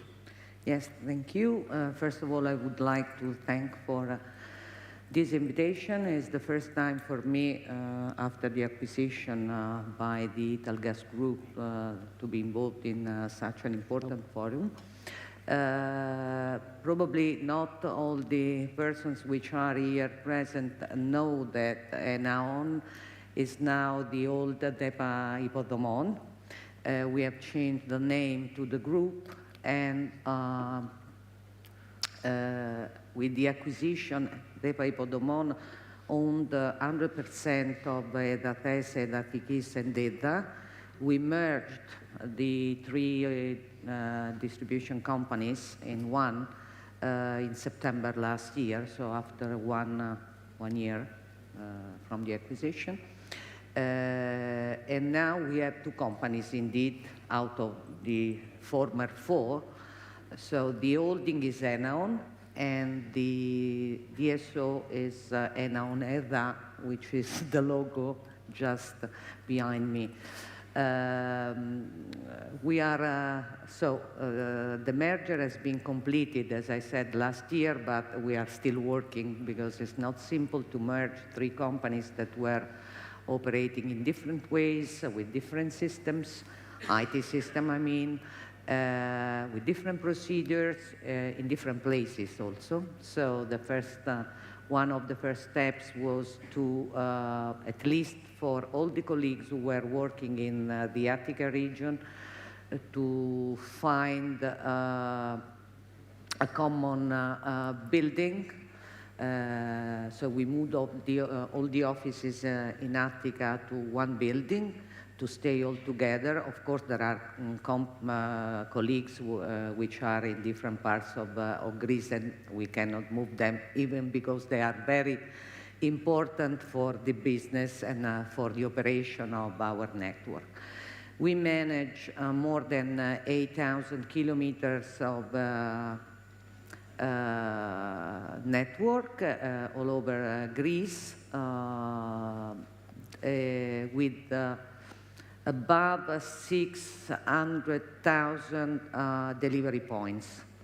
So it's a big reality indeed in this country, and we are growing and we are making additional investments, especially in the areas that were not covered before. The network is really intense in Attica, in Thessaloniki area, in Thessalia, but in the rest of Greece. This is why we have signed recently, during the event of unveiling of the new name, that was one month, just a little bit more than 1 month ago, an important MOU with ABIO, which is the Association of Producers of Biogas. And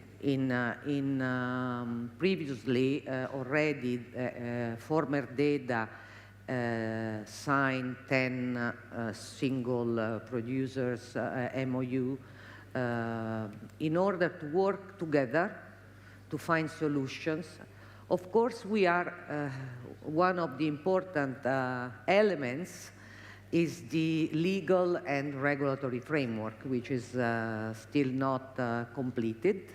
But we read recently that the ministry announced by June they will issue the legal framework. So, because of course this will impact the affordability of investments, especially for the producers of biogas to switch to biomethane, or to additional producer to enter into the production of biomethane. So, new era. as in the previous panel, many speakers underlined the regulation is fundamental, and it's fundamental that it doesn't change now and then. So a stable framework that long for years, in order, especially for the actors who have to decide on investments. This is crucial, of course. Okay, thank you very much. We understand that I mean, a new era begins for Enaon. Yes. You keep a very persistent eye on new things like renewable gases, hydrogen, biomethane. Yes. And I want to mention just in the area of digitalization and really cutting-edge technologies, the new smart meter that we will introduce probably in Greece before then in Italy, has been designed by the Italian colleagues and produced by a company, of course, because we don't produce equipments, but with all the features that came from the experience in Italy and also abroad. They are now in a pilot phase in Italy, and we will be the first one. So from 25, we will install something that no one in the world, I should say, has on gas networks. Excellent. Thank you very much. Professor Tsakiris, I mean, we discussed about new things. I mean, Ms. Morganter made reference to hydrogen and biomethane, but what about fundamentals like exploration, upstream exploration? We understand that some recent developments are quite optimistic. Do you think this is the last opportunity for the country to further develop actually its upstream sector, and what do you think that needs to be done? Well, I'd be happy to answer that. Just want to make some comments regarding the actual topic of the panel. The idea of Greece emerging as a very important hub, transit hub, goes far beyond energy, although energy is the most important parameter of that policy. It includes infrastructure in terms of ports, of rails, of fiber optics, of data. Mm-hmm. And of course, energy being the most important one because it has a catalytic effect on the economy. That policy started 20 years ago, first of all, with the first actually potential agreement regarding the interconnector between Greece and Italy, Greece and Turkey, which was the beginning of the ITGI project. Then it followed with the Burgas-Alexandroupolis oil pipeline and had a historic significance that it actually took us after 20 years to the partial completion of the gas transit hub. Greece is already a gas transit hub, and it moves across the axis of east to west by being the only credible source of alternative sources of energy in the form of non-Russian gas via non-Russian routes to the entire region.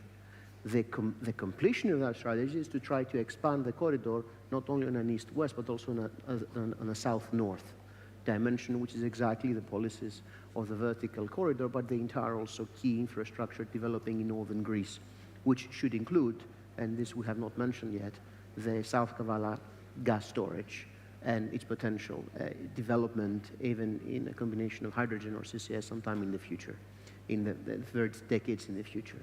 But this infrastructure is structured there. It's a core component of our policy with regards to natural gas. And of course, the most important element, which would take the Greek role to a much larger geographical scope and strategic relevance, would be the electricity interconnectors, which go much further away, much further and much deeper than any form of gas interconnectivity that we actually had in Greece and were able to implement, all the way from the Persian Gulf to the Eastern Mediterranean to North Africa, even extending across the Adriatic to Central Europe. That is a level of geographical scope which is unprecedented with regard to the ambition the potential ambition of the Greek transit policy.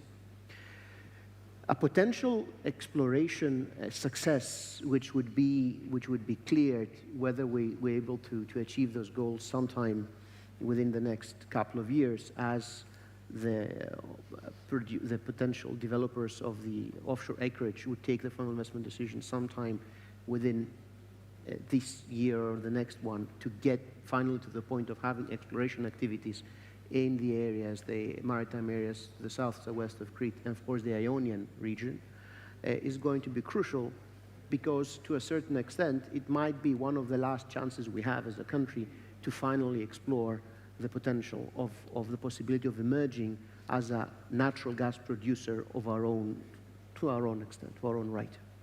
And depending on how vast, how significant these developments are, and I think that Dr. Stefatos, who's following in the panel, is much more competent than me to give you the details.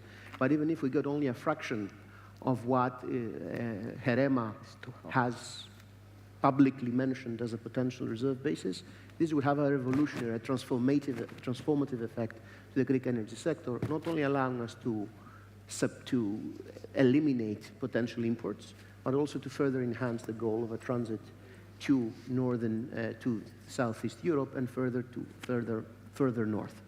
Of course, that would also depend on demand dynamics, the expansion and the pace of the energy transition, and what effect it would have to European gas demand.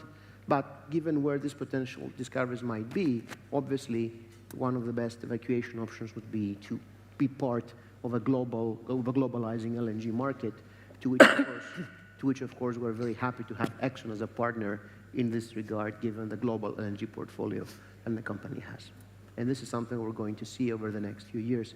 But the goal of potentially emerging as a significant gas producer in our own right, and maybe, we don't know yet, exporter, is something that is going to be play out in the second part of this decade.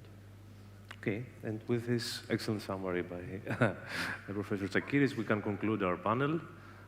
Thank you very much for this fruitful discussion. Thank you.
Χαίρετε και πάλι.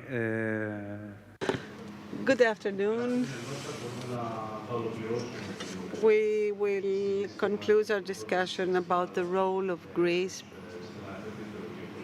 in the wider geopolitical and energy framework with this panel.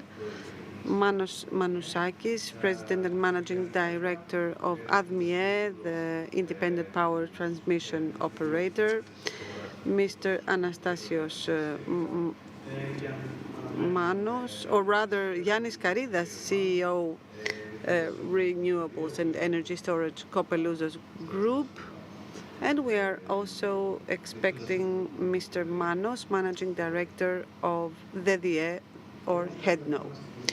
Mr. Manousakis, I would like to start with you. You have a very ambitious growth plan that includes internal infrastructure and also Green Aegean, Eurasia, that is now and also Saudi-Greek interconnection. All these interconnections will definitely transform our energy landscape, but they will also pose a series of challenges to the operation of the system. What do you think about that, and how do you want to deal with those challenges? First of all, let me thank you for inviting me to this important conference, important for our sector. And I would like to start with a comment on the title of this panel, Greece as an Energy Hub. I think that after the sharp growth of renewables in Greece, Greece is not aiming at becoming an energy hub anymore. It is more, the goal is more to become autonomous in terms of energy, and also in the midterm to export energy. The reason for this is that during the last years there has been a significant rise of the penetration of renewables. With developing storage, we will not only become autonomous, but also a regional power that will be able to export surplus. And the ADMIE is the independent power transmission operator. Our plan is not ambitious, I would say. It is rather realistic if we compare it to the plans of other European power transmission operators. They all try to deploy their systems. The shift from the classical fossil fuel mix to the new mix that includes renewables requires a more dense electricity network, both domestically and also between the countries.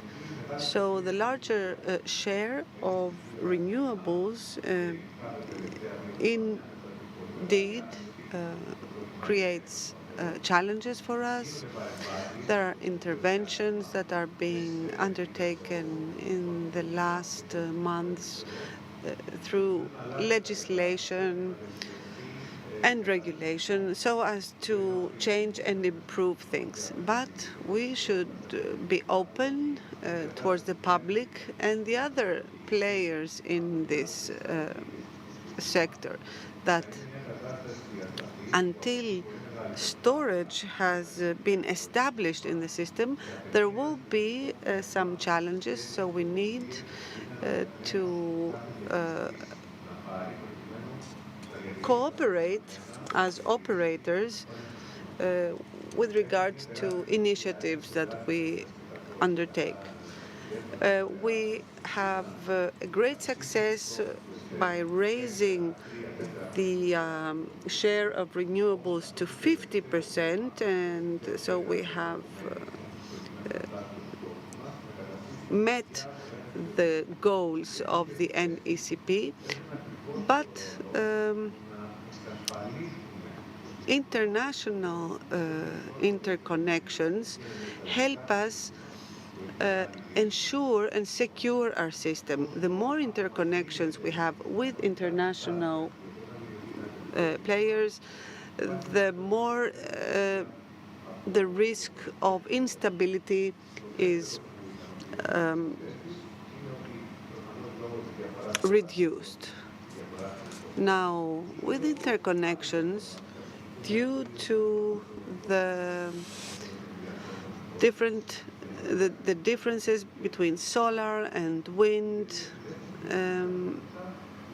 international interconnections give us the possibility to not be dependent on weather conditions in a certain region.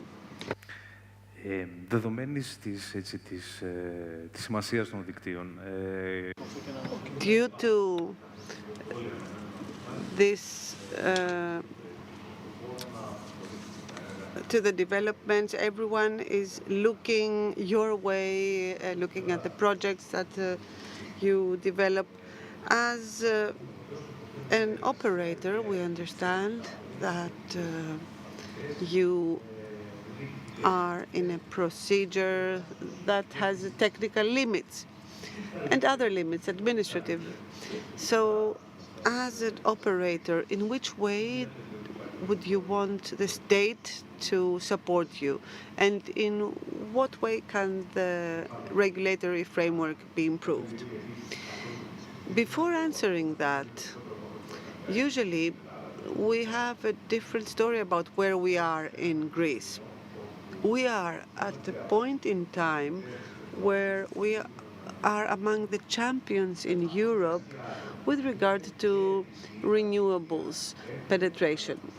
And this is also because of the deployment of networks, which was fast. Apart from that, we are at a point in time where if storage is not further developed, then we will have a lot of challenges. Therefore, we have to look at all the stakeholders.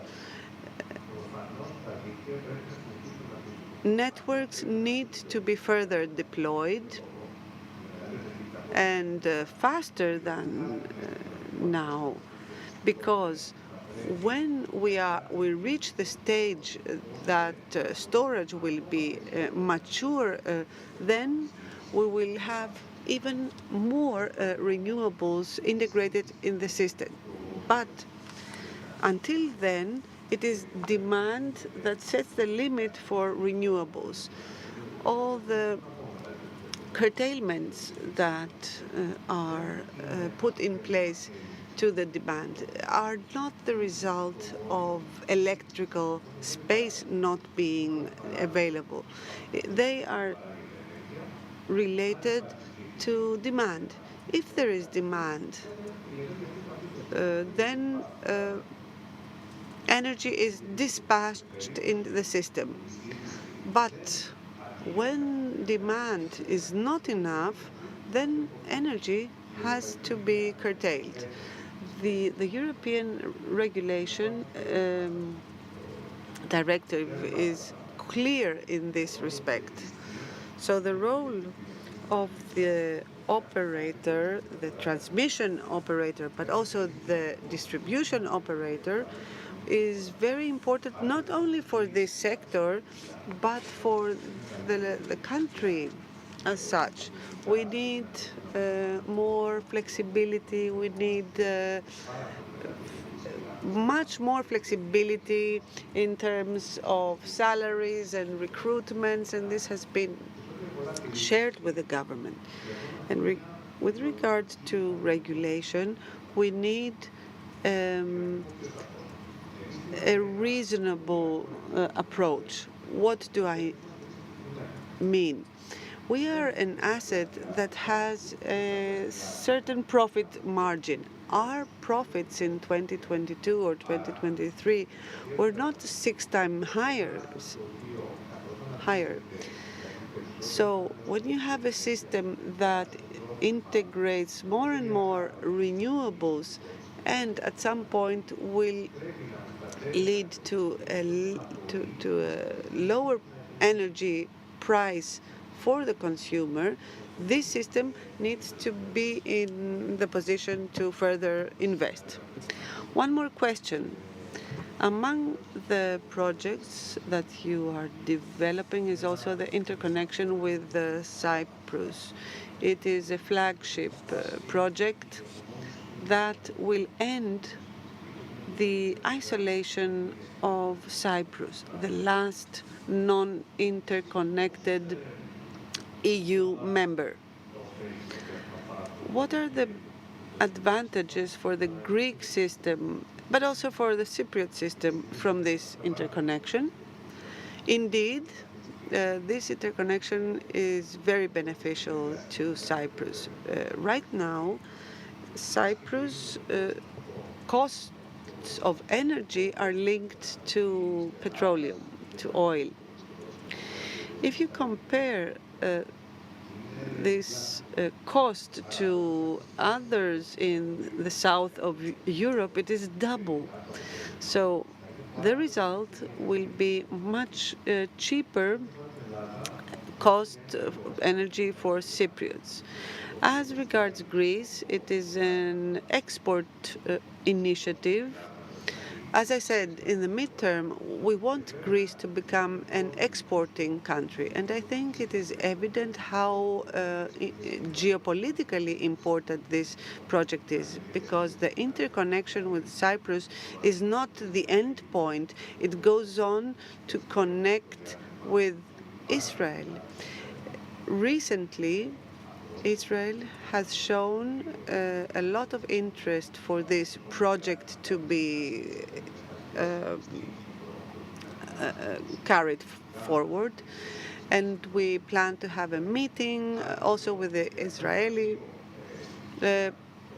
side about this issue. So the exporting role of Greece and the geopolitical role of Greece are very important with regard to this project. And this is why ATMIE, the independent power transmission operator, decided to participate in this project. And since the decisions have been taken by Greece and Cyprus, there will be also investors participating in the project. Thank you very much. Mr. Manos, equally, the DE had no distribution system operator has a critical role to play in the energy transition. Mr. Manousakis has actually set the limit in terms of how much the system can uptake. Further electrification of the energy system, including electrification, heat pumps. How do you see the energy transition moving forward, and how the system's design and development will be in the future? Well, thank you very much for inviting us, for having us here today in this exceptional panel. Conditions in the electricity systems, both in terms of transmission and distribution, are constantly changing in Europe. Let's just say that 10 years ago we weren't talking about such rates of RAS uptake, we weren't talking about batteries, we weren't talking about EVs, and furthermore the traditional energy model has changed from production, transmission, distribution, and consumers. It was a clear structure, but now we have a multi-dimensional. You might have a consumer that is producer, that is supplier, who is also self-sufficient, and might even not be needing the system per se. This has put a lot of pressure on the networks. Up to 2050, 50 billion euros should be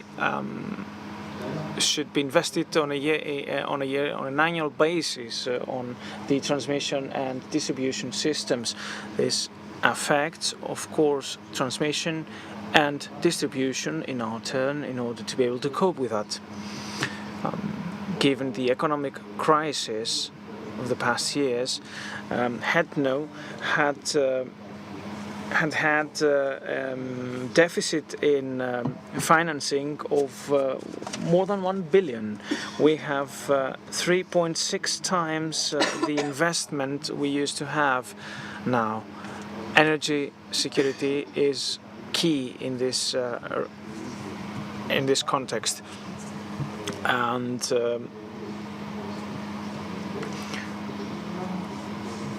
this will allow us to be able to bear this concept.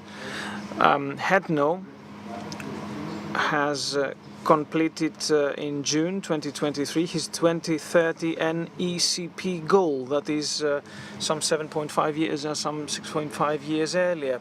We have to be proactive, and we have to do that because conditions change.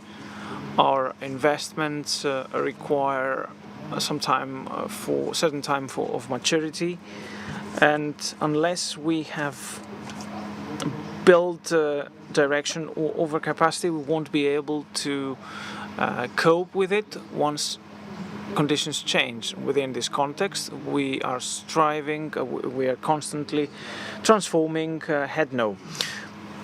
Talking about transformation, what innovations do you consider introducing? Say, flexibility related platforms or other innovative ideas. We have a center-based approach. We have a user-based approach. We have digitalized our services 24 hours a day.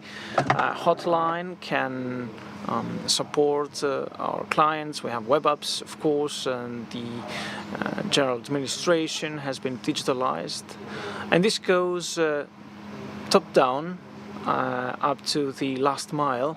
The smart meters project is ongoing. We have placed the orders for the first amount of smart meters.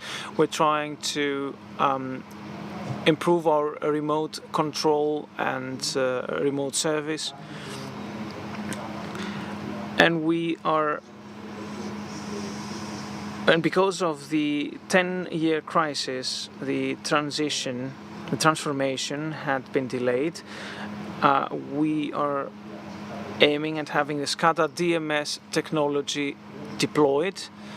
That would enable us a very well controlled area in 5-6 areas instead of the 54 segmented areas so far. Without going into detail, I mean to say that we have made investments that save costs, energy, and promote flexibility. Thank you very much. A last question on my part. There is widespread concern that network deployment and development, of course these are capital-intensive projects, costs will also rise. And this is understandable, but not reasoned, not justified, because as Mr. Manusakis said, large investments are necessary, and these are also the backbone of the green transition. First of all, network demand has skyrocketed.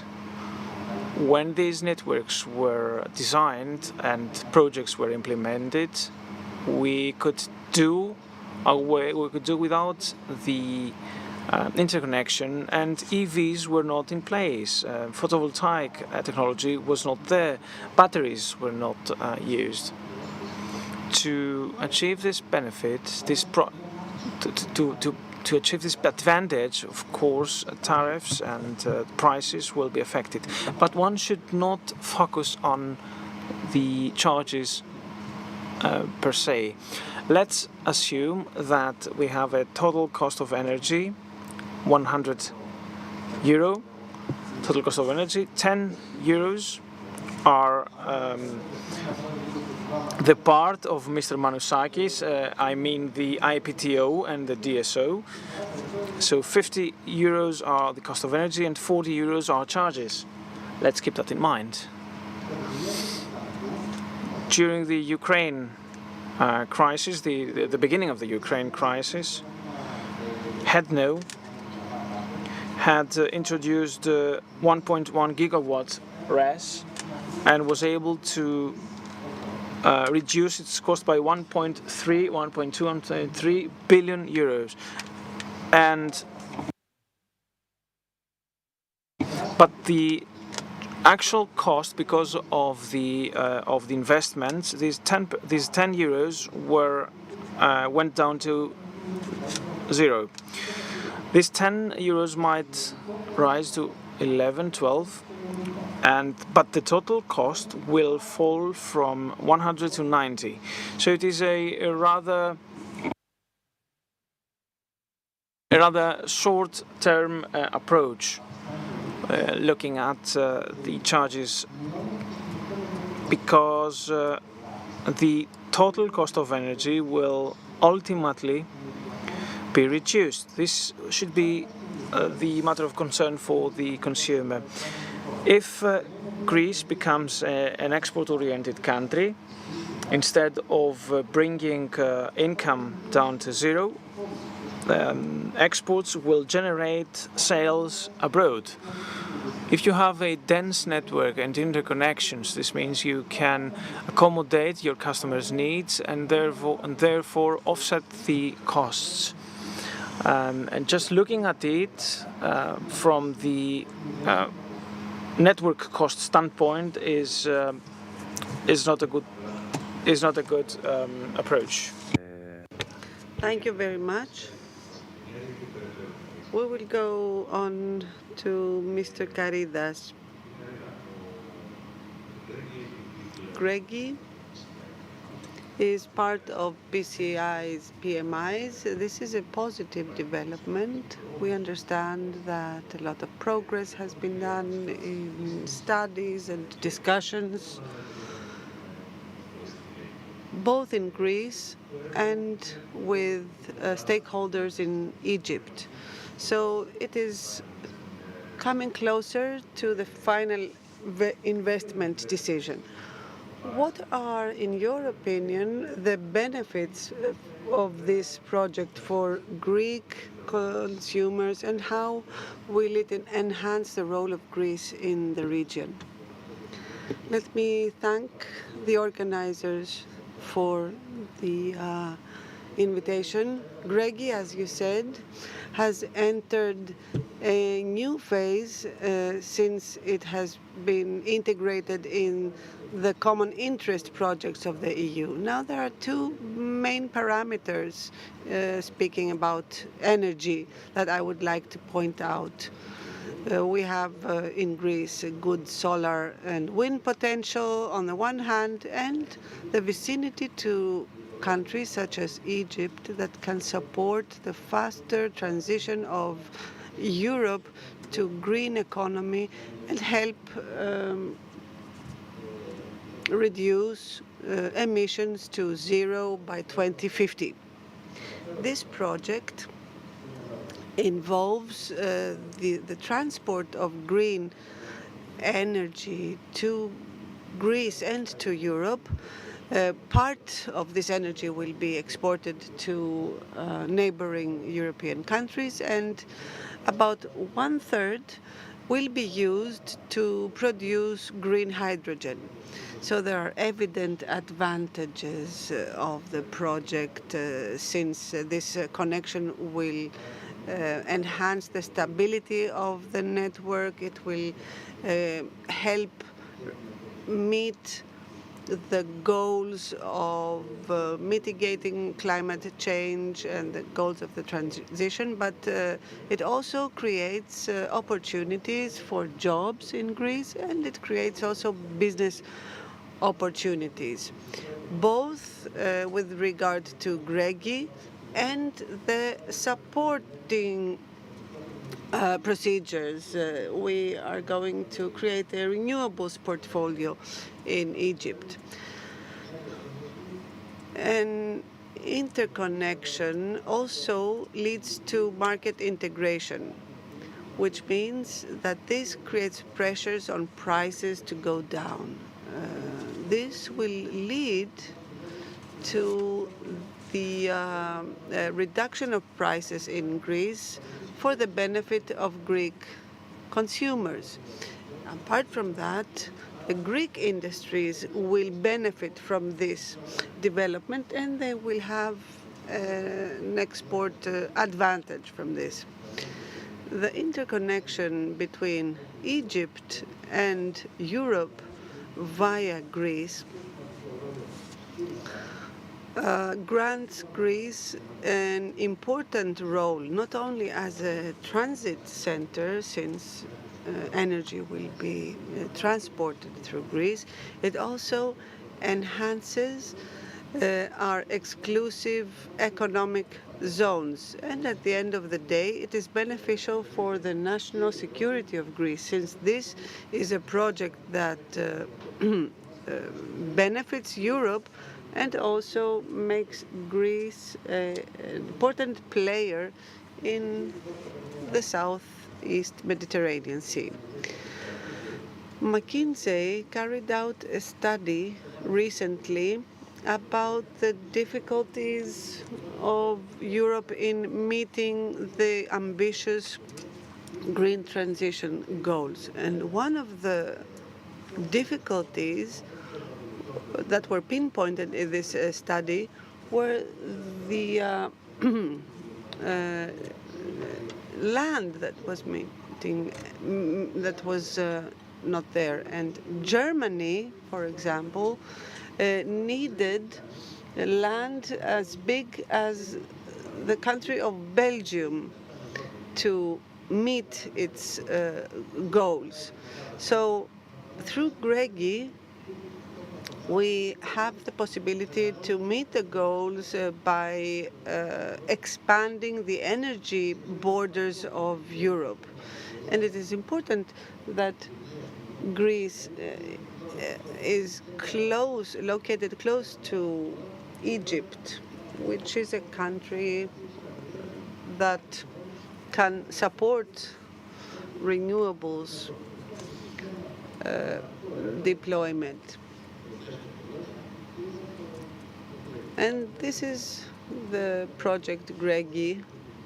This is what it is about. And recently, the Prime Minister, together with Ursula von der Leyen and the Belgian Prime Minister and the Italian Prime Minister, met with the Egyptian President El-Sisi. And the main point on the agenda was GREGI, because GREGI is important for the whole of Europe, not only for Greece. GREGI will therefore contribute largely to the Greek economy in the ways that I explained. It also will contribute to the Greek GDP and help Greece become an important, a valuable player in the wider region. I would like to ask about this problem of land that is lacking for deploying renewables. For green hydrogen, huge electrolyte plants need to be installed. So there will be an enormous problem, not only in Greece, but also in other countries in terms of land availability. So I guess we can agree that decongestion of renewables installation is one of the solutions. Now, GRECI is being developed in parallel with other projects that are being developed by the independent power transmission operator ADMIE. How do you see this project with regard to other projects in the area?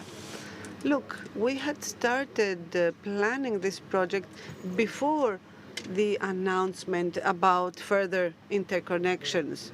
And as I said, the aim was to have one part of the energy consumed in Greece and one part being exported to the Balkans and other neighboring countries. Now, if we want Greece to become an energy hub and an export hub, then the interconnections that you mentioned definitely create an important advantage for Greece to further develop in the Balkans and in Europe.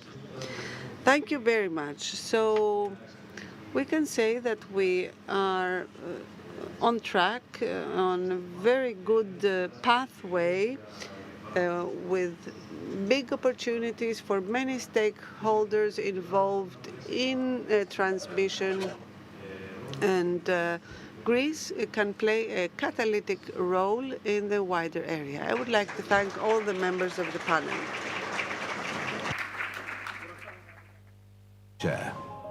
Built on clean, sustainable, and green energy.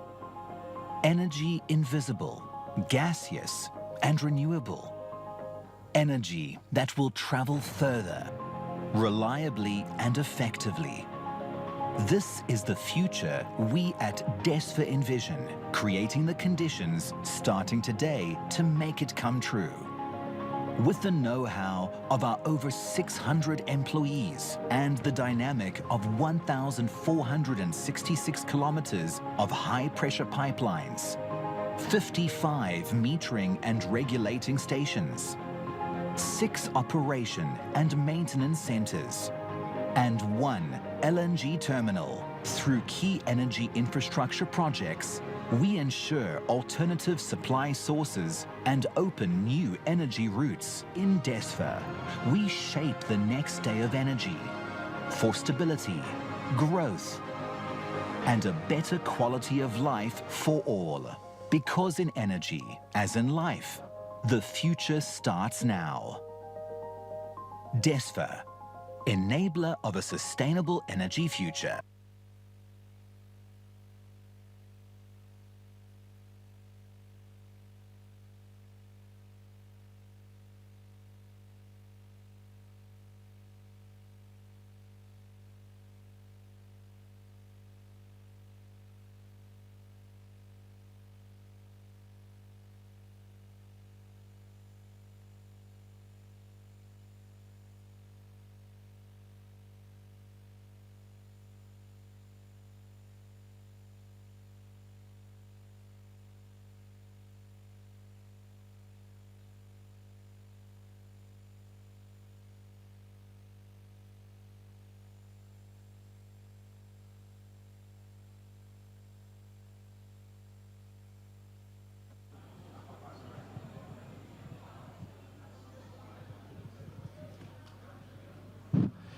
Λοιπόν, ζητάμε και πάλι συγγνώμη για το γεγονός ότι σας κρατάμε χωρίς να έχει ανοίξει το φαγητό πάνω τέτοια ώρα, όμως ας πούμε είναι... We do apologize for the disruption that we've had from the power cut earlier. However, we have the pleasure and the honor to have here with us for the fourth discussion, Mr. Aristofanis Pantos, who is the CEO, as you know, of the Hellenic Hydrocarbon and Energy Resources Management Company, HEREMA, whose going to talk about the issues of the kind of offshore expectation that we have in our countries, because both activities that you deal with through HEREMA, both the power production on an offshore level, they're both in the background, and allow me to ask you initially whether these expectations from the sea do have some basis, whether we should be looking towards them. First of all, I'd just like to thank you and say that it's my honor to be here once again at this forum, which is a very important milestone for the energy sector. And also I'd like to thank all of you who are still up for being here with us. I understand that many of you are hungry and you want to take a break. So I'd just like to thank you for your attention, and I'm going to try to be very brief. Already there have been a few mentions about the challenges in the sector and about the challenges in the space and the high demands for space. I think that if we look at Greece specifically, we have a very beautiful country with finite space, but then also very competitive, many competitive uses. So therefore, for us, we know that the only way out of this situation is to actually look at the sea. So keeping that in mind, we also need to not forget that our marine environment is one of the most important factors for ensuring the quality of life. Therefore, we need to start as soon as possible to start studying it and looking at it, so that if there's any use of the marine environment, then that needs to be done in the best possible way. We believe that these are obvious thoughts, but to answer your question, we're not the first ones to do this. If we look at what's happened in the North Sea in the past 50 years with the discovery of hydrocarbons, it became a source of wealth with networks for transporting natural gas and oil. Now the North Sea is being transformed by adopting renewables with enormous wind farms, which are in the marine environment, by developing electrical grids which are kind of underwater, by creating infrastructure consisting of a grid for collection and geological storage of CO2 to offering solutions to the energy-heavy industry of Northern Europe, but at the same time finding solutions for creating ammonia and hydrogen in the future. So all these features are also present in Greece. I dare say that I would say that the Greek marine space, Aegean and the Ionian Sea and the surrounding areas, as the equivalent of the North Sea for the Mediterranean. Therefore, I believe that this is a challenge for all of us. Greece traditionally has been a maritime nation, and given the chance and given the competitive advantages that it has in the energy sector, and all these people who come from the energy sector do understand the abilities that we have and the opportunities that we have, that we do need to look at offshore and become an offshore nation. I'm not sure how that would be translated into Greek, but that would allow us to gain the experience and the technical expertise, which I believe that very soon is going to be on high demand, even on a regional level. I understand it as a goal and as a vision. However, my question is how feasible such a vision is, and if we take that a little bit further, what are these specific elements that we would need to see as prerequisites in order for these two directions to mature. For example, the offshore research and the exploitation of hydrocarbons, and at the same time the offshore wind farms. Yes, I do understand the concern, but the reason why I insist and you're not going to see any doubts. And what I say is that we do truly have everything that we need. On a wind farm level, offshore wind farm, I believe that we have the most competitive wind farm capacity compared to our neighbors. The only area that we'd say that might have marginally better is Southern Europe with Mistral wind. So therefore, we have a competitive advantage, and Greece is already moving to that direction with new initiatives.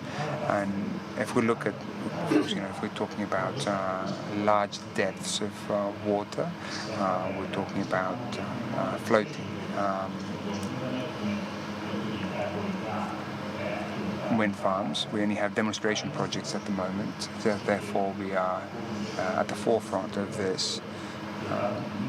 Sometimes we hear about Greece not being quick enough, but I would say that in this particular area, I believe that we move very, very quickly when it comes to this competitive advantage. But when it comes to hydrocarbons, I would just say that not only we're not at the forefront, but we're probably very delayed. But what hasn't happened all these years is now giving Greece some very kind of beneficial circumstances because the traditional supply in Europe with the traditional Russian gas creates reasonably a shift to the East Mediterranean. In East Mediterranean we have great discoveries, and all we need is just a few tools that will just bring that gas to the market. If we do find some gas reserves, then I guess then we're talking about the perfect circumstances. Why are we talking about gas? Because our strategic priority is about the renewables capacity. However, being realistic, over the next few decades, we're also going to need those transition fuels such as gas. And if we can be the ones who will supply that transition fuel to the neighboring countries, then that will be an additional advantage. What's interesting about this is that in a country where we have all these different abilities, for example, if we can already have the network, imagine if we have the production, if we also have the ability to export clean green energy, and at the same through the wind farms, the offshore wind farms, and at the same time we're developing the management of CO2. We have all the necessary components which are critical for a successful energy transition. What's also very interesting is that all these things have a common supply chain which fits the characteristics of our country. Our country has shipyards, it has ports. We might not have used them to its maximum capacity, but we have huge abilities to develop a very good supply chain with very good characteristics, common characteristics, which also help with reducing the cost. But if you bring 50% of the supply chain and you start serving other neighboring countries, you can understand that, of course, that reverses this situation. However, using the example of Crete, and that's not only happening in Crete, but also in Ioannina. But in Crete, both when it comes to offshore, but also for exploration projects, we have reactions and lawsuits. How is that going to be dealt with so that we can actually move forward? I'm going to respond to this recently, saying that recently I was talking to a very distinguished speaker who said that in Greece most important things, most big things have seen some reaction. I would dare add here that to a certain degree this is understandable because there is a certain degree of suspicion by Greek citizens, and when it comes to the way we design these kind of projects, believe in.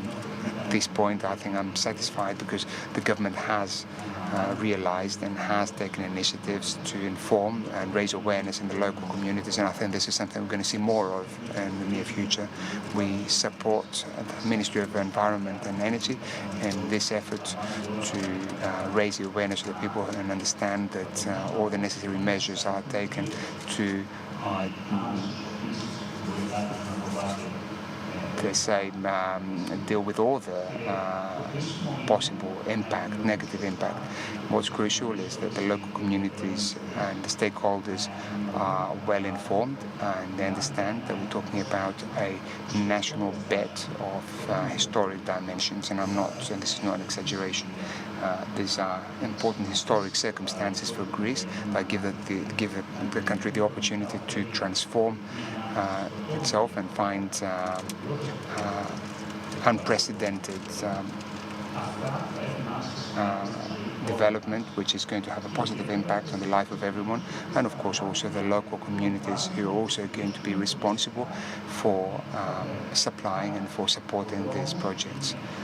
So therefore, I believe that the road ahead is the correct communication, transparency, so that people can understand the benefits as well as the challenges that are created by these delays and the well-being of our country. But yes, of course, not everyone has the right knowledge to understand all these elements, but never mind. To conclude, I'd just like you to go through a little bit about the timeline. What are the main milestones within both sectors? Well, first of all, I could start with hydrocarbons. We're already in the phase where the people who already got agreements for the land that is being used for. So they need to. We already have the Hellenic Energy and ExxonMobil in Crete. They've already completed the last cycle of 3D data, geological data, which we need. Περιμένουμε τις αποφάσεις στο δεύτερο μισό. So we're waiting for the results in the second half of this year, and we're hoping that this will be positive. At the same time, this joint venture, and because I've seen that being publicized, that we've already visited various port authorities in Patra, in Agoumenitsa, in Chania, in Crete. I might be leaving some out, I might be forgetting some, and also in Astakos, where to see whether we can actually have this necessary supply bases to support this venture. When it comes to the offshore wind farms, the environmental consultation phase has already been completed. We've already given some clarification in relation to our design. When do you believe that? I think it is a matter of weeks, if not earlier. I'm hoping that we're going to have a positive reaction for the approval of this study, and in collaboration with the Ministry of Environment and Energy, we've already started this conversation with the local stakeholders, with chambers of commerce and various representatives of professionals in the prefecture of Lassiti. We're going to continue with this consultation in the other areas as well, and all the stakeholders there, in order to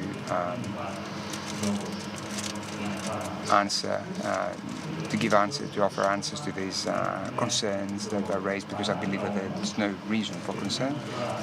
At the same time, we're waiting to see, and it's a matter of days, we're going to see some legislative provisions that are going to help with the operation of the company. We want the company to move forward really fast. We need to have access to the necessary resources in terms of human resources, and at the same time we continue with our conversation with ADMIE, using business tools from the private economy,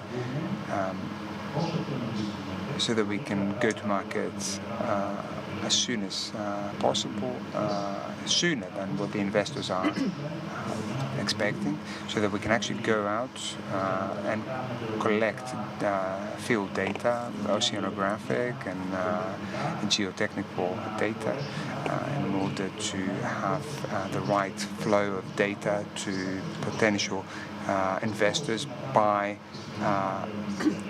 early 2025. Our goal is to reduce to the maximum all investment risks, so that we can move, as we've said, by 2027 we can go to tender for the first offshore wind farms. And since, because you talked about Αναμένουμε και εκεί σύντομα να ξεκινήσει η συλλογή. So we're talking about collecting the right data.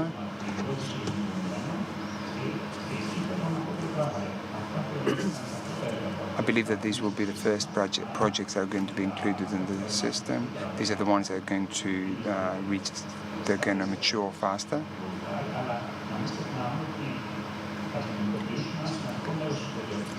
But I believe that they're just going to be an important part of the supply chain, and they're going to give us an enormous technical expertise, both on the level of licensing, but also, what we need in terms of specifications, what we need to correct. So floating wind farms, I don't think we going to have. No, I do not believe that we're talking about any further projects. There is some discussion about whether we can accelerate some of the projects, because there is pressure from investors, but also supply chain investors who would like to see one of the projects, so that we're going to. Yeah, we're talking about the floating ones. Yes, okay. Mr. Stefato, thank you very much. I wish you all every success, or everything that you just mentioned here. Thank you all. We're going to have a break now, but we're going to be starting at 3:30 with the next panel. Thank you. Thank you. We believe in the power of energy. Access to energy has the power to transform lives and lead us into a brighter tomorrow. It fuels economic development, enabling the expansion of technology, industry, agriculture, transportation, and even trade. But safeguarding our environment to ensure the prosperity of our future generations is equally important. This is why it is essential that we prioritize the transformation of our energy system. Reaching our net zero carbon goal hinges on our ability to put to use all available low-carbon energy sources. We are transforming as a company to help address these challenges, converting our country's natural resources into energy for the benefit of society. Our expanded scope across the energy spectrum is fueled by our belief in driving meaningful change. We are beginning a new era, united behind a new mandate, a new brand, and a bold new identity. Revitalized, diversified, modernized, inspired by our heritage, energized by our global partners. We are committed to being a value creator in everything we do.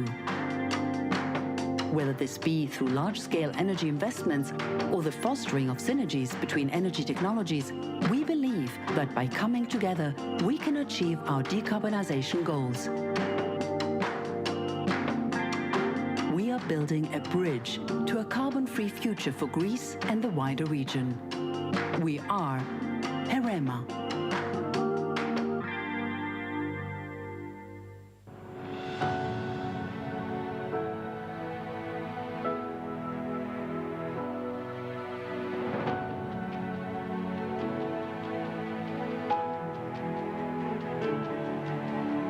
Είναι μεγάλη χαρά που σας υποδεχόμαστε στο καινούργιο κτίριό μας για να μοιραστούμε μαζί σας την σημαντική στιγμή που είναι η δημιουργία της νέας εταιρικής ταυτότητας του ΑΔΜΙΕ. Η αλλαγή αυτή στην εταιρική μας ταυτότητα σηματοδοτεί τη νέα εποχή στην οποία έχει ήδη εισέλθει η εταιρεία. Τα 3 τελευταία χρόνια ο ΑΔΜΙΕ εξελίχθηκε και εξελίσσεται συνεχώς. Αλλάζει και μετασχηματίζεται δυναμικά, καθώς βρίσκεται στην αιχμή του ριζικού μετασχηματισμού του ενεργειακού τοπίου της χώρας. Διασυνδέουμε και με ηλεκτρική ενέργεια και με τηλεπικοινωνίες το σήμερα της Ελλάδας με το αύριο.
Στην Ελπέτισον ενορχιστρώνουμε έναν ολόκληρο κόσμο καινοτομίας για έναν κοινό σκοπό, τη βιώσιμη ανάπτυξη.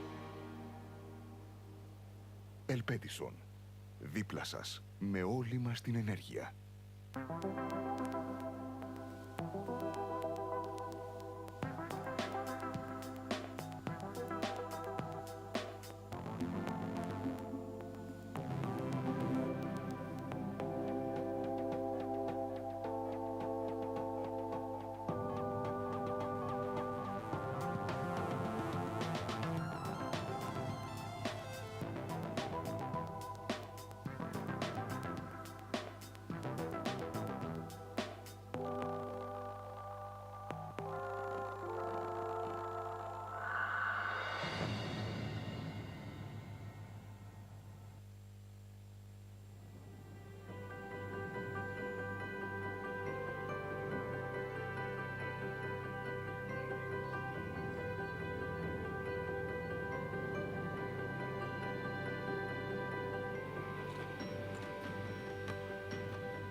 Είμαστε πίσω από τη μεταμόρφωση της ΔΕΠΑ σε μια σύγχρονη καθετοποιημένη εταιρεία ενέργειας.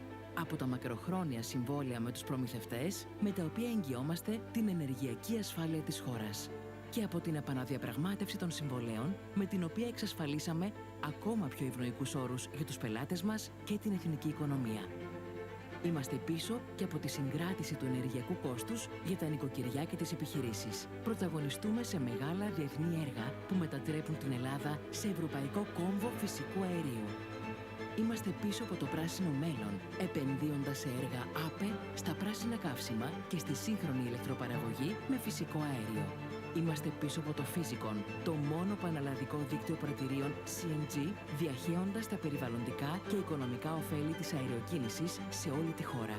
Είμαστε πίσω από όλα όσα πάνε την ενέργεια μπροστά. Όμιλος ΔΕΠΑ Εμπορίας. Στη σημερινή εποχή των μεγάλων αλλαγών, κάθε στιγμή κρύβει τη δύναμη της εξέλιξης. Η Έναον έρχεται να εκφράσει αυτή την εξέλιξη. Τη νέα εποχή. Επενδύοντας σε αξίες όπως η εμπιστοσύνη, η ασφάλεια, η βιωσιμότητα, η καινοτομία, ο ψηφιακός μετασχηματισμός. Η Έναον ανοίγει το βλέμμα της στο μέλλον, μετασχηματίζοντας τις δυνάμεις της ελληνικής ενεργειακής αγοράς σε μια ισχυρή δύναμη ενέργειας και τα δίκτυά τους σε μια ασφαλή οδό προς ένα βιώσιμο ενεργειακό μέλλον. Ενώνουμε τις δυνάμεις μας, αλλάζουμε το μέλλον. Έναον, εταιρεία του ομίλου Italgas, ελληνική εταιρεία διανομής αερίων. Stronger together.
A future built on clean, sustainable, and green energy.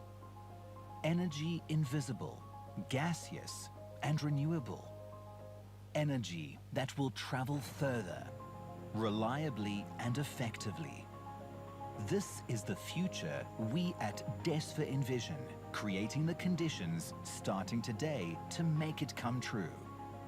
With the know-how of our over 600 employees and the dynamic of 1,466 kilometers of high-pressure pipelines, 55 metering and regulating stations, 6 operation and maintenance centers, and 1 LNG terminal. Through key energy infrastructure projects, we ensure alternative supply sources and open new energy routes. In DESFA, we shape the next day of energy for stability, growth, and a better quality of life for all.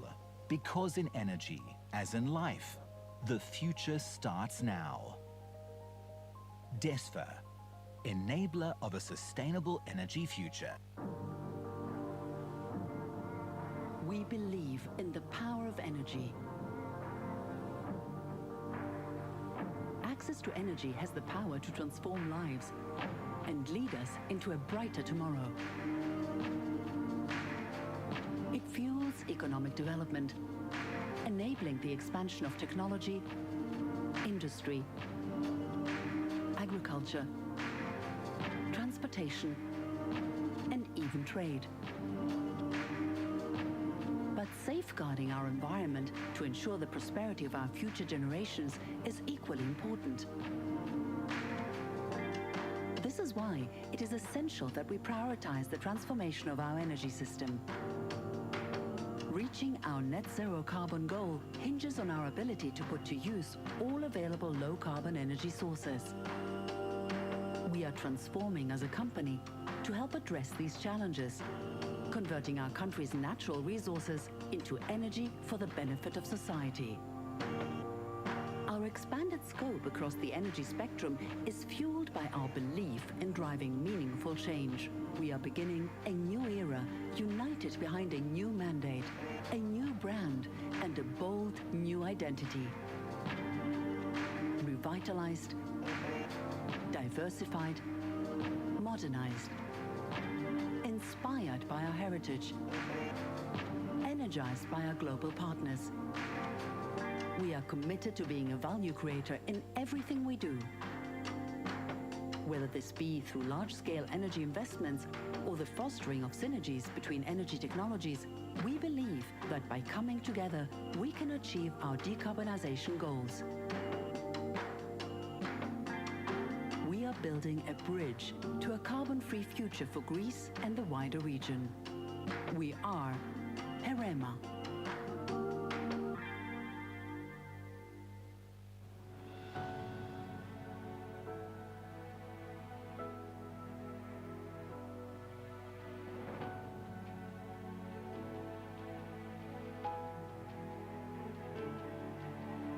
Είναι μεγάλη χαρά που σας υποδεχόμαστε στο καινούργιο κτίριό μας για να μοιραστούμε μαζί σας την σημαντική στιγμή που είναι η δημιουργία της νέας εταιρικής ταυτότητας του ΑΔΜΙΕ. Η αλλαγή αυτή στην εταιρική μας ταυτότητα σηματοδοτεί τη νέα εποχή στην οποία έχει ήδη εισέλθει η εταιρεία. Τα 3 τελευταία χρόνια ο ΑΔΜΙΕ εξελίχθηκε και εξελίσσεται συνεχώς. Αλλάζει και μετασχηματίζεται δυναμικά, καθώς βρίσκεται στην αιχμή του ριζικού μετασχηματισμού του ενεργειακού τοπίου της χώρας. Διασυνδέουμε και με ηλεκτρική ενέργεια και με τηλεπικοινωνίες το σήμερα της Ελλάδας με το αύριο.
Αγαπητές φίλες και αγαπητοί φίλοι,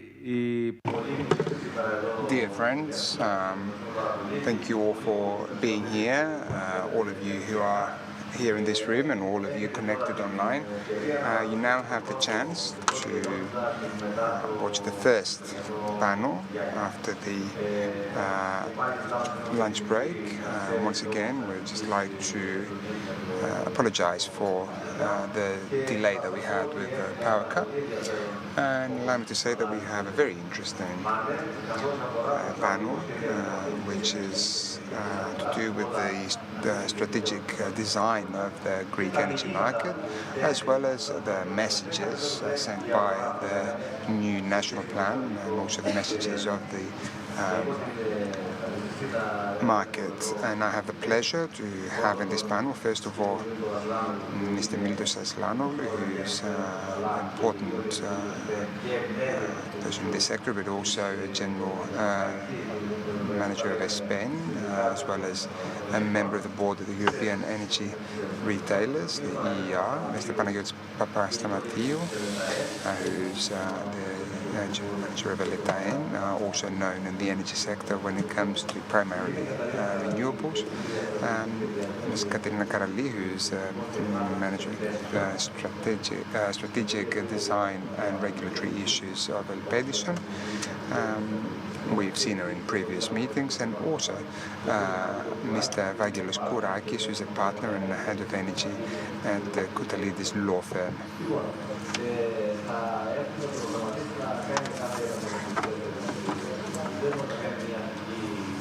Each one of our members of the panel will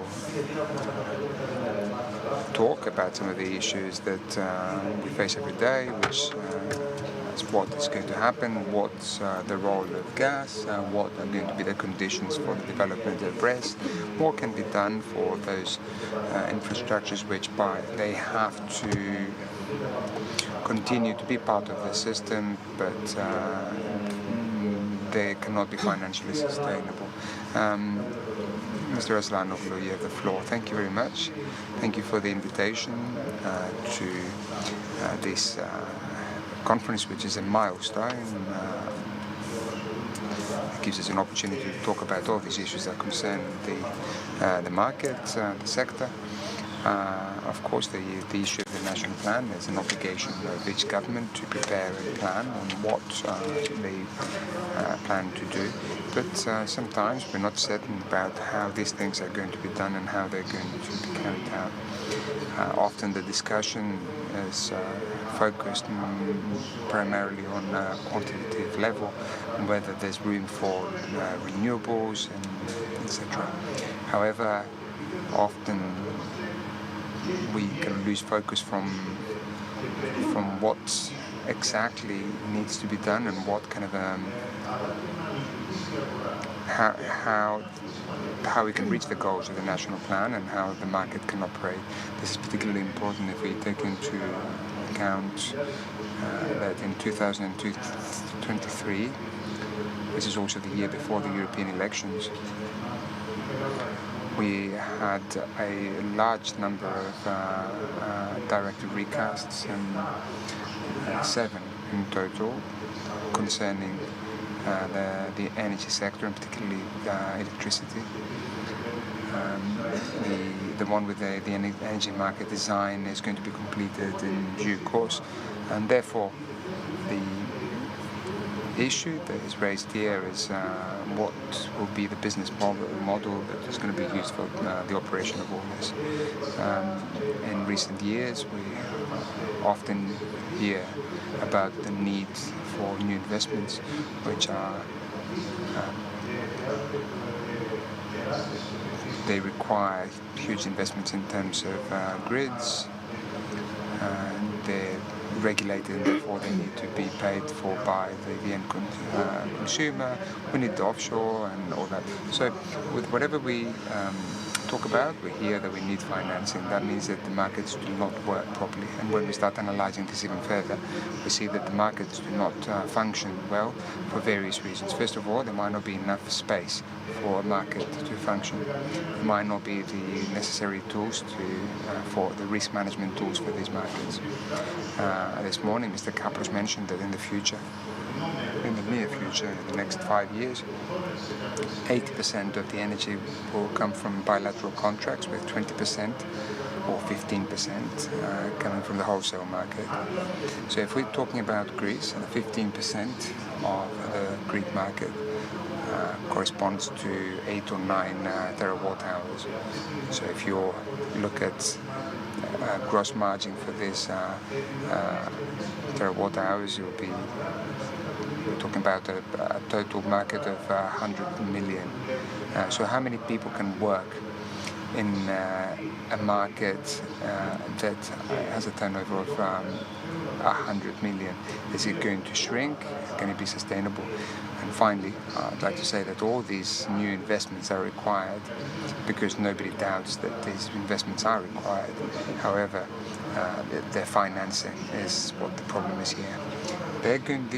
These investments are going to start have a very important competitor, which is the decentralized production and consumption, which now technological is feasible and available, and determines the cost of the energy supply at a certain level. This sets a certain threshold. So what I'm talking about the decentralized, I'm talking about PV panels on roofs, heat pumps and electric vehicles. It just covers the full range of all the energy requirements of a household. This has a certain threshold that can be paid for using the commercial investment through the equipment that the end consumer can purchase. So that means that anything else offered to the market, it needs to be offered at a lower price, because if that's not done this way, then of course there will be another substitute that are going to be easily accessible by the end consumer. Of course there are issues that concern financing or the installations from a technical point of view, the availability of space, roofs, and etc. But in financial terms, the technology is what sets the boundaries and the cost limitations based on what the end consumer can pay.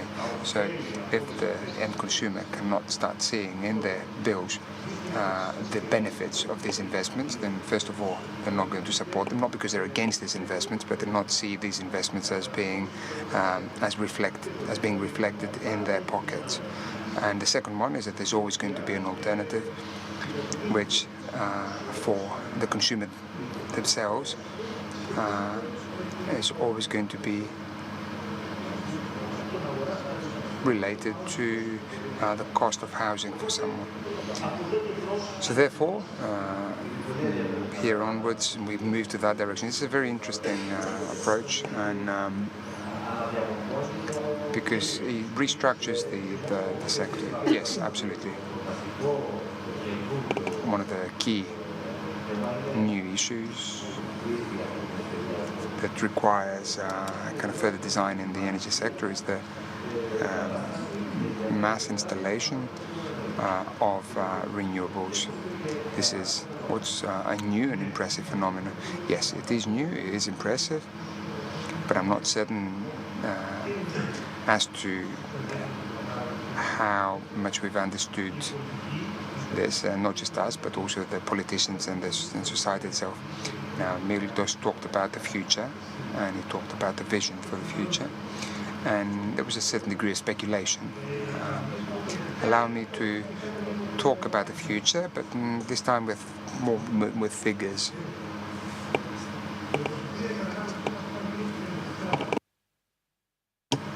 In 23, there was around 21.5% of the kilowatt hours came from wind farms, and the rest of it from about 45%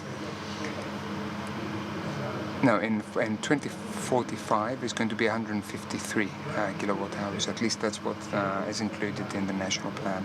And all this consumption is going to come at least 98-99% from renewables.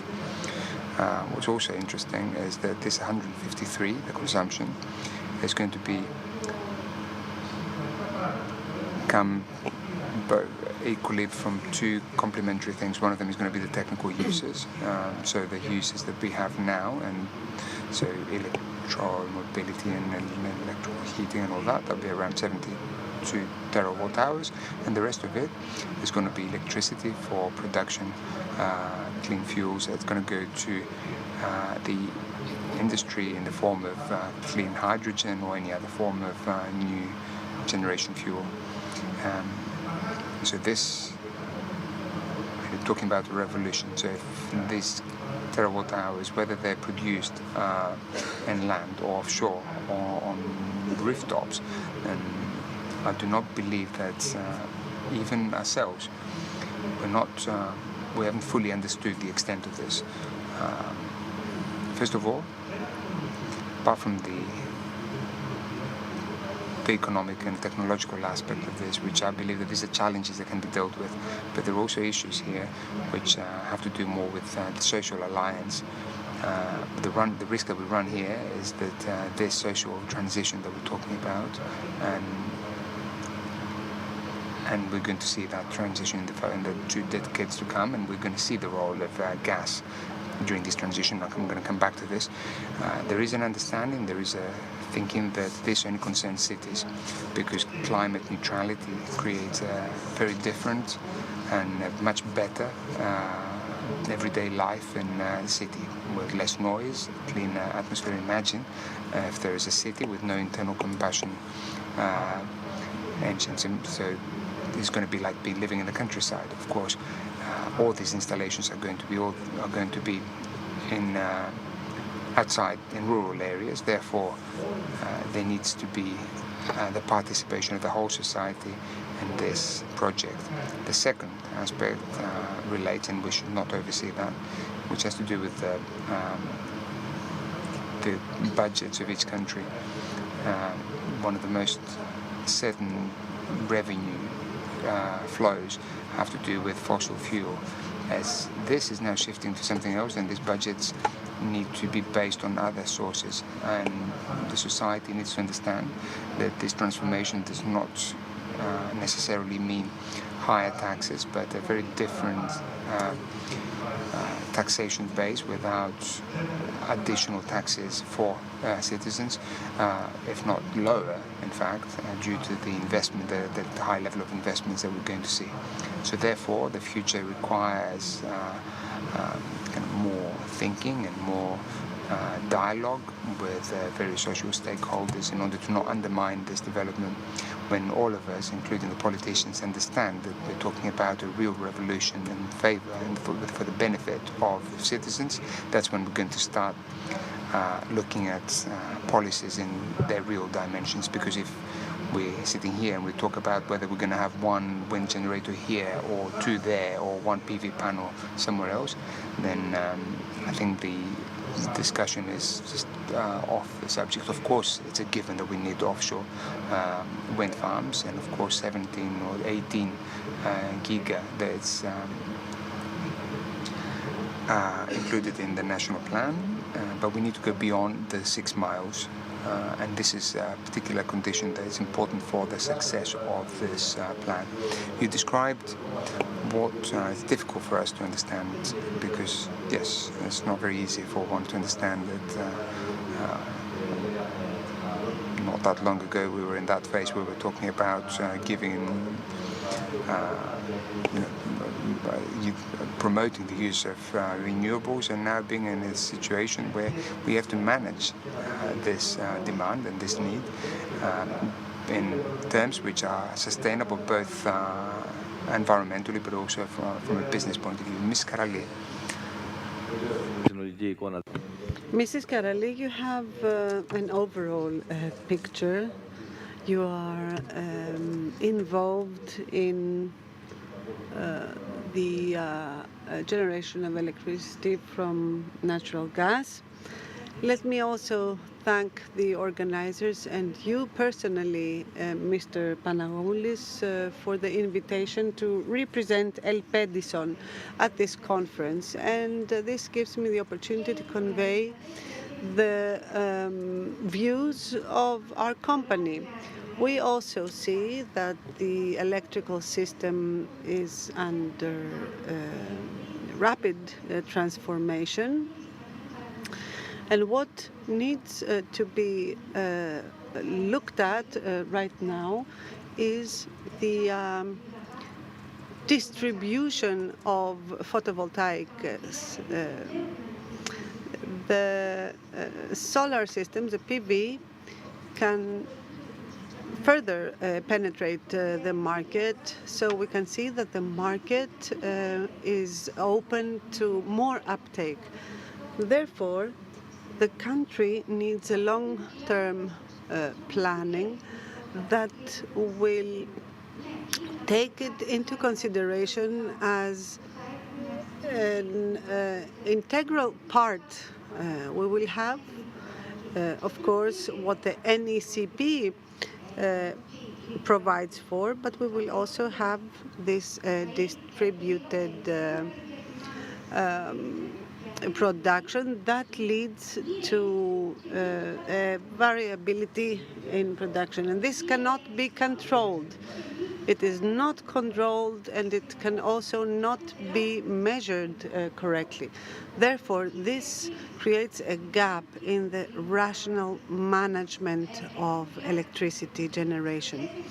We have focused on 4 main axes that need legislative regulation, and they involve technical matters and others. First of all, the allocation of the costs.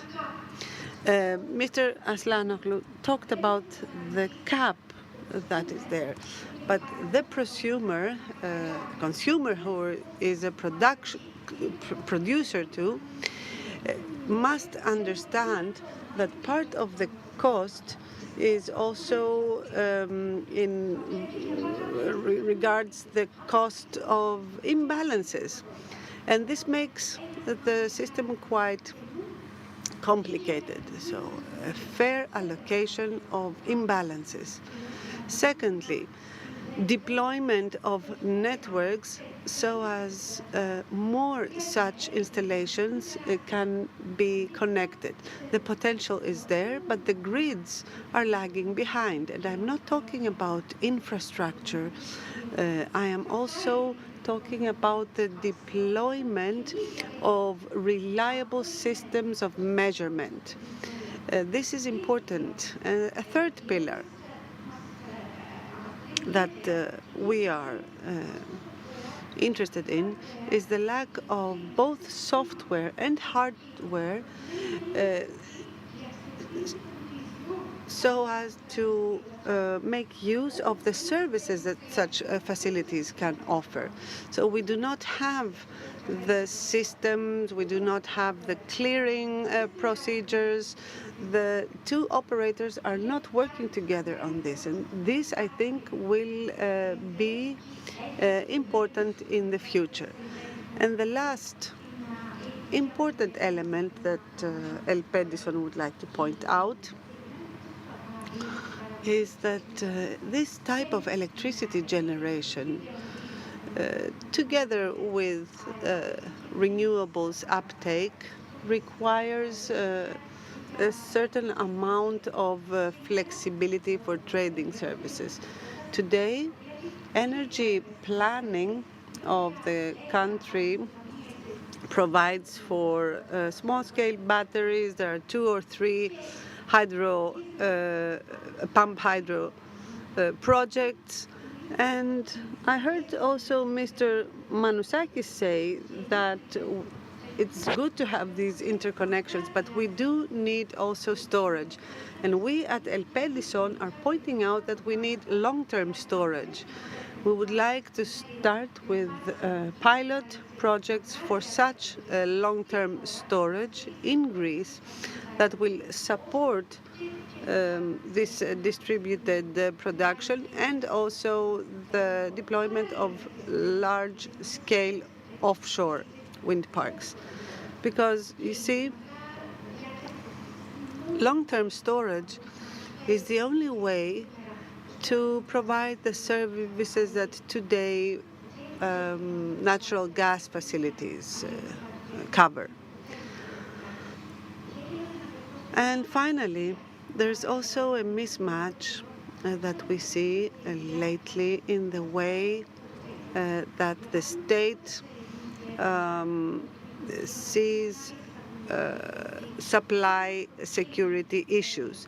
It seems that further installation of conventional systems in Crete is being supported. But there might be multiple occurrences that will need to be dealt with. So Crete has to be prepared to deal with any scenario, whereas for the rest of the system there is no care to provide the flexibility for the case of facilities that might fail. The facilities are not sustainable, and since the NECP is supporting decarbonization, it needs also to provide for their sustainability. Thank you, says the moderator. I understand you mean that a capacity mechanism is needed. Exactly. The state should look at financial matters as equally important, since it is trying to prepare Crete for, could that be a cold reserve mechanism? It could be, but it is not the most appropriate mechanism for our system. We have, when such a mechanism is in place, then the facilities will resume operation, but there will be a very high spike, and neither society nor the suppliers will be able to respond to that. These cool reserve systems are part of the solution, but what we are describing is something that we may see on an everyday basis in the next 15 years as a result of distributed development of photovoltaics.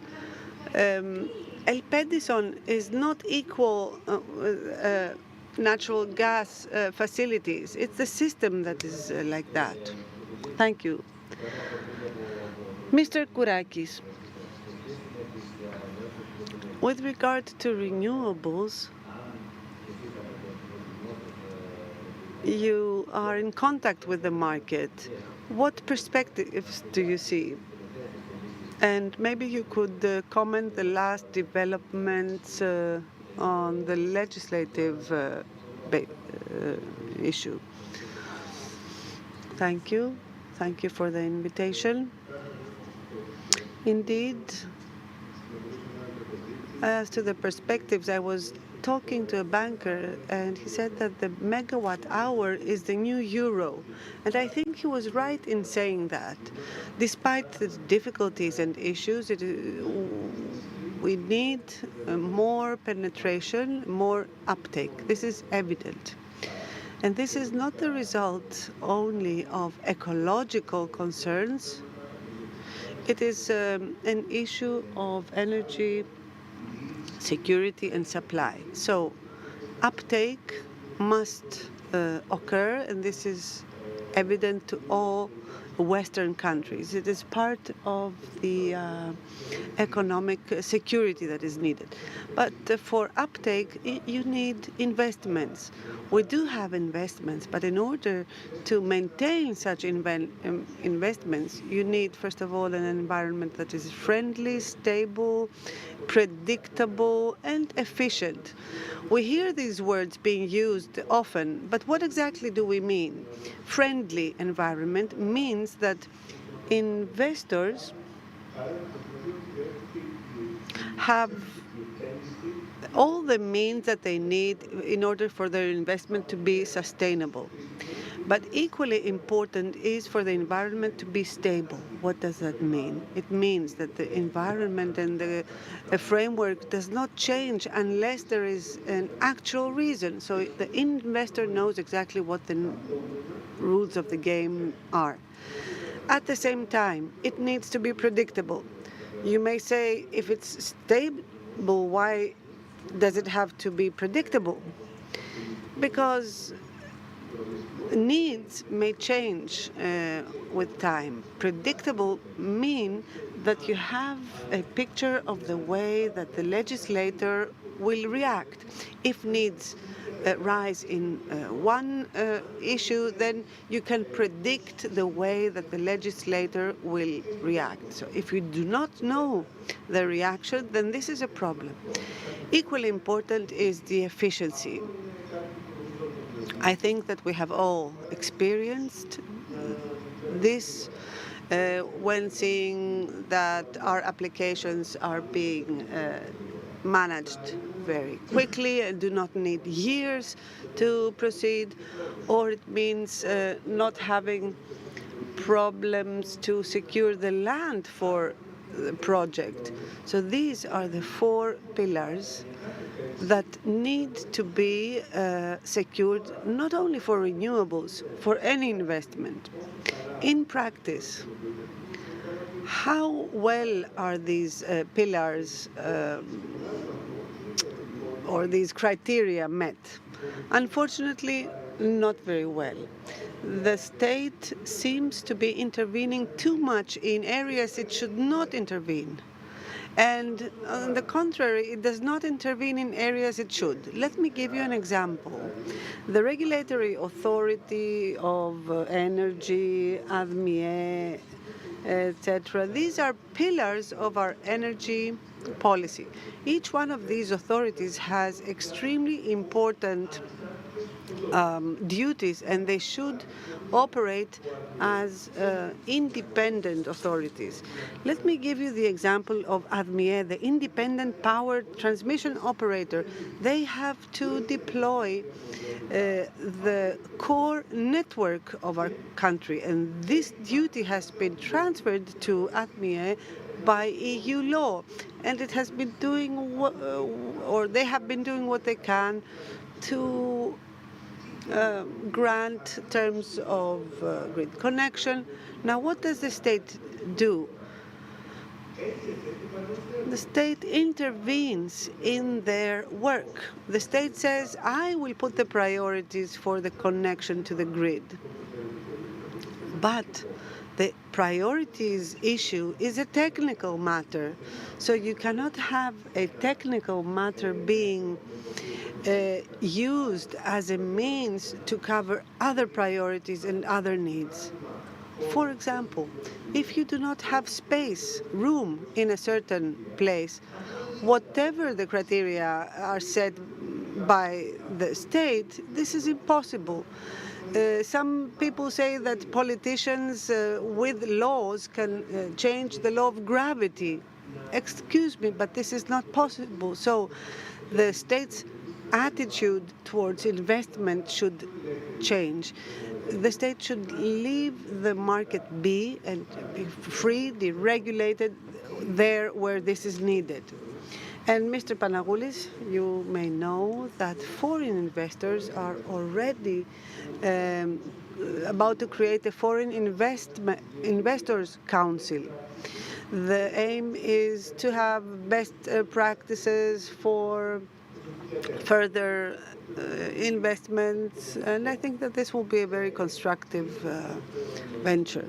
Now, to the last question that you put about the law, the bill, this is the issue of predictability and stability that I was talking about. Evidently, there is no stability. If you have a set of priorities and then all of a sudden you change them with no consultation, this conveys the message of a state that is not reliable and is not also predictable, because there was no sign about this change. You come and change the rules of the game from one day to the other. This is one issue. The second is that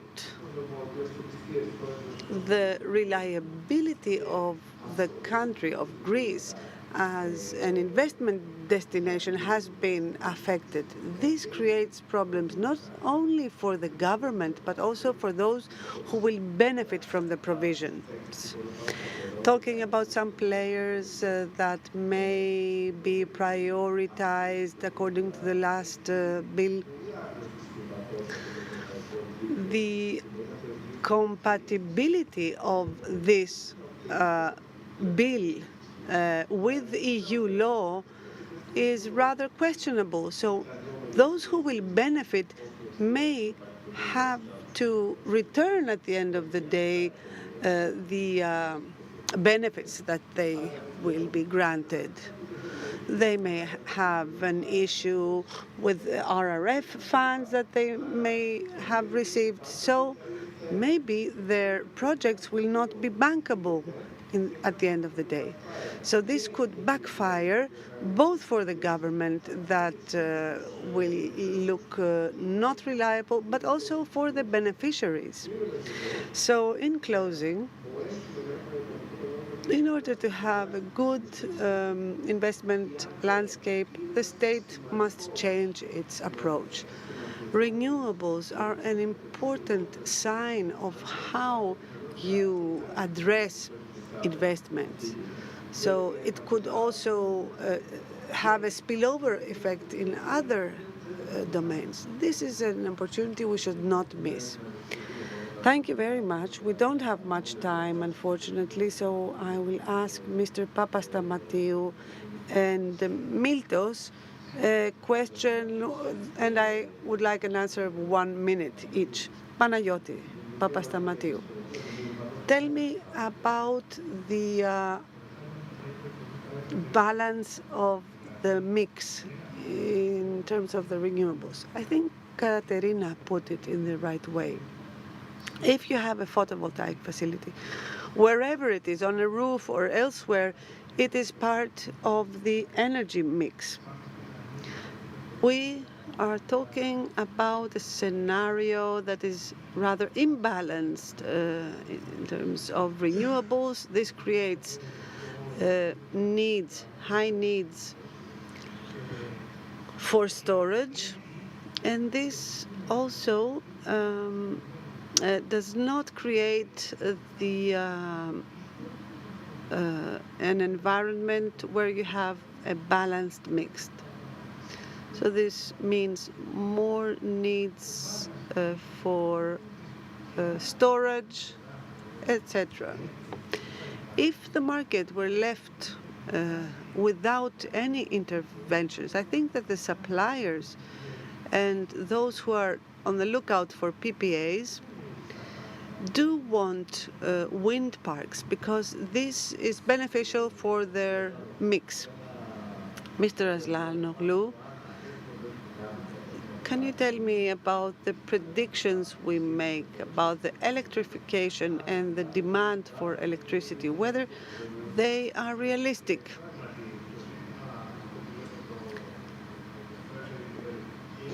The further electrification issue that we talk about, this is about the further uptake of electricity in transport, in heating, but also in industry. this issue is has to be dealt with right now. There are a series of issues. The most important of which is the fact that technologies in renewables are quite efficient, but still this is not reflected on the bills of the end consumers. So the end consumers do not see that. Additionally, there's a problem that we have and other European countries have, which is that the energy bills are so heavy that make people reluctant to use petrol for their cars. So even if the bill is burdened with taxes, you cannot see the true value of electricity in retail. So in electricity, electricity is seen as an expensive product, which is unfair, and this is the main issue, apart from others, for further electrification of our economy. Thank you all very much. I think that we have covered all the issues relevant here to the extent we could in this time frame. And now we will have the next moderator, Mr. Eleftheriadis. He will moderate the next panel. And Mr. Fourlaris, Mr. Spanos, Mitropoulos, Lostarakos, and Tsitos will be the members of the next panel.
Δεν γίνεται. Καλησπέρα σε όλους και από εμάς και καλώς ήρθατε. Good afternoon, and I would like to welcome you to this panel where we are going to talk about the Greek electricity and gas market after the crisis. We'll talk about the exceptional measures that were taken to respond to the crisis, the tariffs. Where does the energy market and the gas market stand today? Let me first welcome the members of this panel, starting with Mr. Fourlaris. He's Vice President of the Energy branch of the Regulatory Authority for Waste, Energy and Water. Mr. Angelos Panosis, Chief Marketing and Products Officer of the PPC. Ioannis Mitropoulos, President of ESPEN. Mr. Tsitos, General Manager of Volton, and we're waiting for Mr. Lostarakos to join us. Since we have the regulator with us, we will start with you, Mr. Fourlaris. Ακούγομαι. Ναι, ευχαριστώ. Έτσι λιγάκι. Λοιπόν, καλησπέρα και από μένα. Good afternoon, and thank you for inviting me to the conference of Energypress that is an institution. For the regulator, a sound and competitive market is a transparent market that works for the benefit of the consumer and is based on a clear legislative framework. Transparency means good information, among others, also about the competition. In order to boost transparency, RAIE has taken a number of initiatives. First of all, newsletters on a monthly basis about the retail market, information about suppliers. Shares is shared with interested parties. Also, electricity prices are published on the website of the authority, and we want to do that also for natural gas. I think that this is one of the most important initiatives we have taken to inform and protect consumers. Initially, we need to say that protection of consumers is a priority. We've been through a difficult period of energy crisis, and we want to use our experience accumulated over this period in order to educate and strengthen consumers. Our goal is to offer consumers the necessary information so that they can actually choose the electricity products, understand the various agreements as assigned, but also read their bills. It's always been our belief that promoting transparency is the key for strengthening competition in the retail market, which only offers benefits to both consumers and suppliers. In relation to the clarity of that framework, we have seen that in the retail sector that we need to see some improvement. There's already been, based on Article 42,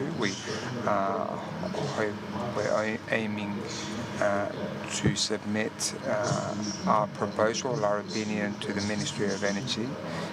We believe that this is going to strengthen the consumers' trust in the market. We believe that only if we strengthen this trust, we're going to see increased competition, as also a shift in the different market shares of the suppliers.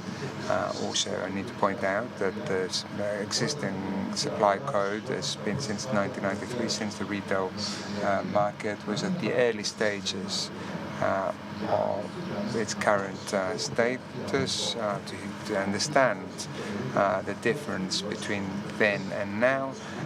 We only need to compare the market share that private entities had back then and what they have now. This code was lacking the provisions for problems that we saw later when we just saw the liberalization of the market. A typical example is that the number of transfers of consumer transfers was so low that there was absolutely no provision for consumers moving suppliers without having fully paid their bills. We believe that there needs to be a new framework on the basis of the greatest benefit for both consumers and suppliers. This means that we need to use all everything that technology has to give us in order to offer more transparency in the relationship between companies and their customers. Our proposal for the amendment of Article 42 introduces a new the debt flagging and system, which is going to deal with the issues of energy tourism and also simplify the processes of changing suppliers. Where the debt flagging gives the opportunity to the new supplier whether the new candidate the new customer has any debts towards the previous supplier without asking for this piece of information from the consumer. Allow me now to give you an idea of the new code, both the supply code but also the regulation of the retail market. Our goal is that apart from technology to also use any good idea that's going to offer reasonable ideas for consumers to make the most beneficial to them choices. This color coding system was further strengthened by the ministry by introducing what is all known to us the new Green Bill. The use of this color scheme is particularly important because consumers can now understand the key characteristics of each tariff. We believe that there hasn't been any major problems by introducing this new code, and we've even identified suppliers who present variable tariffs as fixed tariffs. So imagine what would happen if we didn't have that color code. Consumers would be even more confused. At least now they're more aware of the tariffs. So we believe that this color code has facilitated the regulatory role of the authority. Thank you.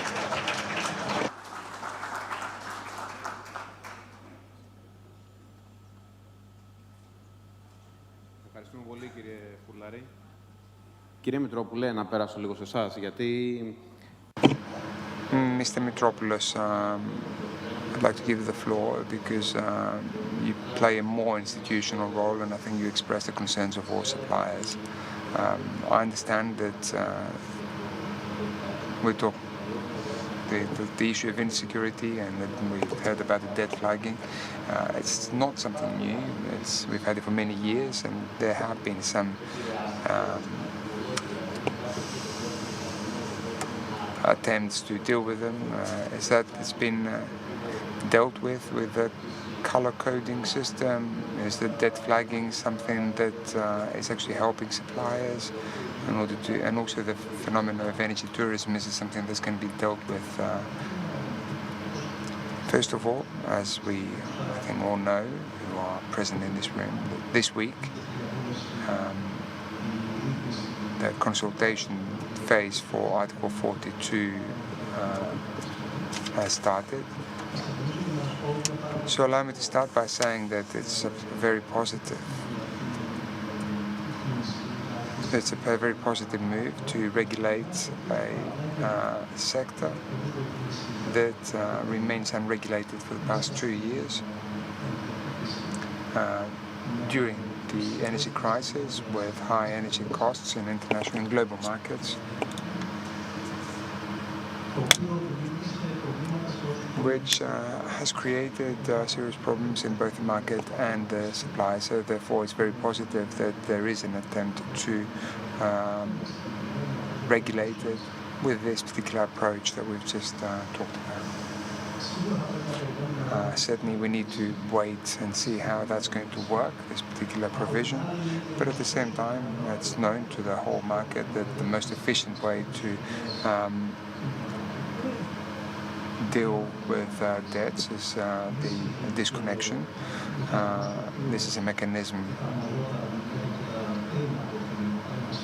something that was being used even before the energy crisis.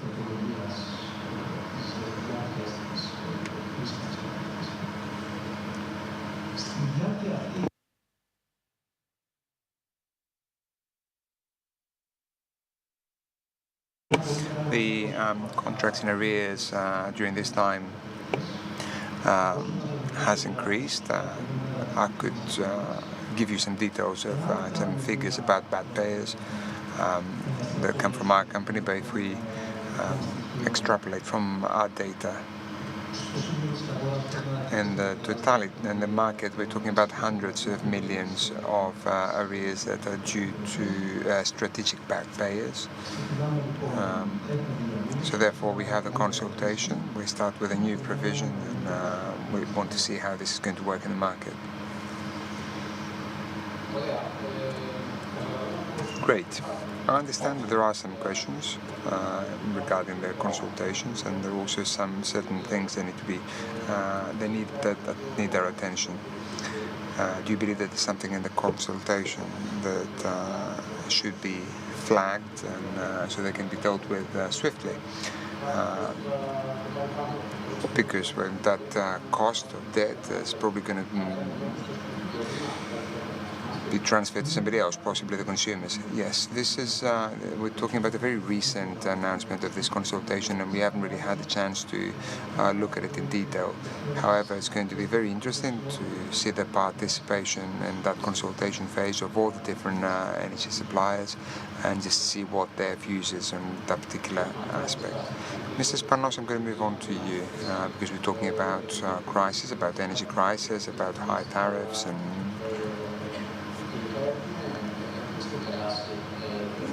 however, are we through this crisis? Are there any particular characteristics that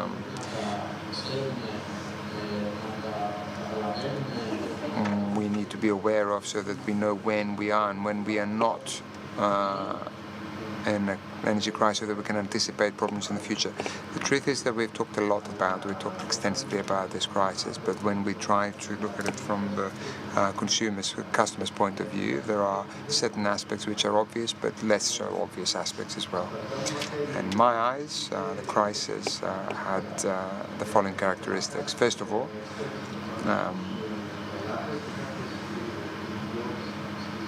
it exposed consumers to some very high and increases, but for the first time consumers were forced to understand what the bills actually meant. This is something that the market should have done before. Unfortunately, it was done through a very kind of abrupt and violent way, if you like. However, this is something positive that came out of it.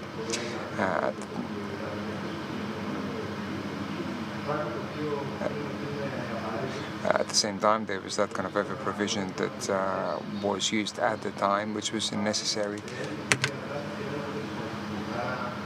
in order to focus all your attempts or your efforts, and it's something that we have seen in similar crises in the past. The third thing that was important were the mitigation measures that were in place, some of them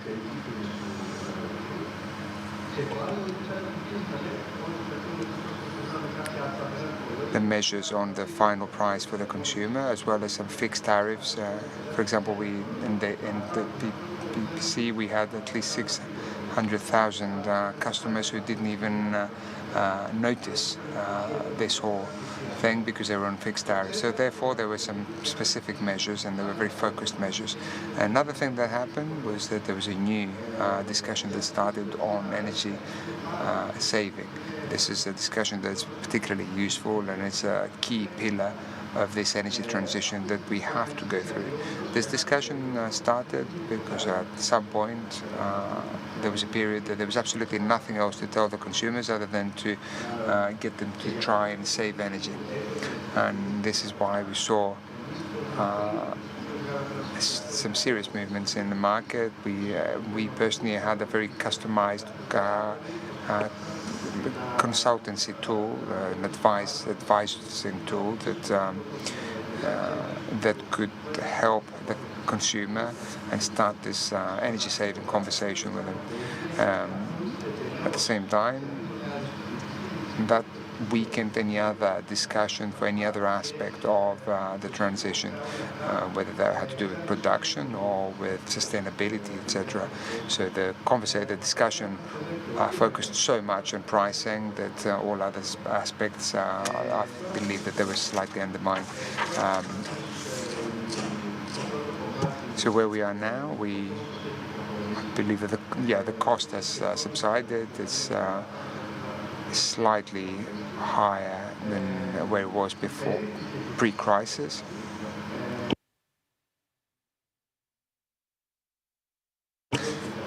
The overregulation has also subsided. I believe that this is a big part of the energy portfolio. I believe that this is something that has always been part of it. The third thing is that there are no sort of subsidies, so therefore we are at the same levels where we were before the crisis, because the resources and the efforts need to focus on energy transition and not just in. So therefore, are we out of the crisis? No, we're not. We're not. We're in a transition phase. Not because of the tariffs, because we're talking about transition tariffs, but primarily because we haven't completed a very important discussion which has to relate to the lessons learned from that crisis. In Europe, that discussion has already started, and I think that we should all be part of it so that we can actually learn from that, so that we can be stronger in the next crisis that might follow, that might be of different intensity or different duration. So it's important that we conclude with this and other things which are important to me, and primarily to start this dialogue with consumer and start spending resources on other aspects of the transition, of the energy transitions, and not just the pricing. The truth is that this is still very recent, this is all very fresh. There's this crisis I've been talking about, this variability and this regulations and the interventions for the benefit of consumers. Of course, we can discuss whether it was to the benefit or whether they have been impacted negatively.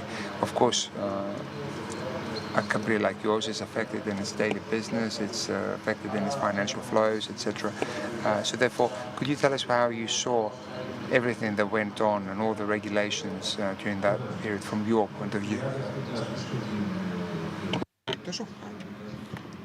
After the 2 years until 2022, and if we leave behind the previous year, which was a year of transition, we had a transitional situation with regard to the prices and the framework. So we were expecting this year to be the year where a year of restart. What is needed for a restart is more mature consumers and also more mature suppliers. This is quite simple. It is evident, but at the same time, it proves to be very difficult. What we are asking for in this market is a normality. We need to look at the problems of this market. Which mentalities need to be changed in order for all of us to be better, to improve? There's one thing that I'd like to point out, a matter of principle. In a free market, in conditions of normality, to what extent should there be state intervention? The answer that we give to this question is that state intervention should be there only whenever there are market distortions. In all other cases, the market should provide the answers. We all represent strong groups. We all have the know-how to respond to consumers' needs appropriately under the supervision of an enhanced regulatory authority. A second issue that I'd like to put here is that of energy tourism. For 3.5 years now, this issue has been put on the table. The first opinion published by the regulatory authority RAE was in the summer of 2021, and it was retabled to us in 2023, which means that in this period nothing had been undertaken. The users should have the opportunity to shift from one provider to another, but no measures had been undertaken to protect the providers. And this led to huge arrears that were created, and they also were transformed into risky debts. So we need to respond to the needs of the market, but also to respond to those consumers who are compliant. This will make us have better bills at the end of the day. But this solution has not been selected for public consultation. The solution that has been selected for public consultation, in our opinion, will not be a remedy for the problem. Another issue is the institutional tapping on liquidity during the crisis, for example, with the money that we had been borrowing from 2022 to 2024.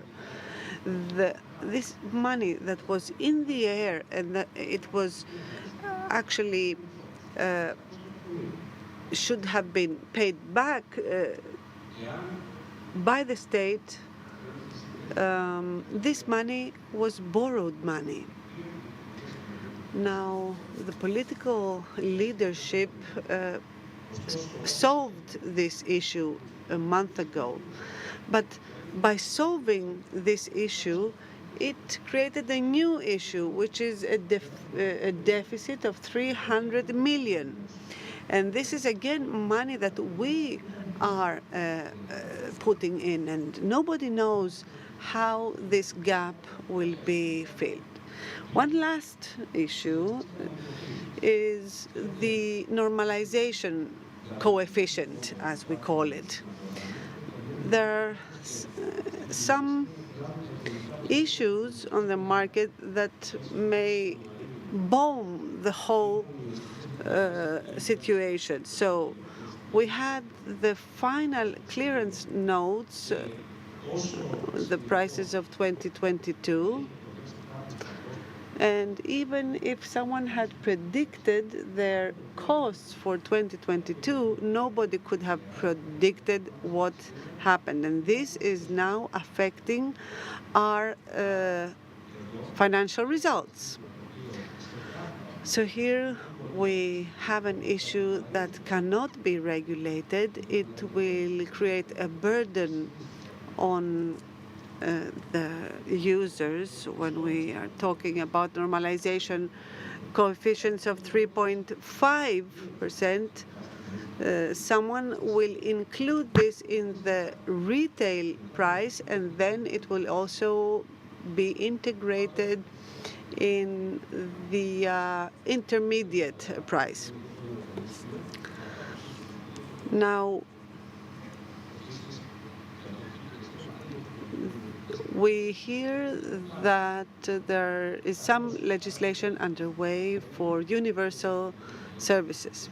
We might be lagging behind for 4 years now, but this is a wound that seems to now be treated.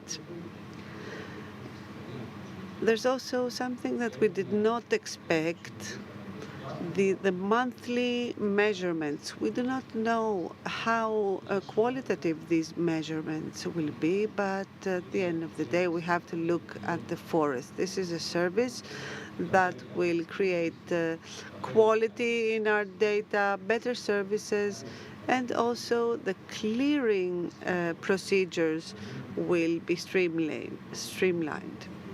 If we can solve the other problems in the same way as we did this year, then we can have a market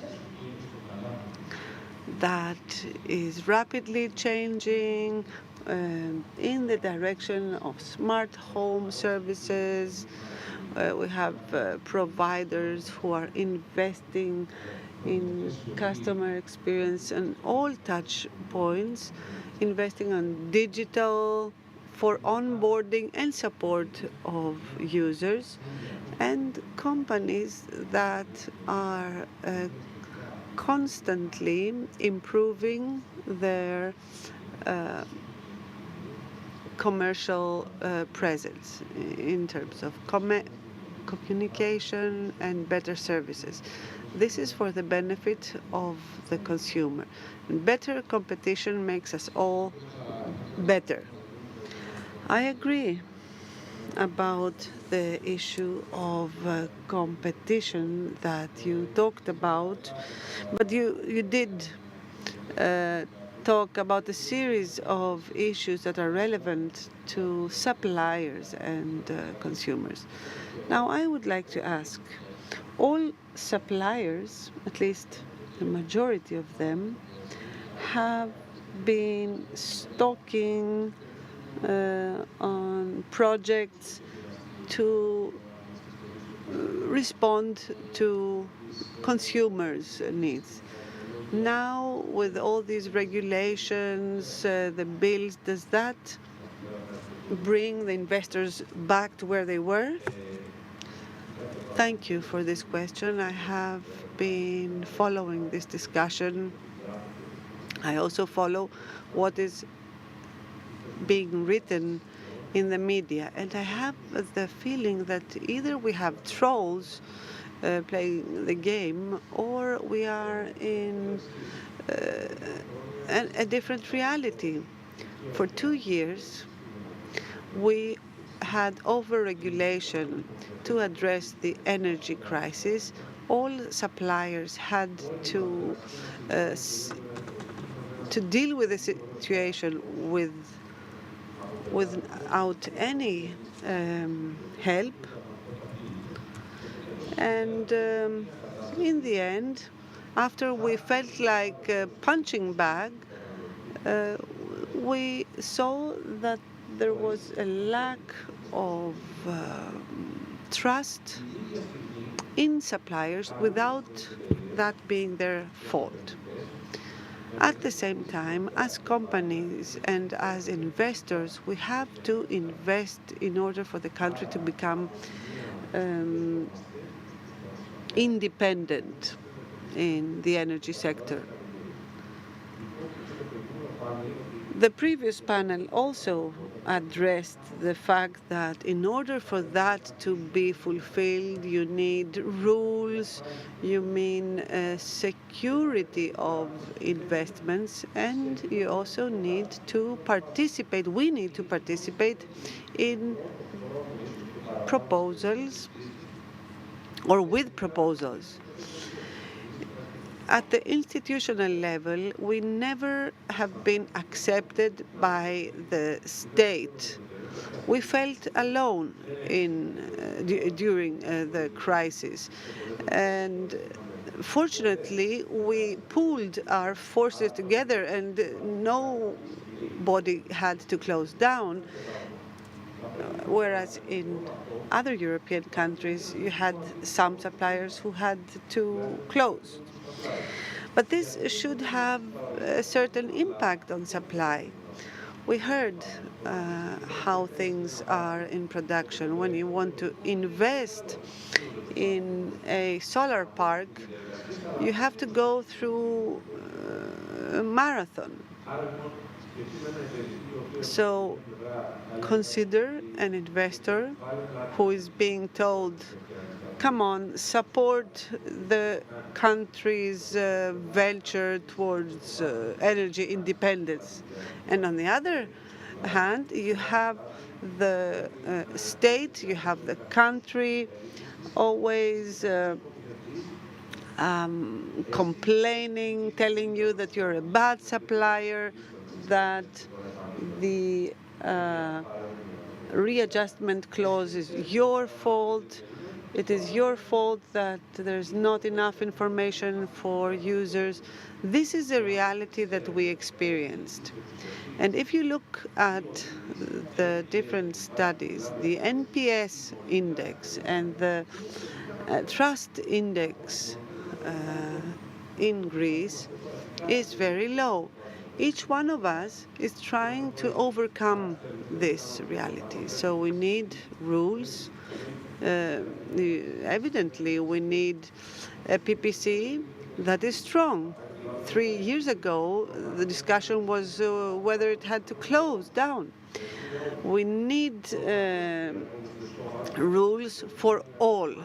We also need rules for communication. Before the crisis, we also have to admit that we were not very careful in that respect. But the over-regulation regime has now ended. We are now in a situation with 72.6% of meters belonging to one supplier, and the next supplier has a share of 6%. So it's a dominant position. This is the situation we are. We want rules. We want to help our investments. In order to do that, we need guarantees for our investments. Mr. Philaris, we heard it several times, the issue of overregulation. Maybe we could address this issue, the issue of competitiveness, competition. Is the overregulation behind us? Have we put it behind us? Is there anything we have to improve to have a better regime on the market? Of course, we do understand that, yes, there was overregulation. However, at the end of these special measures and going to the free market regime, then I need to remind you that the regulatory authority back in June 2023 started with the regulatory interventions for the liberalization of the retail market and established the fixed tariff, the ex-ante variable, and as well as the dynamic and variable tariffs. What the authority could not impose,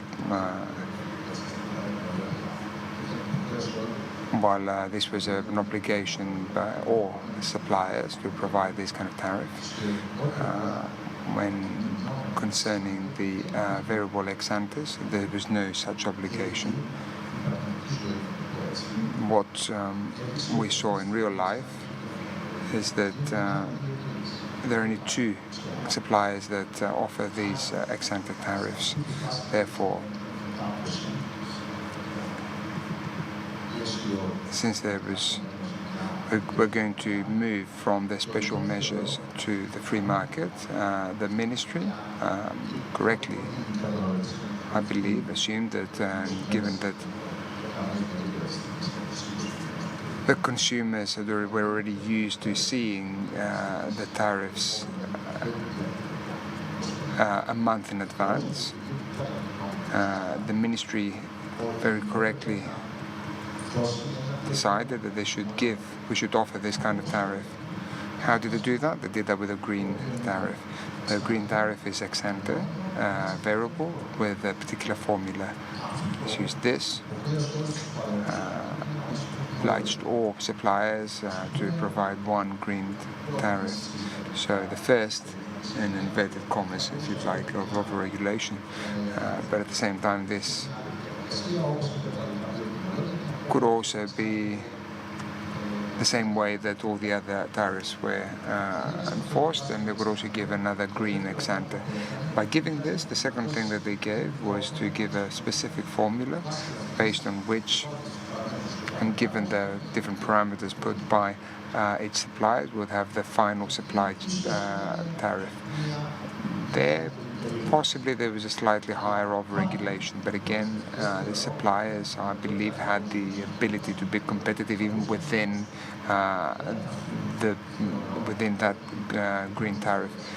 I believe that suppliers have the ability to go for a yellow ex ante tariff. They can just make it a lot more attractive than the green one that they offer, and that way consumers might be able to choose it.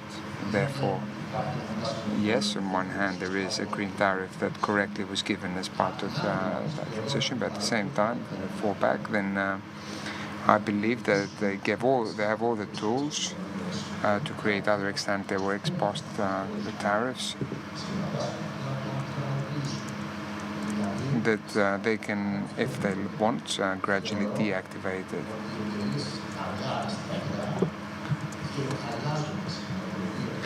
Therefore, by changing the consumers' attitude, and they become more active consumers and look at the tariffs and the bills in more detail, I believe that the majority will move to a tariff of their choosing, and it's not going to be as overregulated. That's my view, that we're going to get to that point of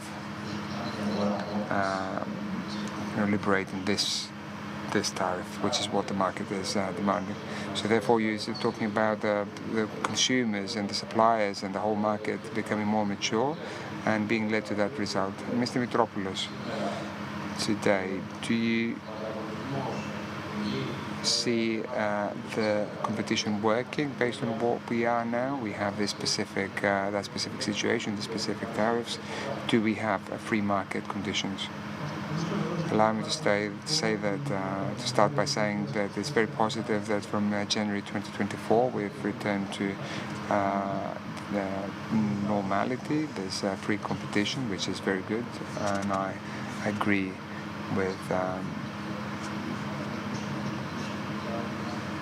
that this is particularly important.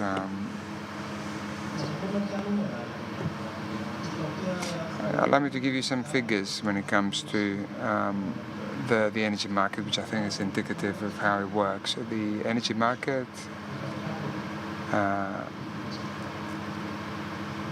has been in its current state since 2017. So therefore, where are we now? We have one supplier that has 73% of the meters, therefore the customers. And then there's another one that has an alternative supplier that has another percentage, and the rest of us that have the remaining 25%. This after 17 years. So what's the information that we have as from the last 10 months of 2023, therefore the biggest part of 2023, the key supplier and 5.6 million meters has lost only 30,000, so practically nothing, zero. So there were some transfers, some shifts to other suppliers, but it appears, at least from all the information that we have, is that this transfers has been done between the alternative suppliers. So therefore we have 3/4 of the market, almost 3/4, not exactly 3/4 of low voltage, continues after 17 years to be supplied by the key supplier, the major supplier, and the rest of it, they compete within the remaining 25%, the 1/4. Therefore, we have some customers who are already aware when it comes to tariffs, and we've seen them moving even for very small differences in tariffs, and we even see them now in the first quarter of 2024. However, we do not see any consumers who are moving from a major supplier to the other, to the rest of the market.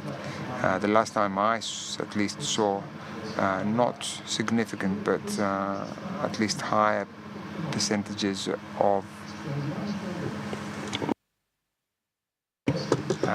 I haven't seen anything like that since. A certain degree of trust is required, of course, and usually until someone has tried a new alternative supplier, they need to see some important difference in their tariff. In my opinion, from what I can see, the differences are very small, and therefore this is practically impossible to achieve. In lower tariffs, at least for the first few months,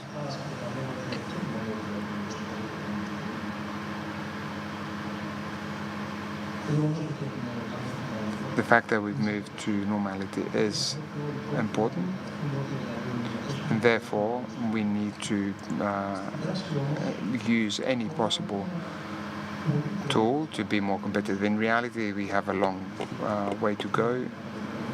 Yes, on one hand, the market is free, but at the same time, the competition doesn't work, and this is what's shown by the figures. Now, when it comes to the color-coded tariffs, I believe that this is a great initiative. We need to see how that's going to work. Allow me to say that the structure of electricity tariffs is by nature quite complicated, and the average consumer, it's very hard for the average consumer to understand them, and I would say that it's impossible to compare different tariffs. I believe that the color coding is going to evolve even further and help the consumers, or the supply companies are also going to work to help towards this. And of course, the ultimate goal is to have competition, because without competition, I believe that we're going to carry on moving the way we moved in 2023. Very nice. Mr. Spanos. So is it just comes down to price only? So I understand that consumers are primarily concerned about the price, how consumers can pay the lowest possible bill. But is it just that? Are there any other factors that you would say that can influence what kind of tariff we choose and what supplier we choose? Νομίζω αυτό απαντάει λίγο και στο σκεπτικό. Of course, it's not only the price.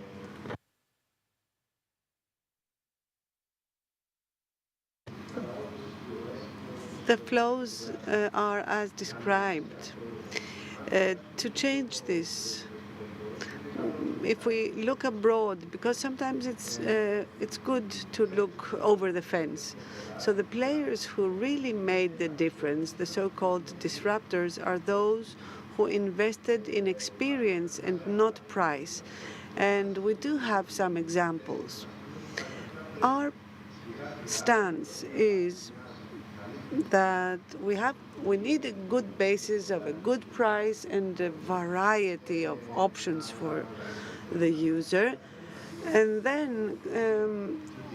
we have to take the next steps in the direction of experience.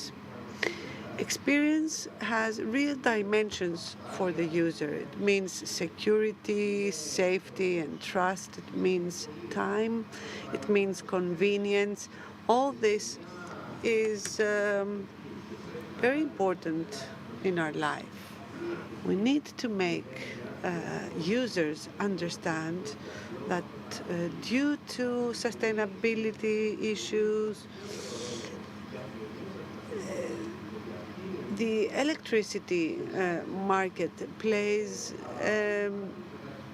is more present, and experience is an issue of competition, and this may change the rules of competition and make us all better. This is my opinion. Thank you. I would like to ask a last question to wrap up.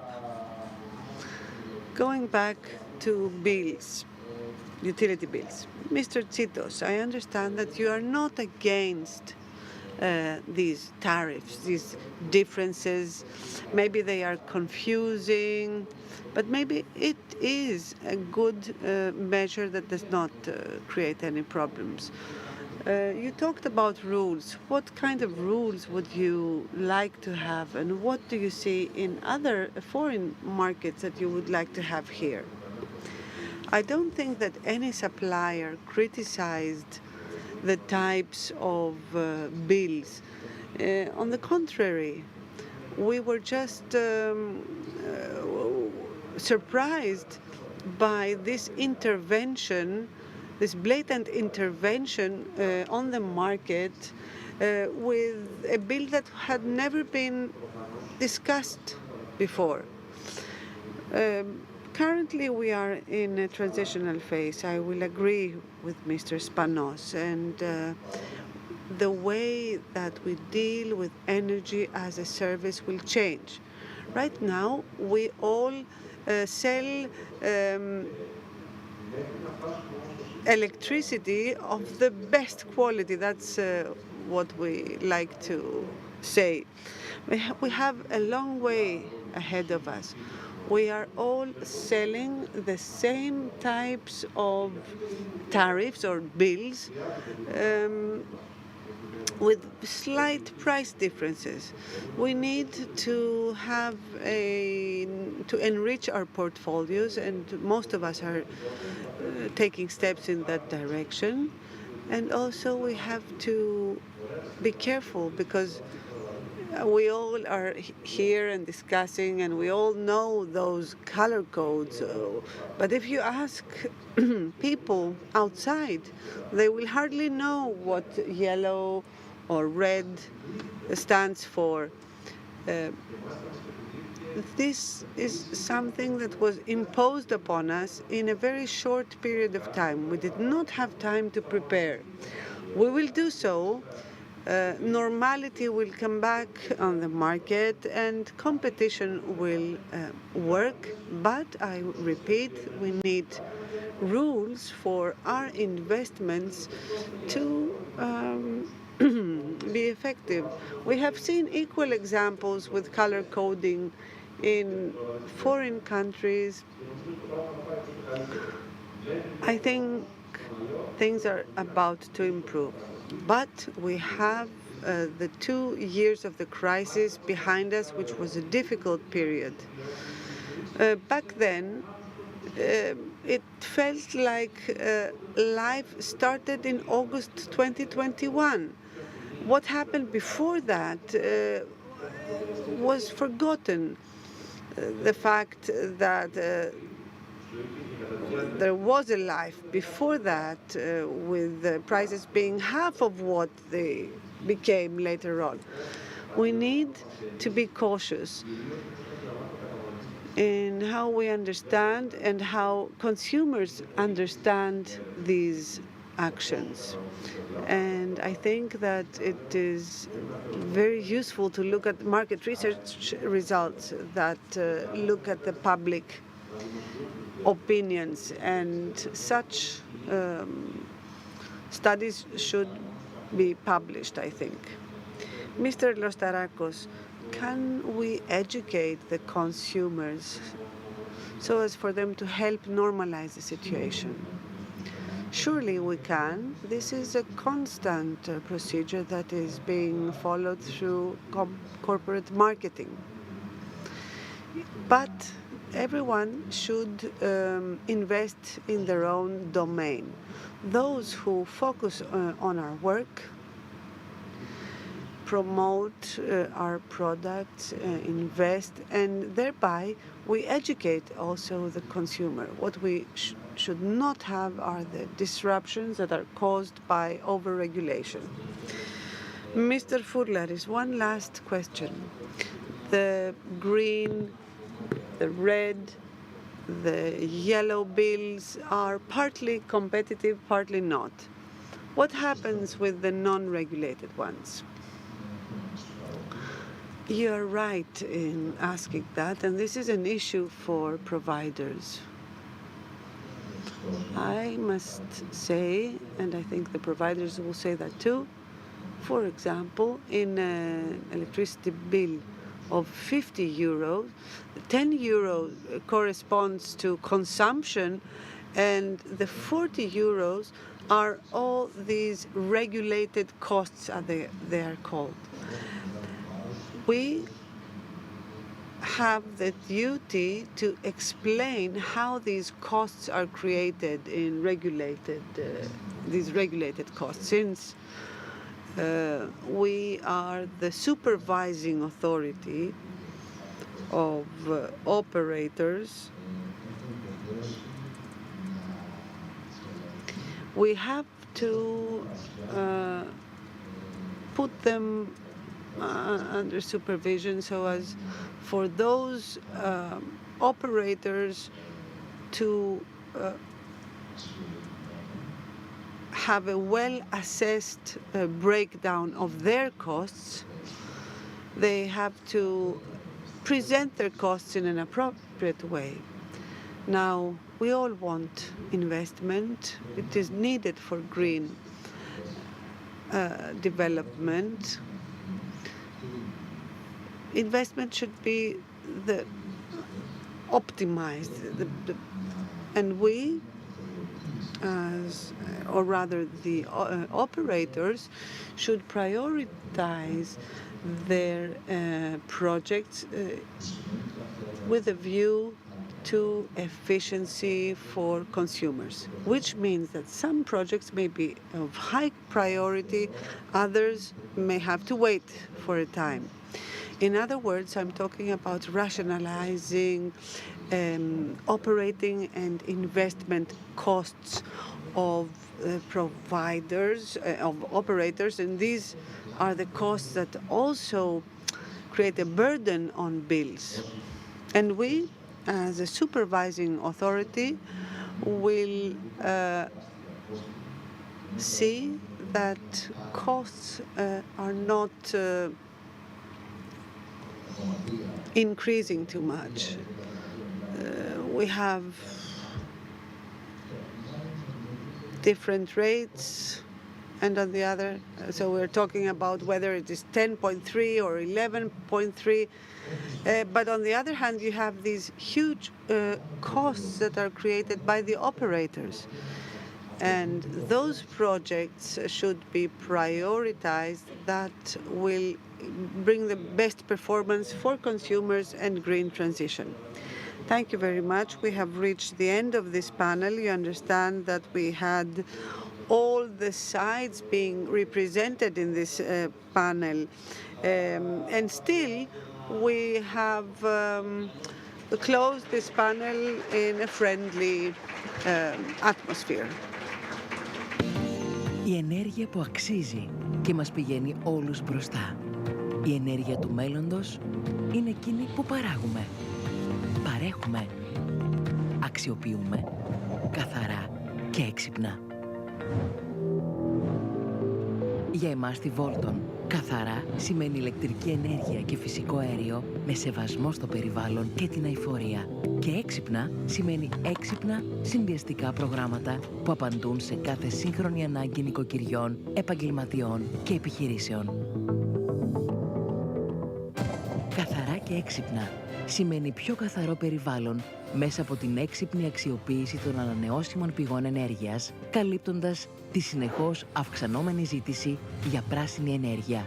Καθαρά και έξυπνα σημαίνει να ανοίγουμε διαρκώς τους ορίζοντές μας σε νέους τομείς, νέες ιδέες, νέες δραστηριότητες, υλοποιώντας το πλάνο μας για την είσοδο στις τηλεπικοινωνίες με στόχο να προσφέρουμε σύγχρονες καινοτόμες υπηρεσίες στους πελάτες μας.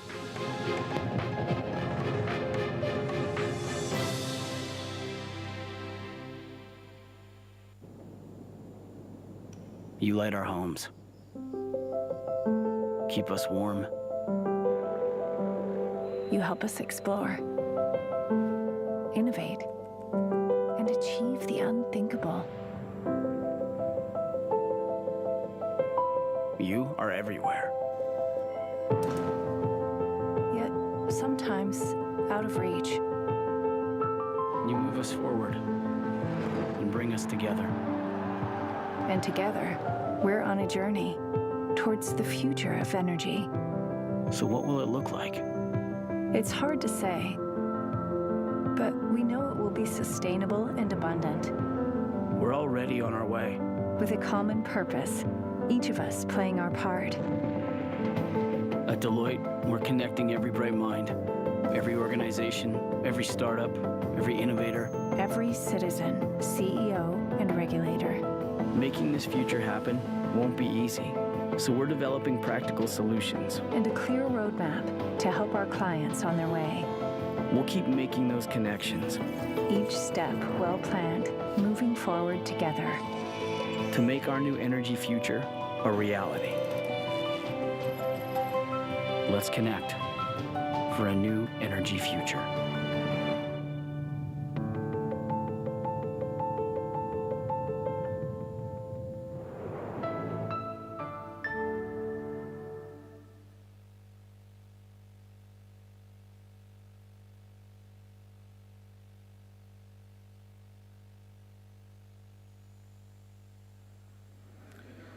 Συνεχίζουμε με την ενότητα 9 με θέμα Target Model αγορές ηλεκτρισμού στο χρηματιστήριο ενέργειας. Όπως γνωρίζουμε, το Target Model έχει τεθεί σε... As we know that the target model is already in place since 2020, we're already in the fourth year. There has been an energy crisis, of course, in between, which threatened the target model. There were two different camps that were formed with kind of more intense discussion on, in some cases, promoting some kind of more radical changes, but in the end, we saw that the end of the energy crisis, without any radical changes, we've seen the subsiding, and now we're talking about the new information that we have, and it might not be a discussion that's as intense as it was a couple of years ago. However, there are questions and which we're going to have the opportunity to answer with the help of our speakers of our panel. Allow me to present the speakers, President of the Hellenic Association for Energy and Supply Companies, Mr. Christopheros Anastasioumas, who's the Chief Operating Officer of the Hellenic Energy Exchange, Dimitrios Michos, who's the Director General of Operations, Infrastructure and Market of ADMIET, the Independent Power Transmission Operator, Mr. Andreas Petropoulos, who's the Energy Management Director for Elpedison, Mr. Christos Vassiliou, who's the Head of Electricity Trading Division of DEPA Commercial, and Mr. Giannis Giannakopoulos, who's the Executive Director of Energy Management, Electricity and Gas Sector, Mytilineos. Allow me to start by saying that we have slightly more limited time, and therefore, if we can just stick to a 5-minute intervention and then have time to answer a series of questions on different aspects of this issue. First of all, I'd like to thank Energypress for the invitation to this very interesting conference and this particular panel. Allow me to go a little bit further back. It's an example that I often give. if we look at an analyst, a trader back in 2019, who after 10 years of stability, from 2009 to 2019, the cost was between 41 and 43 euros, so there was no that much variability. It's not that nothing happened during those 10 years. However, we're in a very protected environment. You remember we had certain thresholds, starting from 0 to 300. We had different measures that were protecting the sector, and it was very difficult for things to sort of get out of hand. So if we look at how things were back then it would have been impossible for anyone to predict what followed into 2020 and the years to come. So we started with the chaos that was caused by COVID, and then we went through a series of crises of increasing prices, and we went all the way up to 222 in 2022, and we went back down to 80. So we were never at 80, but at least it's gone down compared to the really high prices of 2022. But that was not the only change that we saw in between 2020 and 2024. As Michalis mentioned earlier, we also saw some important changes in our market. Independent of the variability of the market, the fluctuations of the market, we also had the target model. We also had the doubling of the capacity of renewables, and we also had, and it's played a particular, we had the opening of the gas market to LNG. So we went from the long-term agreements, and we're now open to the global prices for gas. So all this created background that is responsible for what I believe we're going to see in the near future. Another thing that was a paradox of that period was that while there were all these important transformations at the same time, there were some important interventions in the market. We talked in the previous panel about over-regulations, for example. All these were happening at the same time. So on one hand, we were just looking forward, and at the same time, there was the kind of reflexes of the past that were holding us back. I'm not saying that some of these things were not necessary. Of course, I don't want to be misunderstood. There are certain measures that do need to be made during a crisis, but I believe that these lasted longer than they should have done. So this period is over, and we're now looking at what are the lessons learned. First of all, the key lesson that we've learned, I believe, is that looking back, you cannot see the future. So looking at the decade between 2009 and 2019, there was absolutely no way that you could predict what was going to happen. But also, looking at what happened in 2022, you cannot predict what's going to happen in 25, and 25, you cannot predict what's going to happen in 2028, and so on. So therefore, we're open to things that we were not open to in the past, after the coupling and the increased renewables and so on. We're open, we're exposed to neighbors, to solar power and wind power. So therefore, we have to live with that. So the volatility of the market, they're here to stay. We're going to look at the different prices. However, the degree of complexity is here to stay in the market. When you look back, trying to decide what's going to happen on the day after, if you're a company, you're going to lose money. You're going to make you're not going to make the right investments, and of course that's your problem. It's your problem to solve. If you're the state or a regulator, then you create problems by trying to solve problems that have already been solved. Somebody mentioned, for example, the over-regulation with the tariffs, for example. It was very useful when prices were going up, but it was not as useful when prices started going down. So that you create a sort of a false picture and you create bigger barriers and obstacles for those who are trying to position themselves in the correct way in the future, because they're now facing problems that they shouldn't be facing. We have set up a regulatory environment that still looks at the problems that might be caused to consumers by high prices, whereas what we should be possibly be looking at now is the environment of a low pricing and the problems that this entails. Of course, there's a benefit for consumers.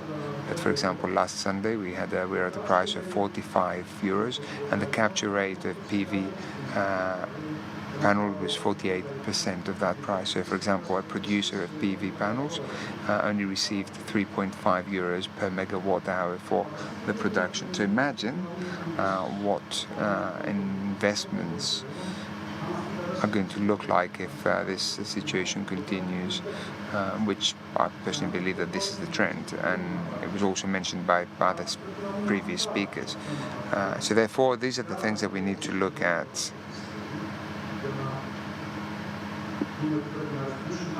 in order to see what we need to regulate, if there is something that needs to be regulated.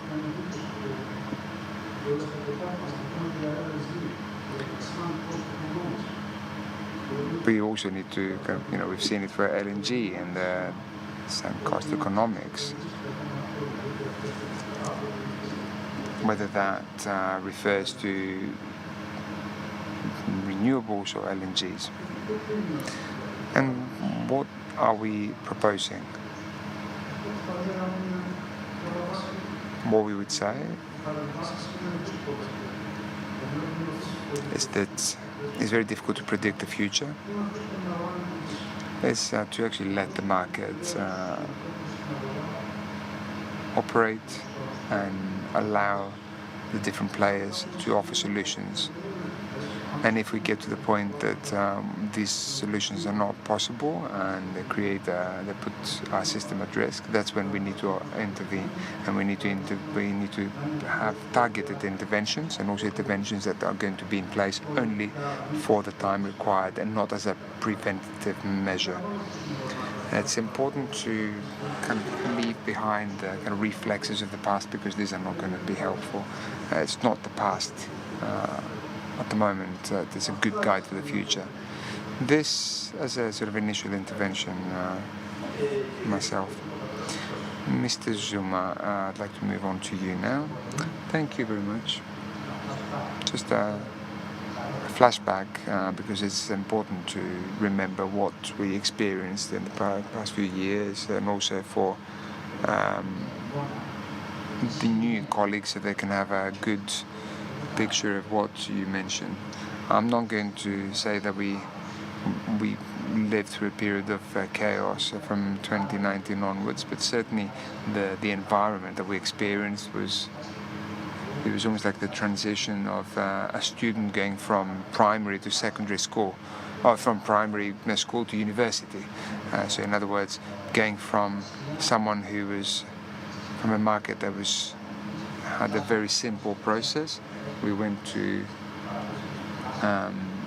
4 different markets.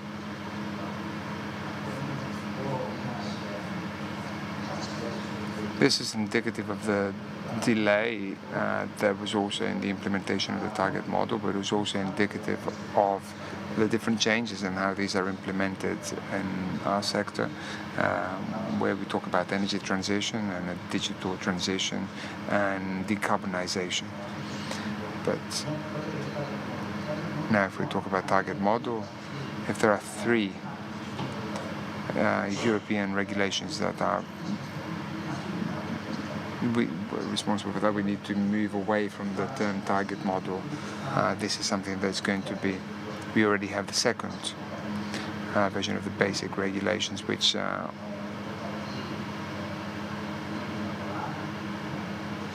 look at the target model. So therefore, from a practical point of view, we should be looking at the next steps of the energy transition, and we're talking about smaller products of lower duration, a more active participation of the market, as well as balancing markets, unified balancing markets which are not unified at the moment. And there's already some talk by ASA and Europe for a more US-like model, optimization model. So therefore we're now moving based on the needs of our new energy model in a new model of balancing. This might not be something that we see in the next 2 years, but it might be something that we see in the next 5 years. So therefore we need to get used to the idea that we're now moving to the target model number 2. I don't know if that's going to be his name, but it's something we're going to see very soon, I believe. So therefore, okay, we implemented the target model, but what's now left to be implemented from a practical point of view, when it comes to the target model, there's absolutely nothing left. They're all implemented, and they're all operating. And the energy crisis also showed that they can be very resilient and efficient, this particular model. I believe that the majority of suppliers and the majority of consumers saw that reflected on the bills, where they just saw the way this impact was dealt with. So the demand response is already something that is there in and we're hoping that by mid-May to go live. So the demand response for those who have assets that they can be used, and they can actually go to the intraday and day-ahead markets and carry out transactions as demand response assets. Also, there was a pre-launch event of ASAP, which is part of the ASA and the European Commission for the introduction of European-wide tenders.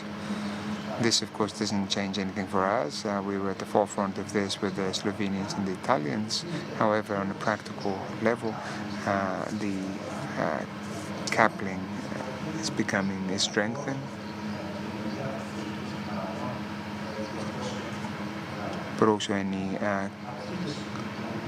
the storage that is an issue that we aiming to include both on a regulatory level, but also together with RAI and ADMIE for implementation within 2025, and we believe that we can reach that goal.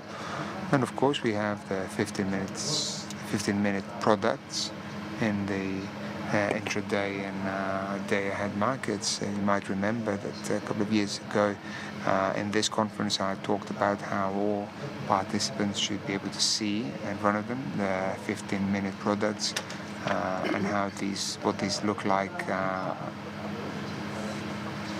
in the future. So the Big Bang approach, the introduction of 15-minute products. At the moment, we're focusing primarily on the first quarter 2025. It's a difficult venture with many people involved, but we already we've already dealt with most of the design challenges, and we're at the stage of completing the design, and of course a high regional degree of regional collaboration, where we already have some initiatives in which we participate, both together with regulator and the operator, for a high regional integration with the borders of Albania and North Macedonia in the European integrated market. I believe that the message is more flexibility to the system, because we're talking about the physical market, more flexibility in the market itself with the use of new products. I would just conclude here, and I'll just be happy to contribute further later. Mr. Mijos, for the IPTO ADMIE, 2023 was a year of explosive deployment of renewables, so the need came up to manage and balance the system in order to manage the surplus energy produced. On the balancing market, there should be an instrument to make this excess energy visible. So what we have been doing recently is to show in the newsletters of ISP and the day ahead notifications, we present the amounts, if any, of surplus energy for the next day, so as to give a sign to interested parties for them to know what is about to happen. In this way, we can better plan reserves that we need to keep. Now, regarding the balancing market itself, in this year, as Mr. Zoumas said before, we started the operation of aggregators for demand response. The numbers are still low. We did not expect them to be much higher, though, considering that in Greece today we do not have the measurement devices in the households in order to compile more information. And industry also does not have this capability. So we have a percentage of 30 to 40 megawatt participating in the balancing market. This figure is quite low, in my opinion. I believe that in the future, the measurement devices will also increase in households, and we will have higher figures. Also, aggregators from distributed renewables portfolios can participate in this process. This capability has been provided by us for some time now, but only recently did 2 or 3 portfolios register. The actual operation has not yet started. We are pleased to see that we have these 3 participants. We have renewables participate in the system balancing. This is the only way to have a sustainable growth of renewables, because if renewables do not participate in the system balancing, then the system will collapse. So it is the only way to respond, and the only way to have a secure system operation. So we hope that this participation of distributed renewables in the balancing market will expand in the next period, gradually, I believe. Another issue is that we have a cross-boundary exchange, IFRI actions with Bulgaria. This has started since March. It is called the IGC system. It is a platform, balance netting. And the operation of the platform has been very successful. We are very pleased. And we can say that due to this exchange in energy balancing with Bulgaria, we were able to allow for more generation of renewables in a period of low consumption. The next step on this market has been planned for a more organized market with bidding, because balance netting works in a more simple way. So what is planned is the so-called Picasso platform. Greece is going to participate there as of July. However, we might have to delay the participation because recently there have been some problems in the way that this market operates in Europe. There have been some spikes. There has been a cap of 10,000 per megawatt hour, and it has been considered too high. And this had a result that Italy withdrew from the Picasso platform a month later, and France has also stopped participating for a while. We, on the other hand, have prepared to join this platform. We understand, however, there need to be certain rules for it. So these are the issues on the balancing market lately. The EDAs have also been mentioned. This is something that we work closely together with the energy exchange.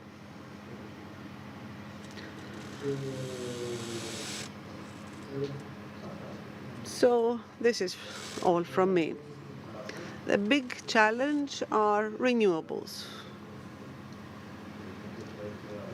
We'll talk about the participation of renewables later on. Let's go on to Mr. Petropouleas now.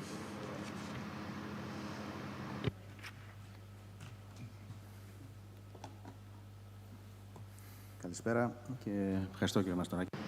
Good afternoon and thank you, Mr. Mastorakis. I prefer to show a presentation because I think that images can speak for themselves. The most critical issue right now is the photovoltaic systems and how they affect the daily energy market. Here we can see the installed capacity that is in operation currently. It is 11.9, the actual installed capacity. Next to that, you can see the columns with the connection terms from ADMIE and DDE. So currently we have 27.5, 11.9 are actual systems, the other ones are about to start construction. In our view, for each extra megawatt that is integrated in the system, these points, these bullet points need to be taken into account. We are not sure whether they are amply considered for any additional megawatt of RES installation, though. Let me go on to the next slide.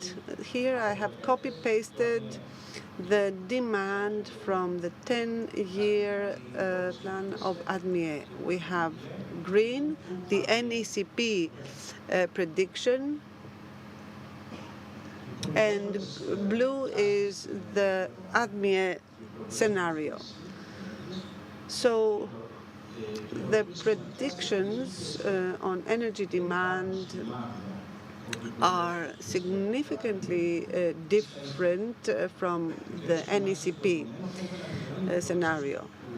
It seems that the ADMIE predictions are closer to what is probably going to happen. In 2030, ADMIE predicts versus 2023 9.5 terawatt hours.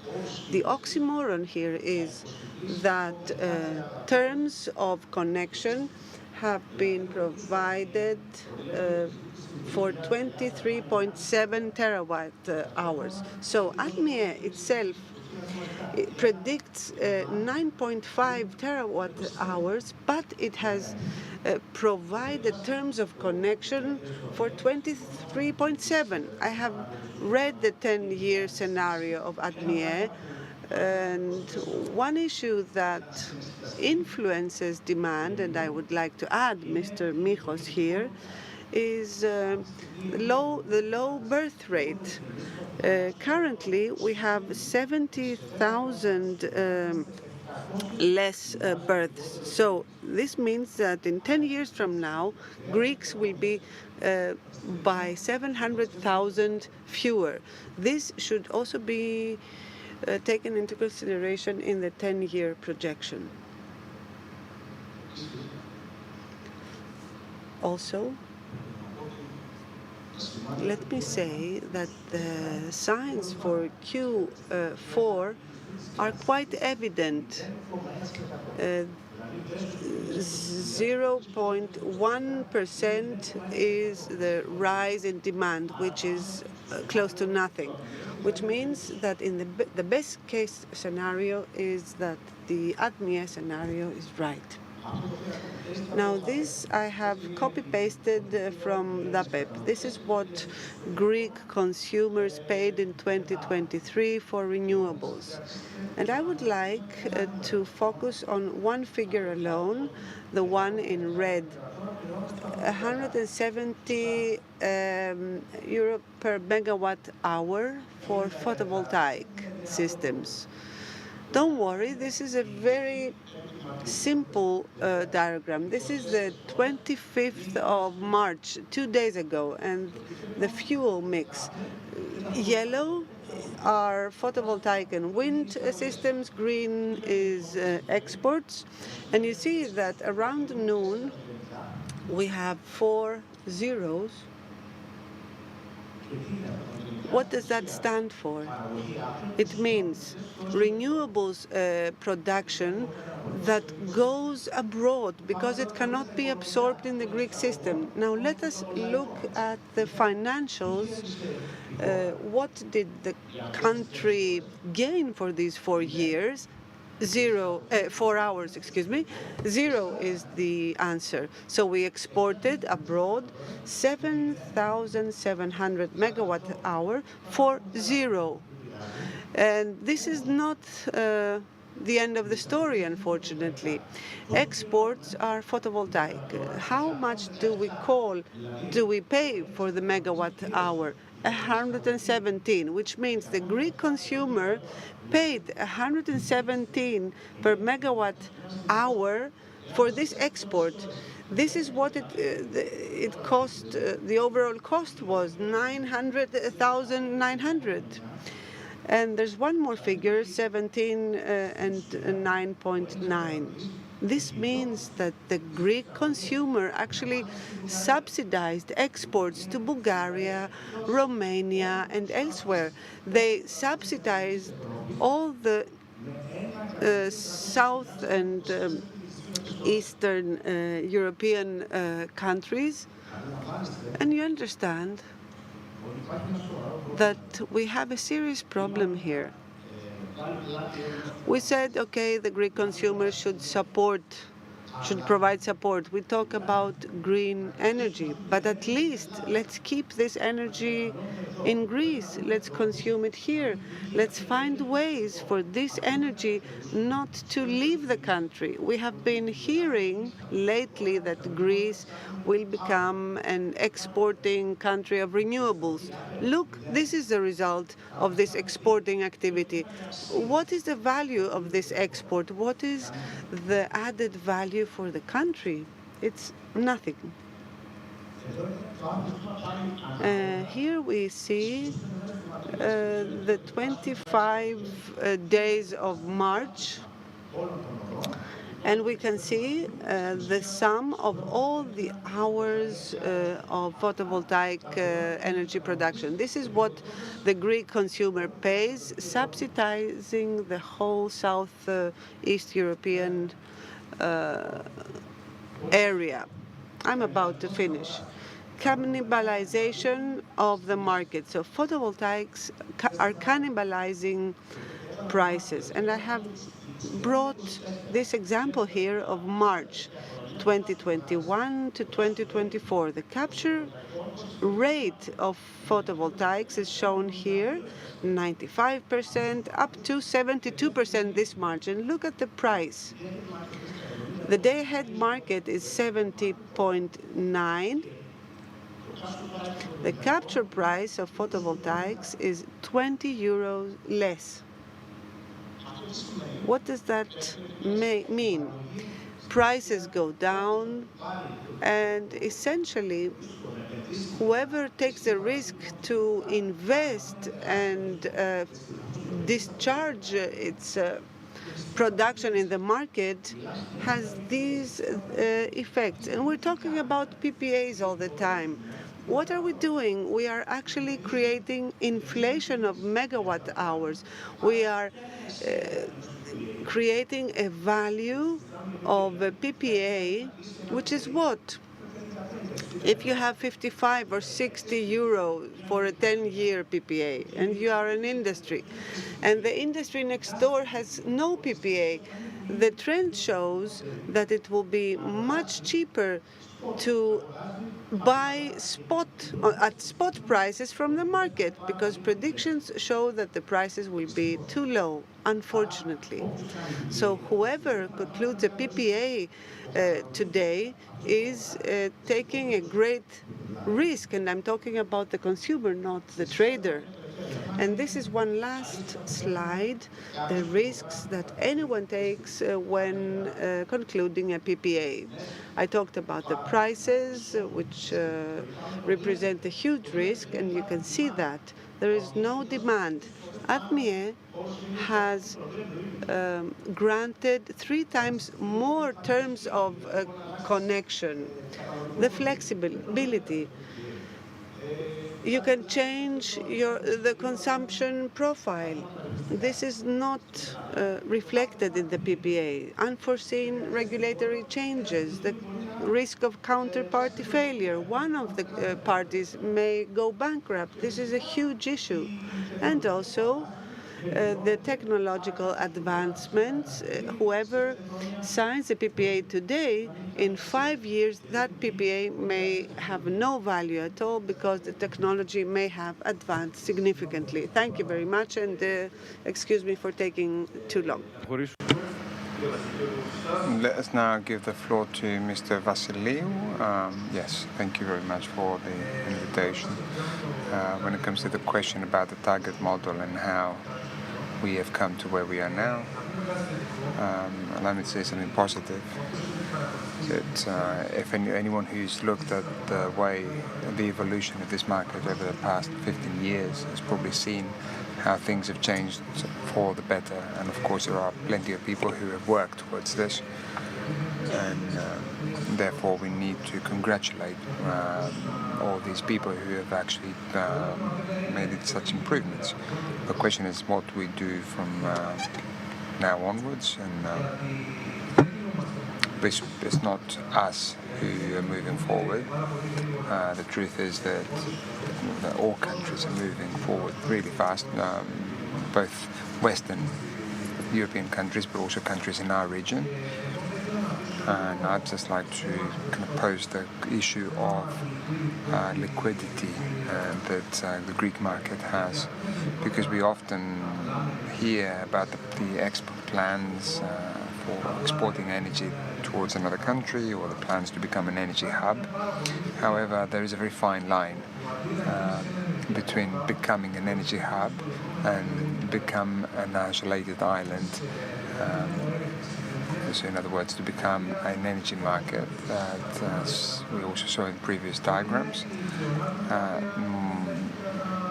might have surpluses that would not be able to, that might have overcapacity that would not be able to deal with. So the question is how you can increase your liquidity, which is also measurable. You can measure liquidity. It's a term factor, that is a term that is used for measuring the liquidity of the market.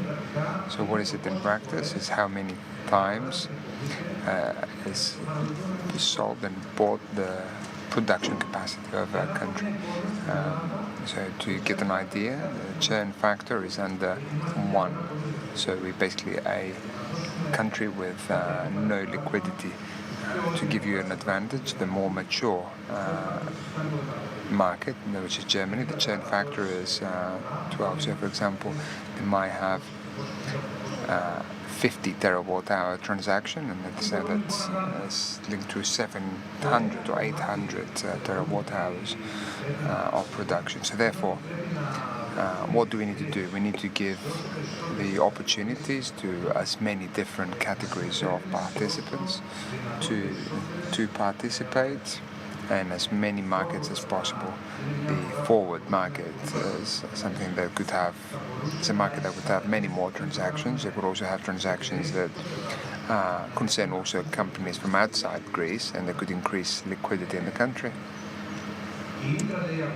The intraday market, where we all see that we're now moving to completely short time frames, that would also need to increase the liquidity. That also relates to renewables and how these are going to evolve from now on, because this increased number of transactions that we require leads to prices that better reflect the reality. And when we have prices that better reflect the reality, we have higher tendencies for investment and lower risk premium, which is at the end are paid by consumers. So in order for the market to become more efficient, we believe that the most important things that need to be done is to increase liquidity. For the PPAs that were also mentioned earlier, there is, of course, an issue which relates to how many of these PPAs that are carried out are actual PPAs. Because, for example, when we have like a vertical grid that has a PPA between production and supply, then, of course, that's just a contract that does not bring in liquidity. That's why we have the proposal of the exchange for creating a transaction platform which is organized, and I'm really hoping that this will actually be implemented. Of course, the demand response needs to move forward as quickly as possible, and of course storage is something that needs to be looked at. However, what I would like to stress is that all the plans that are currently being made, they need to be made with, they need to be more realistic in order to not find ourselves in non-sustainable situations for the companies that are participating in the market. Thank you very much, Mr. Giannakopoulos.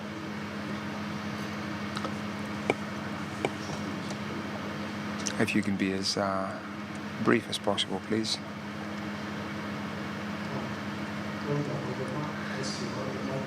It's a little bit heavy subject, talking about target model at 6 o'clock in the evening.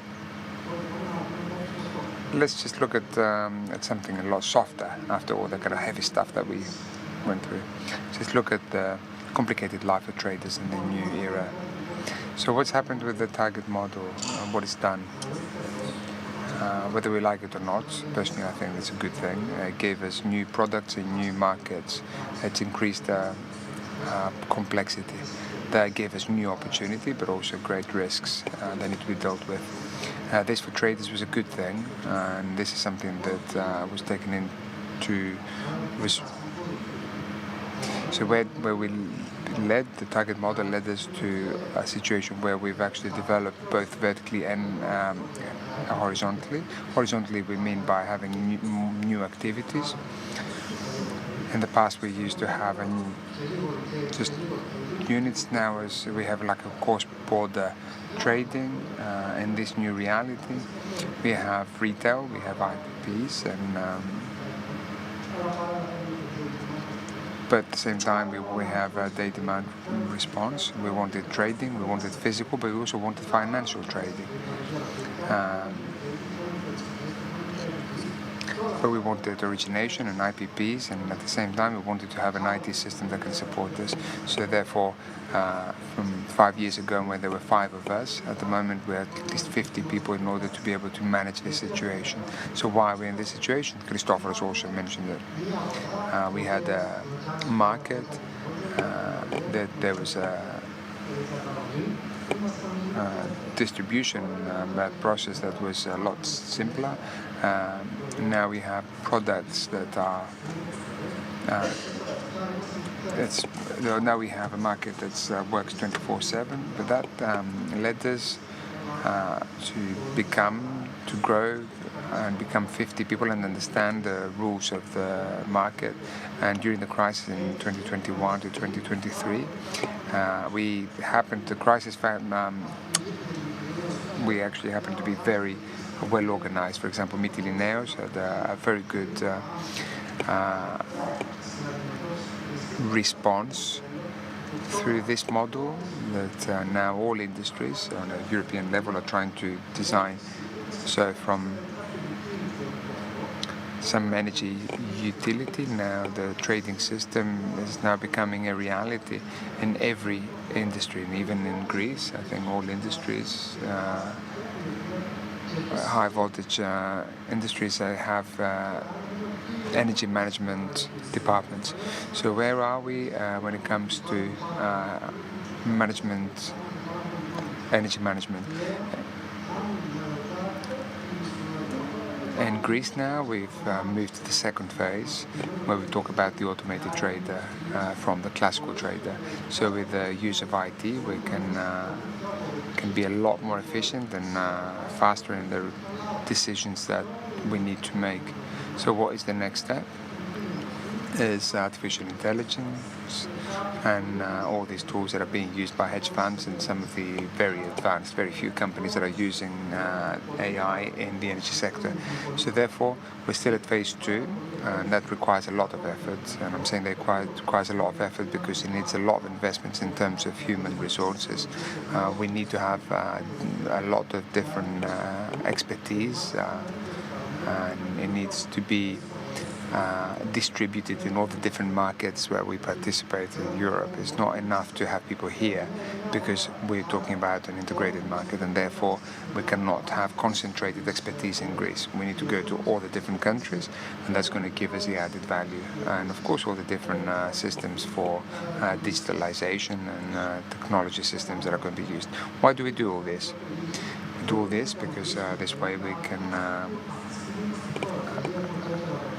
can have 5 terawatt hours, for example, from generation. 50% of domestic demand, that's what we cover. And with power trading, we're at 5.5 terawatt hours, and with renewables at 1.6 terawatt hours. So we now reached 20 terawatt hours, which are now distributing in the European market. And on top of this, we're building new products with VBL, with storage, PPAs, and demand response. So what we're looking for now, I believe that it's something that's mentioned by everyone. We're looking at more products since we've invested in systems and human resources. The easiest thing would be like weekly products. At the moment, I believe that we cannot even calculate what will be the price 1 month ahead. So to kind of get closer to real time, and that's very important to us. So that we just create a much higher degree of liquidity, and that we're all interested in. And this weekly product that we just give will affect the monthly and the annual product. Of course, we want long-term, multi-annual auctions for PTRs to allow long-term hedging solutions.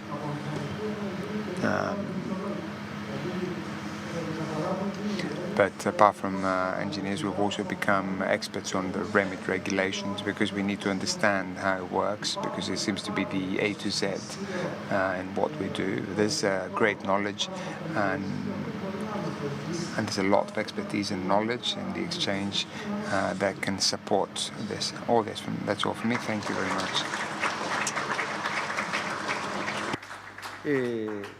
Για να συνοψίσουμε την κουβέντα. To conclude, because there's no time so that we can move on to questions, but there is time for one final comment.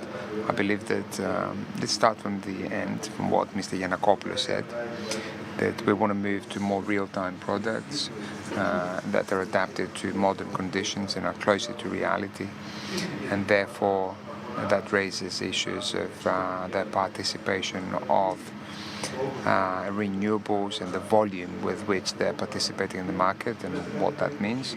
But in any case, the amount plays a huge role when it comes to liquidity. But also, as we mentioned in the beginning of our discussion, I think that's been highlighted, that the operation of the market, regardless of whether we are going through a crisis like we were before, there are questions that relate to volatility, and of course we need to see how that can be dealt with more under new terms. But also we see the introduction of new products, and that's how we talked about target model number 2. And there is an effort currently being made to see some results, but also the participation of renewables in the balancing markets. I think these are the main conclusions of this discussion that shed light to what target model means today and the current circumstances that we're experiencing now. And I just like one final comment, 30 seconds for each speaker, starting from Mr. Antonopoulos. I would like to conclude by saying that let the flowers bloom, let the markets operate and take us where we need to go. We have many changes ahead of us, many things that we need to try and imagine and understand, and we need to give space to those people with ideas. Mr. Giannakopoulos mentioned about the different departments that are now part of each and every industry. We need to give enough space, enough room for these people to manage what they have ahead of them. Mr. Zoumas?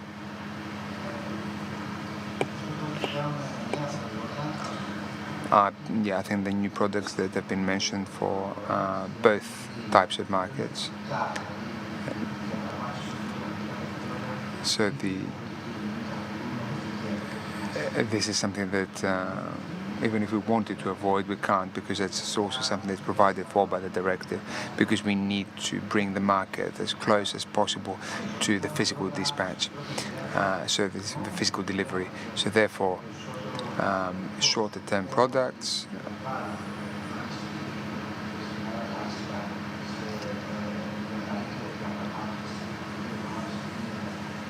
the risk is a lot lower. It is something that's being examined at the Energy Exchange. We're hoping that we can make some announcements about this reasonably soon. Another thing is flexibility, as I mentioned earlier. And more people in the energy sector. You might have seen that you're looking for energy engineers and you cannot find them. You just, not just us, not anyone. People have kind of moved more towards IT. So therefore, we need more people in the energy sector in order to be able to implement all these things that require the efforts of all these people who work in this on a daily basis. Mr. Michos. I would say that for the smooth operation of the system, we require a high degree of flexibility in terms of the sources that provide the production capacity, and therefore there need to be some new financial products that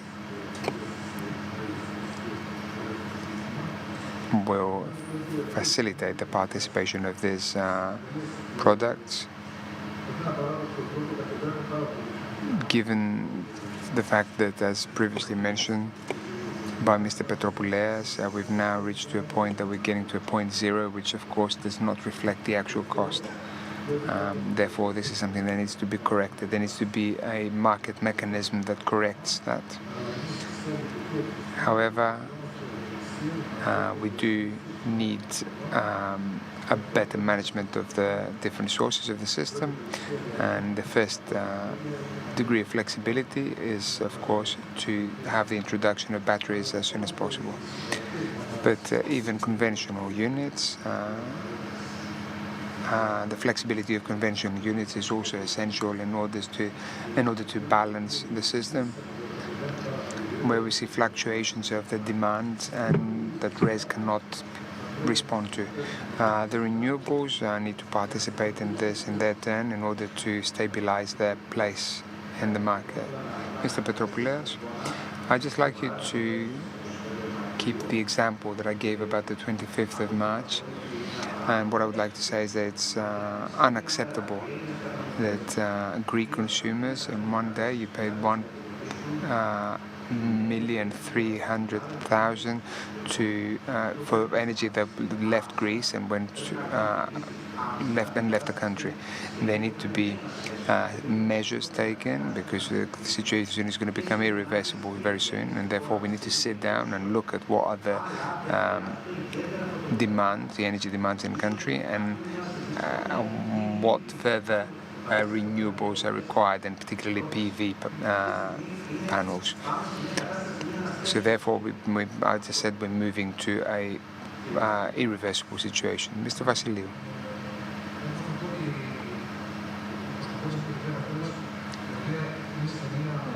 As part of my role, where in our organization we're now moving from, with our strategic plan, we're moving from a gas company to an energy company. It's very important to continue with the smooth operation of the market and the optimization of the market, because there are many investments in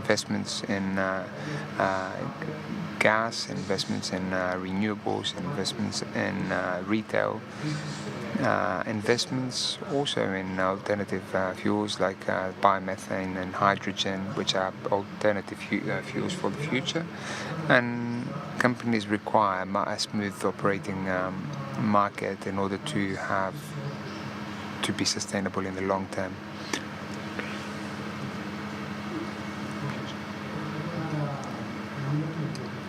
I would just say that to not have a very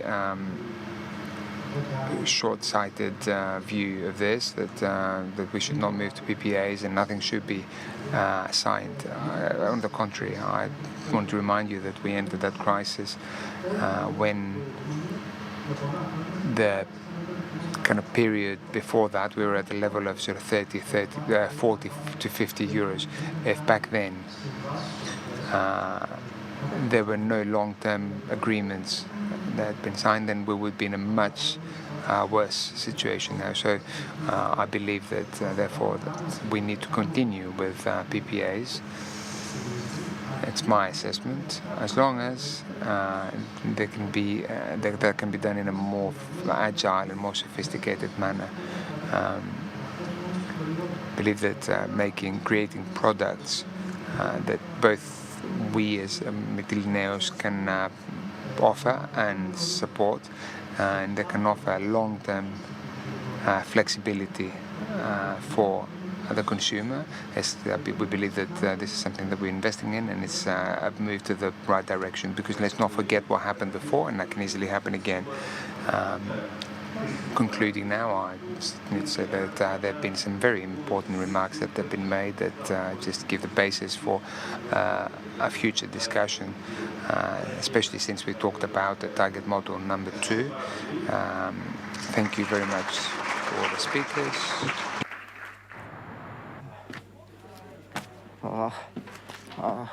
Τρεις ώρες με το στόμα ανοιχτό μου είχε ο οδοντίατρος. Το ήξερες ότι στη Zenith μπορείς να βρεις μοναδικές προσφορές για ρεύμα και φυσικό αέριο? Και? Τότε είναι που θα μείνεις με το στόμα ανοιχτό. Στη Zenith σου προσφέρουμε περισσότερα για να ζεις ομορφότερα. Βρες τώρα τις μοναδικές προσφορές μας για ρεύμα με τις πλέον ξεκάθαρες και ανταγωνιστικές χρεώσεις της αγοράς. Μπες στο zenith.gr ή έλα σε ένα κατάστημα Zenith και ανακάλυψε τα όλα.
Να ξεκινήσουμε, να προχωρήσουμε στην ενότητα 10, τελευταία ενότητα για... This is the last part, the last panel for today. Self-generation, electrification, the role and potential of consumers in the new smart environment, the challenges for the supply industry. We have with us Mr. Kyriakos Kofinas, Chief E-Mobility Officer at the PPC, Mr. Ilias Petris, Business Operations Manager at NRG, and Vasilis Nikolakopoulos, CTO and co-founder of the startup Avocado Mytilineos. He's a co-founder of Avocado. Now, it is a good opportunity to talk about these issues and focus on e-mobility. Maybe we could start with some questions and then we will have a discussion altogether. I will start with you, Mr. Kofinas. In a recent Euroelectric study, it was said that by 2030 there will be 65 million electric vehicles in circulation. And there's also a series of goals in Greece and in AIM in Europe for e-vehicles. How do you see this period up to 2030? The PPC has already started an initiative called the E-Blue in this direction. What should we expect? Thank you and good evening. It's true that developments are rapid in e-mobility in Greece and internationally. By 2030, almost 50% of the new cars that will be on the market will be electric vehicles. The whole ecosystem of energy and e-mobility is therefore being organized around this prediction. charging stations are being installed across Greece so as to meet the needs of the digital transformation that involves also e-mobility. The e-Blue is an integrated services network for charging of e-vehicles in Greece, and it is about to also expand outside of Greece. There's a network of a charging station and a fast charging station throughout Greece. So any user of either a private or business vehicle can charge their vehicle at those destination chargers.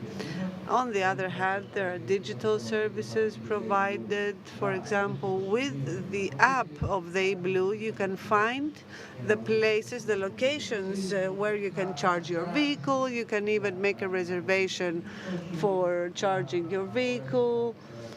You can have road assistance if needed. You can check on the consumption of your vehicle, and you have a host of other services that were not provided to drivers until now, but now, since this digital information is available, drivers are interested in having it. Thank you. Mr. Petris, is e-mobility part of our daily life, or is it rather something more distant? We have sales going up, and if we look at the goals for 2030, we cannot meet them if at the pace we are today. The electric vehicle remains quite expensive for a large majority of people. And buying a car is not a top priority for many people. What is your take on this? Thank you for inviting me to this panel.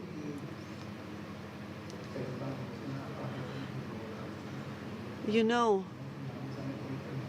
something we call everyday part of everyday life may not include electric vehicles. I will not agree with you that the pace we are at currently cannot lead us to meeting the goals by 2030. On the contrary, according to our own projections, we finished 2023 with figures that we had already projected. It was a bit under 35,000 battery electric vehicles, plug-in hybrid electric vehicles. The plug-in hybrid electric vehicles have a part that needs charging, but they can also drive with fuel. So it may not be part of our everyday life, but it has entered our life.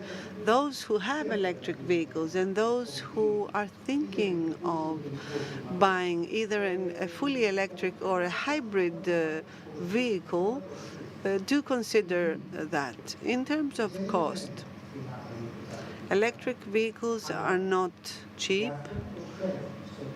But if you consider what they offer, equipment, safety, technology-wise, they are placed at a very good position compared to internal combustion cars. At Energy, we like to listen to the views of consumers, and therefore we carry out many studies. The most important thing for them is safety. And for us, as Energy, It is important to be present at national roads through the Avin and Shell stations. We want to make charging stations available. We also want to conclude some new agreements, like with Hochtief, the German group, for Olympia, or those for big motorways to have charging stations. Also, we want to install larger charging stations. Until now, the charging points were of 50 kilowatts. Now we have some new charging points of 360 kilowatts. This is to say that electric vehicles are a category that is of interest for a large part of the market. The combination of cost and range anxiety is important here. In terms of range anxiety, we try to eliminate that. Now, Mr. Kofinas said rightly, and this is something that was mentioned in a previous panel, the fact that we need to offer an experience on top of energy only. And e-mobility is about experience. The driver needs to feel that he or she has a series of services available, including reserving a charging point, using the app in other ways, also RFID cards. Professional drivers may have an incentive to shift to an electric fleet because they cover long distances, and for courier services, for example, it is very beneficial to shift to e-mobility. They will certainly save a lot by using our network or the network of a similar company. So I would say actually that it is part of everyday life because we hear a lot about e-mobility, we can see it being used, we understand its benefits, and very soon I think that we will feel not only those who already have an e-vehicle, but all the citizens will understand, will see the difference of e-mobility for environment, for noise pollution. And e-mobility is also now being introduced in public transport. And as you say, it's not a theoretical venture. It has infrastructure, charging stations, etc. Exactly. And according to some recent data of the relevant register,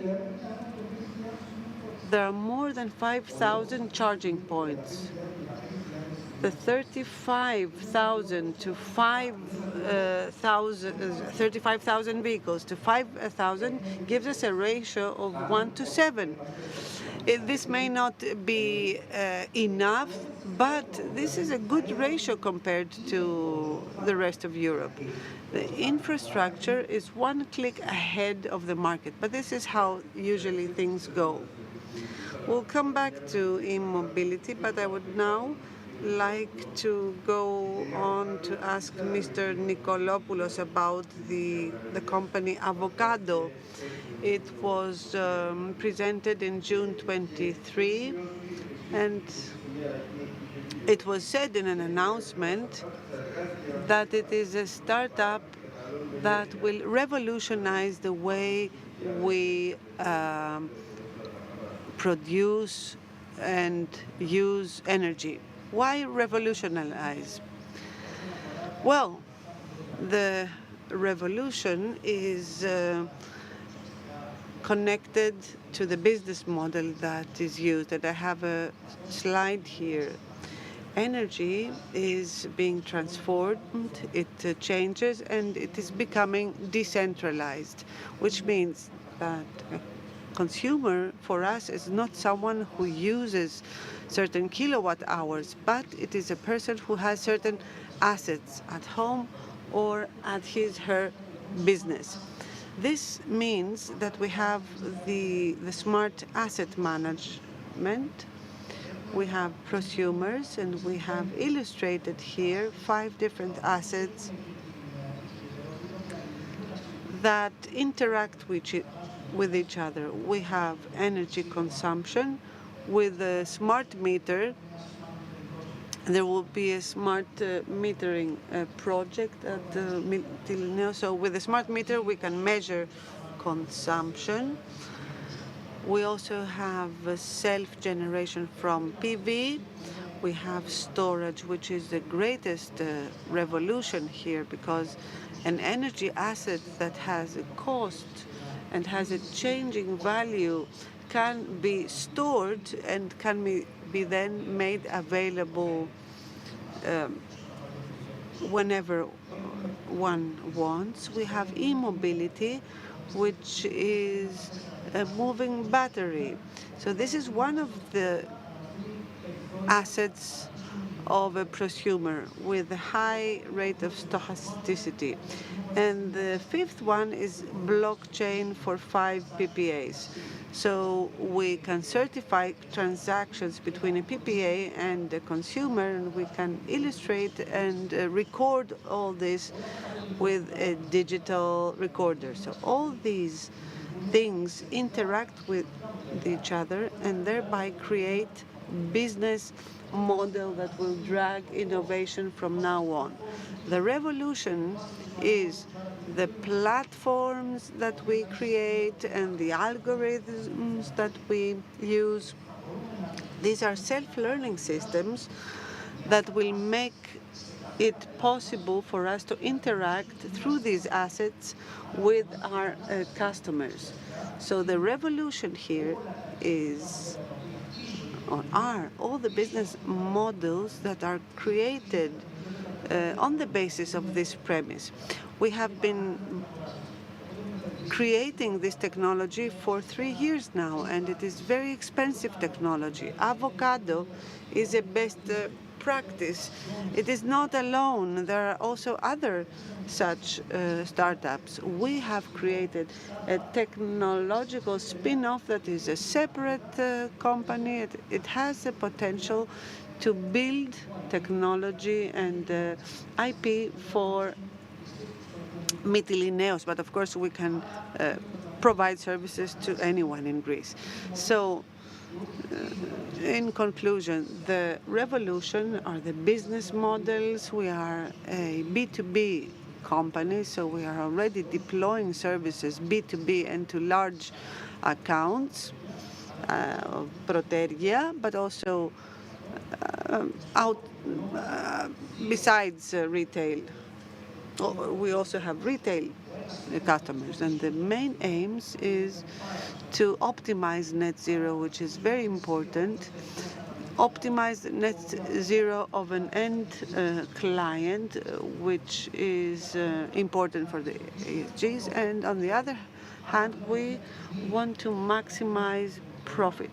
This is a model, a business model that creates, through flexibility, new revenue for our clients and for us.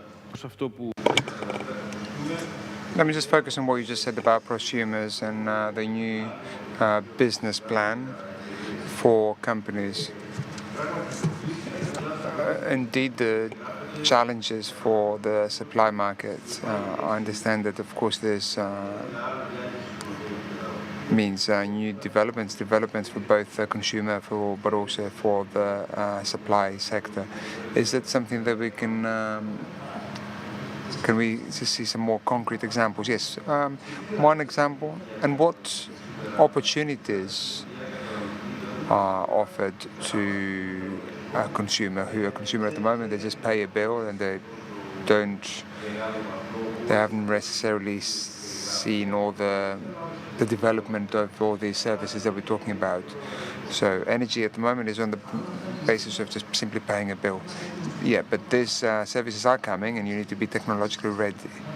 So, for example, the demand response system was already starting, and that we, as an aggregator, and with special algorithms that we use through BMS or through other methods that we can control through, for our commercial consumers, we can make them part of this demand management.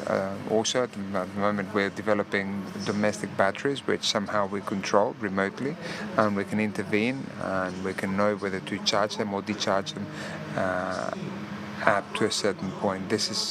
So therefore we're talking about the preparation for that degree of flexibility that we're talking about. Therefore we're creating the technology that's going to support in the immediate future of 1 to 3 years these type of services. Another example is when a charger is going to fully charge a electric car based on demand and based on the production of renewables. So therefore all these are elements that constitute a new business model by using all these technologies, so that we can actually launch in the next 5 years to come these type of services. Mr. Elias Petris, and similarly, if you can tell me, even if we just look at e-mobility and any other services, this creates a new market. I'm just going to kind of base my response on what was mentioned by Mr. Nikolopoulos, and I'm just going to say the following, that trying to link e-mobility with the broader prosumer environment that we see in the energy sector. E-mobility is just one part of this, as correctly mentioned. The issue of PVs and self-production and smart meters and batteries. Smart meters is also something that we're very much interested in. We already have a pilot program on a B2C level with smart meters that not only measure energy, but they also distribute in different consumption categories, and they make comparisons against other consumers about how correctly energy is being consumed, by giving different suggestions on when is the right time to use certain electrical appliances or to charge a battery or an e-vehicle. So therefore we're trying to create an ecosystem with either mobile or immobile batteries based on technologies which are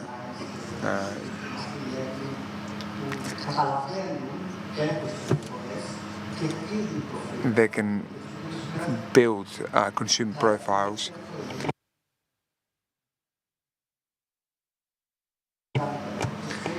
but this allows consumers to know when is happening, what is the cost of the market, and that's how we can create the right mix of optimal, both financially but also from a quality perspective, by following essentially their habits. This is what we're describing, and this is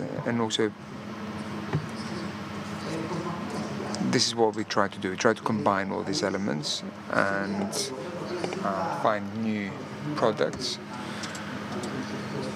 which of course is going to be further facilitated if we have a smarter network with the operators meters, by offering even more initiatives, because at the end of the day a consumer is going to change a particular habit based on a particular initiative. The initiative is often a financial incentive.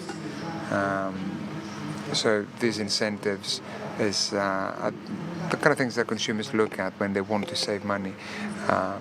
If they can see that this is happening, they will not hesitate in repeating this. So therefore for us, this is the future. Mr. Nikolopoulos mentioned about the following 5 years. I believe this is going to be even sooner. Yes. However, yes, we do need to start looking at that. We do need to be prepared. We need to have pilot schemes and look at new technologies in order to be able to offer an experience that is combined with electromobility to all consumers. Mr. Kofinas, the PPC, is experienced in this when it comes to that smart environment and how companies, because the PPC itself has talked about its transformation into such direction that allows it to offer such services and even be a key player in these services. Yes, indeed. We as PPC, we have designed, we've organized and already implemented solutions for smart home and the energy sector. These solutions, as previously mentioned by the other speakers, are very much connected to demand response, to e-mobility, new technologies, etc. This is a cyclical system, which of course it has a green common denominator, because of course this is all measured against sustainability factors to see their impact on environment and how this impact can be measured and can be a precondition for the further development of these solutions. At the same time, all the things that we talk about that will come in Europe, they're already there. And since we live in an era that we have access to everything, we travel and we can share experiences at all times with other countries, and not just European countries, but also the US and China. All these smart solutions, for example, the V2X solutions in e-mobility, so that the vehicle can use as a battery and then return the unused battery to a supermarket or to a household. So all these things, say for example, you go to a stadium and the headlights are using the excess capacity of the batteries of the vehicles that are parked in the car park. The same thing is happening with supermarkets, for example. So therefore, these things that we're discussing, they're already being implemented either on a pilot level or smaller applications.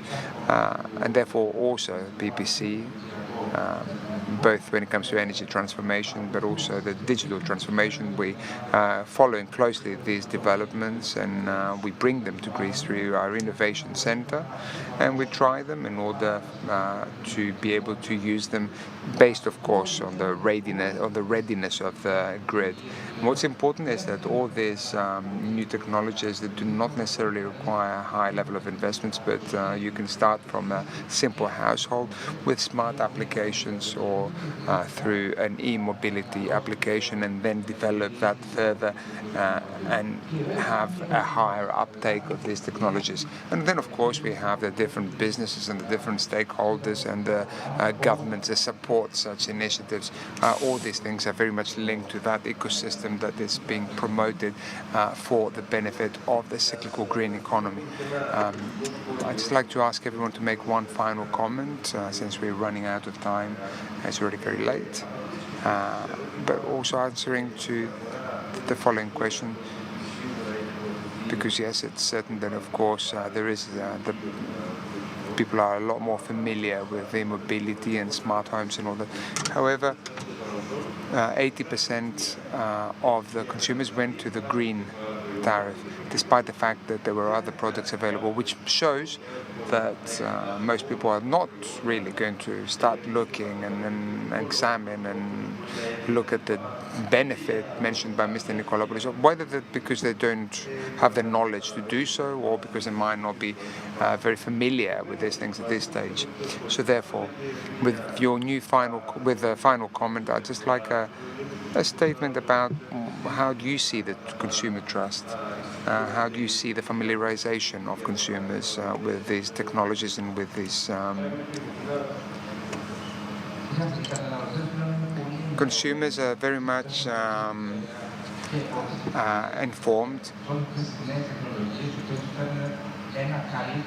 and they know, they're very much aware of these new technologies that offer a much better and a more kind of environmental friendly solution, and at the same time more economic, because of course the economic factor is very important. However, if you ask e-mobility users, they would just say, you know, what's the most important factor? They would say location. So therefore it's very important that these technologies penetrate all different levels of the country and also socioeconomic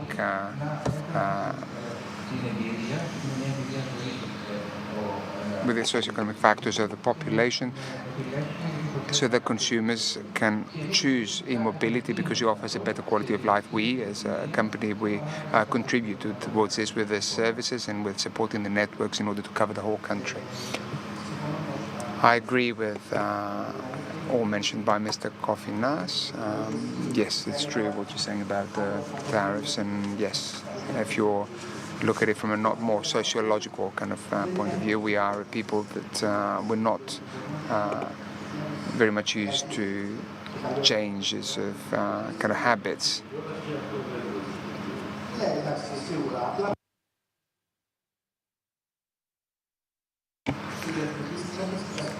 Yes, but I do think that e-mobility is something that's going to be introduced gradually. We're talking about the 2050 having 50% of sales being electric vehicles, as Mr. Kofinas said. However, this is only going to reflect about 7 or 8% of the fleet. So therefore, yes, it is an important part. However, it does require time for this to penetrate the market and for the market to change. Early movers and early adopters are a very specific type of people who are normally people who, they're not doing that only when it comes to their vehicle. Possibly if you ask them, they've probably done it with the suppliers or with a mobile phone. So they're people who have a tendency towards new technology and new products. However, I do believe that we are the ones who create this security and this trust for consumers who wants to feel that if something happens at 3 o'clock in the morning and the charging station is not working, the supplier will be there and give them instruction, because at that point at 3 a.m. If they can't charge their vehicle, they cannot move. So therefore, there's something that's down to us. That burden is on us. This is a burden that we do assume, we do accept it, and we need to show that we can actually respond to this. And I believe that we're actually doing quite well. Yes, a lot of work needs to be done. However, I believe the world is slightly changing, the consumers are changing, and I believe that it's that kind of flow of information and awareness that gives that trust to the consumer. Mr. Nikolopoulos? Yes, I do agree that not just with the tariffs, but if you look at products with or without batteries, PV with or without batteries, different charging options for e-vehicles. So yes, I do understand that the end consumer might be confused. The solution here is to offer options and at the same time guide them or propose certain options to them. So other than them having to read all the different tariffs and what they mean when I charge, when I don't charge, to make their life a little bit easier by offering them some guidance, by offering them some proposals. This is exactly where we position ourselves with where we have created an assistant initially for the B2B customers, where we're going to try to offer information, and easily digested information to our end consumer without them having to look for that information. For me, this is something that we need to look at, and technology does offer a solution there. It allows us to make the information more digestible so that the consumer can then make a decision. So therefore, yes, there is an issue of confusion on the side of the consumer, but that also gives us an opportunity based on technology to make this even smoother and offer a solution. And this is the assistance that the different methodologies that can be used in order to facilitate or propose to either a domestic or business consumer to reach a decision and make a decision. I'd like to thank all three members of the panel. To conclude, I could say that yes, certain steps, important steps have been made when it comes to the smart environment. Yes, there are challenges, both the services and the new business models that you mentioned, but also the technological assistance to counterbalance all this. These are what is creating all these challenges, but at the same transform both supply companies as well as consumers who now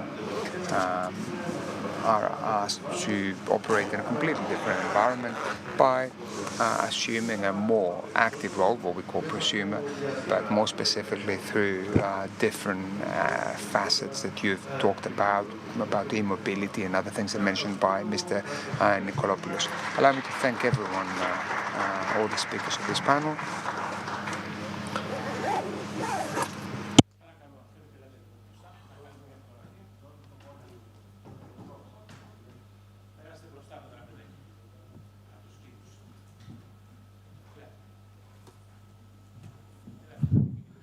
Λοιπόν, όσο φωτογραφίζονται οι συντελεστές του τελευταίου πάνελ, το οποίο πάνελ του συντελεστές, δηλαδή ευχαριστούμε πάρα πολύ για αυτή την ηρωική τελευταία προσπάθεια. Να σας πω, κύριε Πετρή, κύριε Κοφινά, κύριε Νικολόπουλε, ότι δεν μιλάγατε ισότα μη ακουόντων, δηλαδή εκτός από τους λίγους ανθρώπους που είναι εδώ τώρα, πήρα τα στοιχεία, είναι πάνω από 1.000 συνδεδεμένοι και έβλεπαν το τελευταίο πάνελ.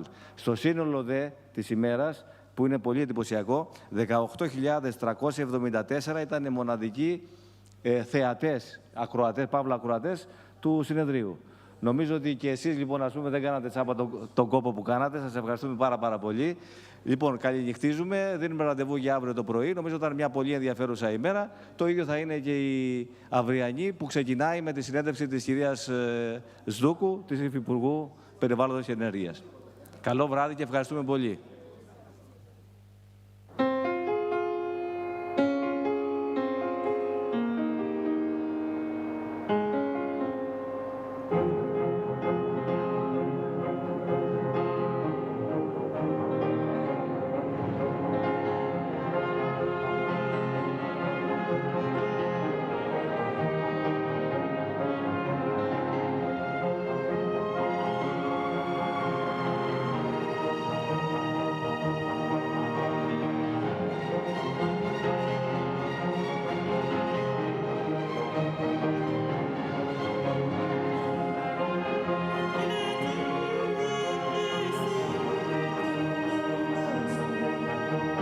Στην Ελπέτισον ενορχιστρώνουμε έναν ολόκληρο κόσμο καινοτομίας για έναν κοινό σκοπό, τη βιώσιμη ανάπτυξη.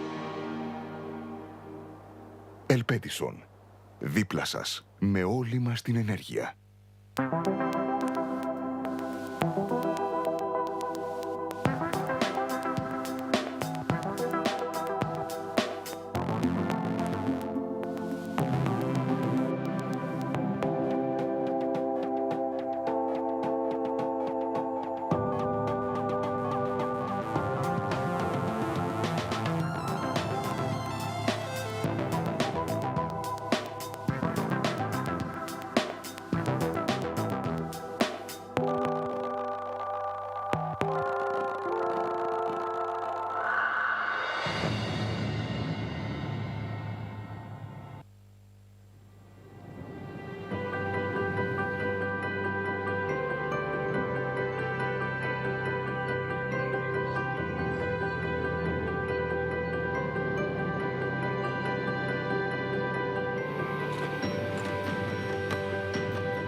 Είμαστε πίσω από τη μεταμόρφωση.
Culture, transportation, and even trade. But safeguarding our environment to ensure the prosperity of our future generations is equally important. This is why it is essential that we prioritize the transformation of our energy system. Reaching our net zero carbon goal hinges on our ability to put to use all available low-carbon energy sources. We are transforming as a company to help address these challenges, converting our country's natural resources into energy for the benefit of society. Our expanded scope across the energy spectrum is fueled by our belief in driving meaningful change. We are beginning a new era, united behind a new mandate, a new brand, and a bold new identity. Revitalized, diversified, modernized, inspired by our heritage, energized by our global partners. We are committed to being a value creator in everything we do. Whether this be through large-scale energy investments or the fostering of synergies between energy technologies, we believe that by coming together, we can achieve our decarbonization goals. We are building a bridge to a carbon-free future for Greece and the wider region. We are Herema.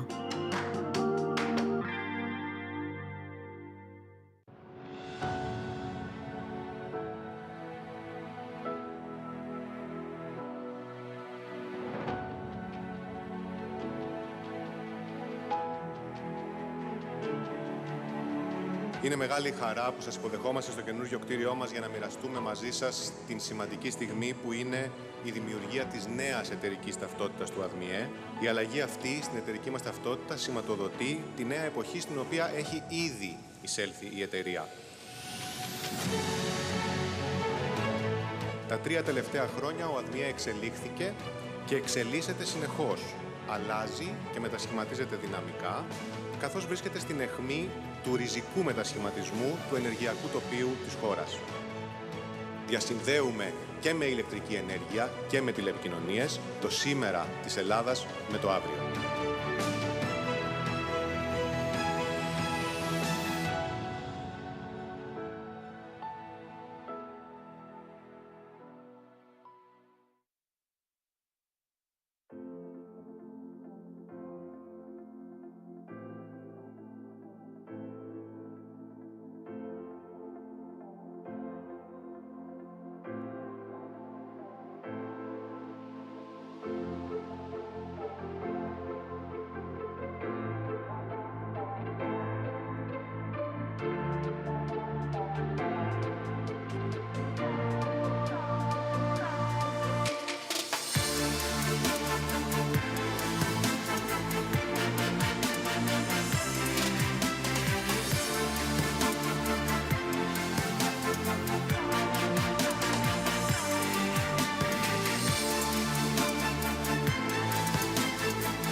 Η ενέργεια που αξίζει και μας πηγαίνει όλους μπροστά.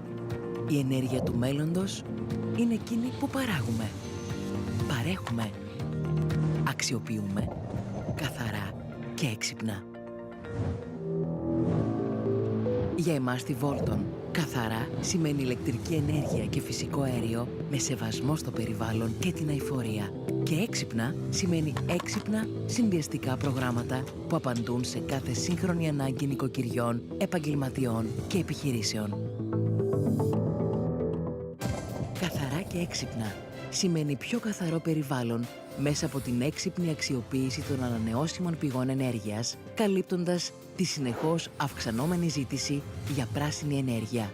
Καθαρά και έξυπνα σημαίνει να ανοίγουμε διαρκώς τους ορίζοντές μας σε νέους τομείς, νέες ιδέες, νέες δραστηριότητες, υλοποιώντας το πλάνο μας για την είσοδο στις τηλεπικοινωνίες με στόχο να προσφέρουμε σύγχρονες καινοτόμες υπηρεσίες στους πελάτες μας.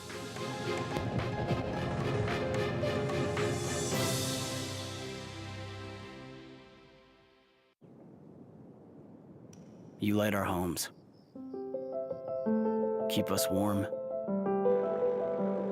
You help us explore, innovate, and achieve the unthinkable. You are everywhere. Yet, sometimes out of reach. You move us forward and bring us together. And together, we're on a journey towards the future of energy. So what will it look like? It's hard to say, but we know it will be sustainable and abundant. We're already on our way. With a common purpose, each of us playing our part. At Deloitte, we're connecting every bright mind, every organization, every startup, every innovator, Every citizen, CEO, and regulator. Making this future happen won't be easy, so we're developing practical solutions. And a clear roadmap to help our clients on their way. We'll keep making those connections Each step well planned, moving forward together. to make our new energy future a reality. Let's connect for a new energy future.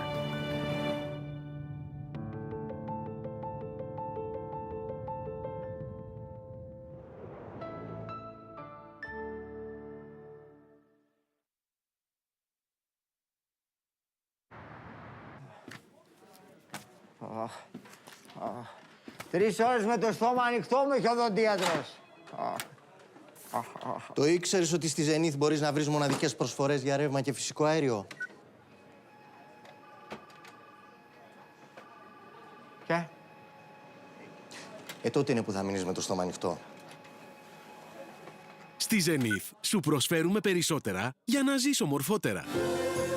Βρες τώρα τις μοναδικές προσφορές μας για ρεύμα με τις πλέον ξεκάθαρες και ανταγωνιστικές χρεώσεις της αγοράς. Μπες στο zenith.gr ή έλα σε ένα κατάστημα Zenith και ανακάλυψε τα όλα.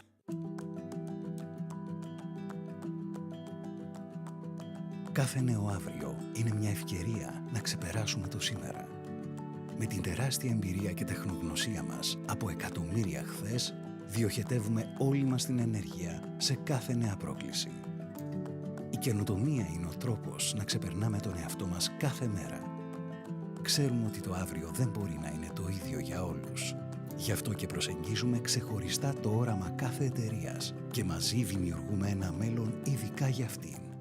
Με μεγάλη εμπειρία και τεχνογνωσία στα έργα ανανεώσιμων πηγών ενέργειας, στην ανάπτυξη και διαχείριση της ηλεκτροκίνησης, στον σχεδιασμό πλάνων εξοικονόμησης και EPC και στη διαχείριση της ενέργειας.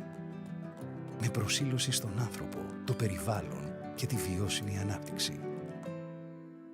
Πριν το μεγάλο μέλλον, βάζουμε το μικρό. Αυτό που βρίσκεται μέσα σε κάθε μας κίνηση, σε κάθε μας απόφαση, σε κάθε μας ιδέα. Σε κάθε αύριο που ξεκινάμε για να κάνουμε τον κόσμο λίγο καλύτερο. Γιατί τι άλλο είναι το μέλλον, αν όχι πολλά αύριο μαζί. Ixion, Powering the Future. Με τη δυναμική του ομίλου AVAX.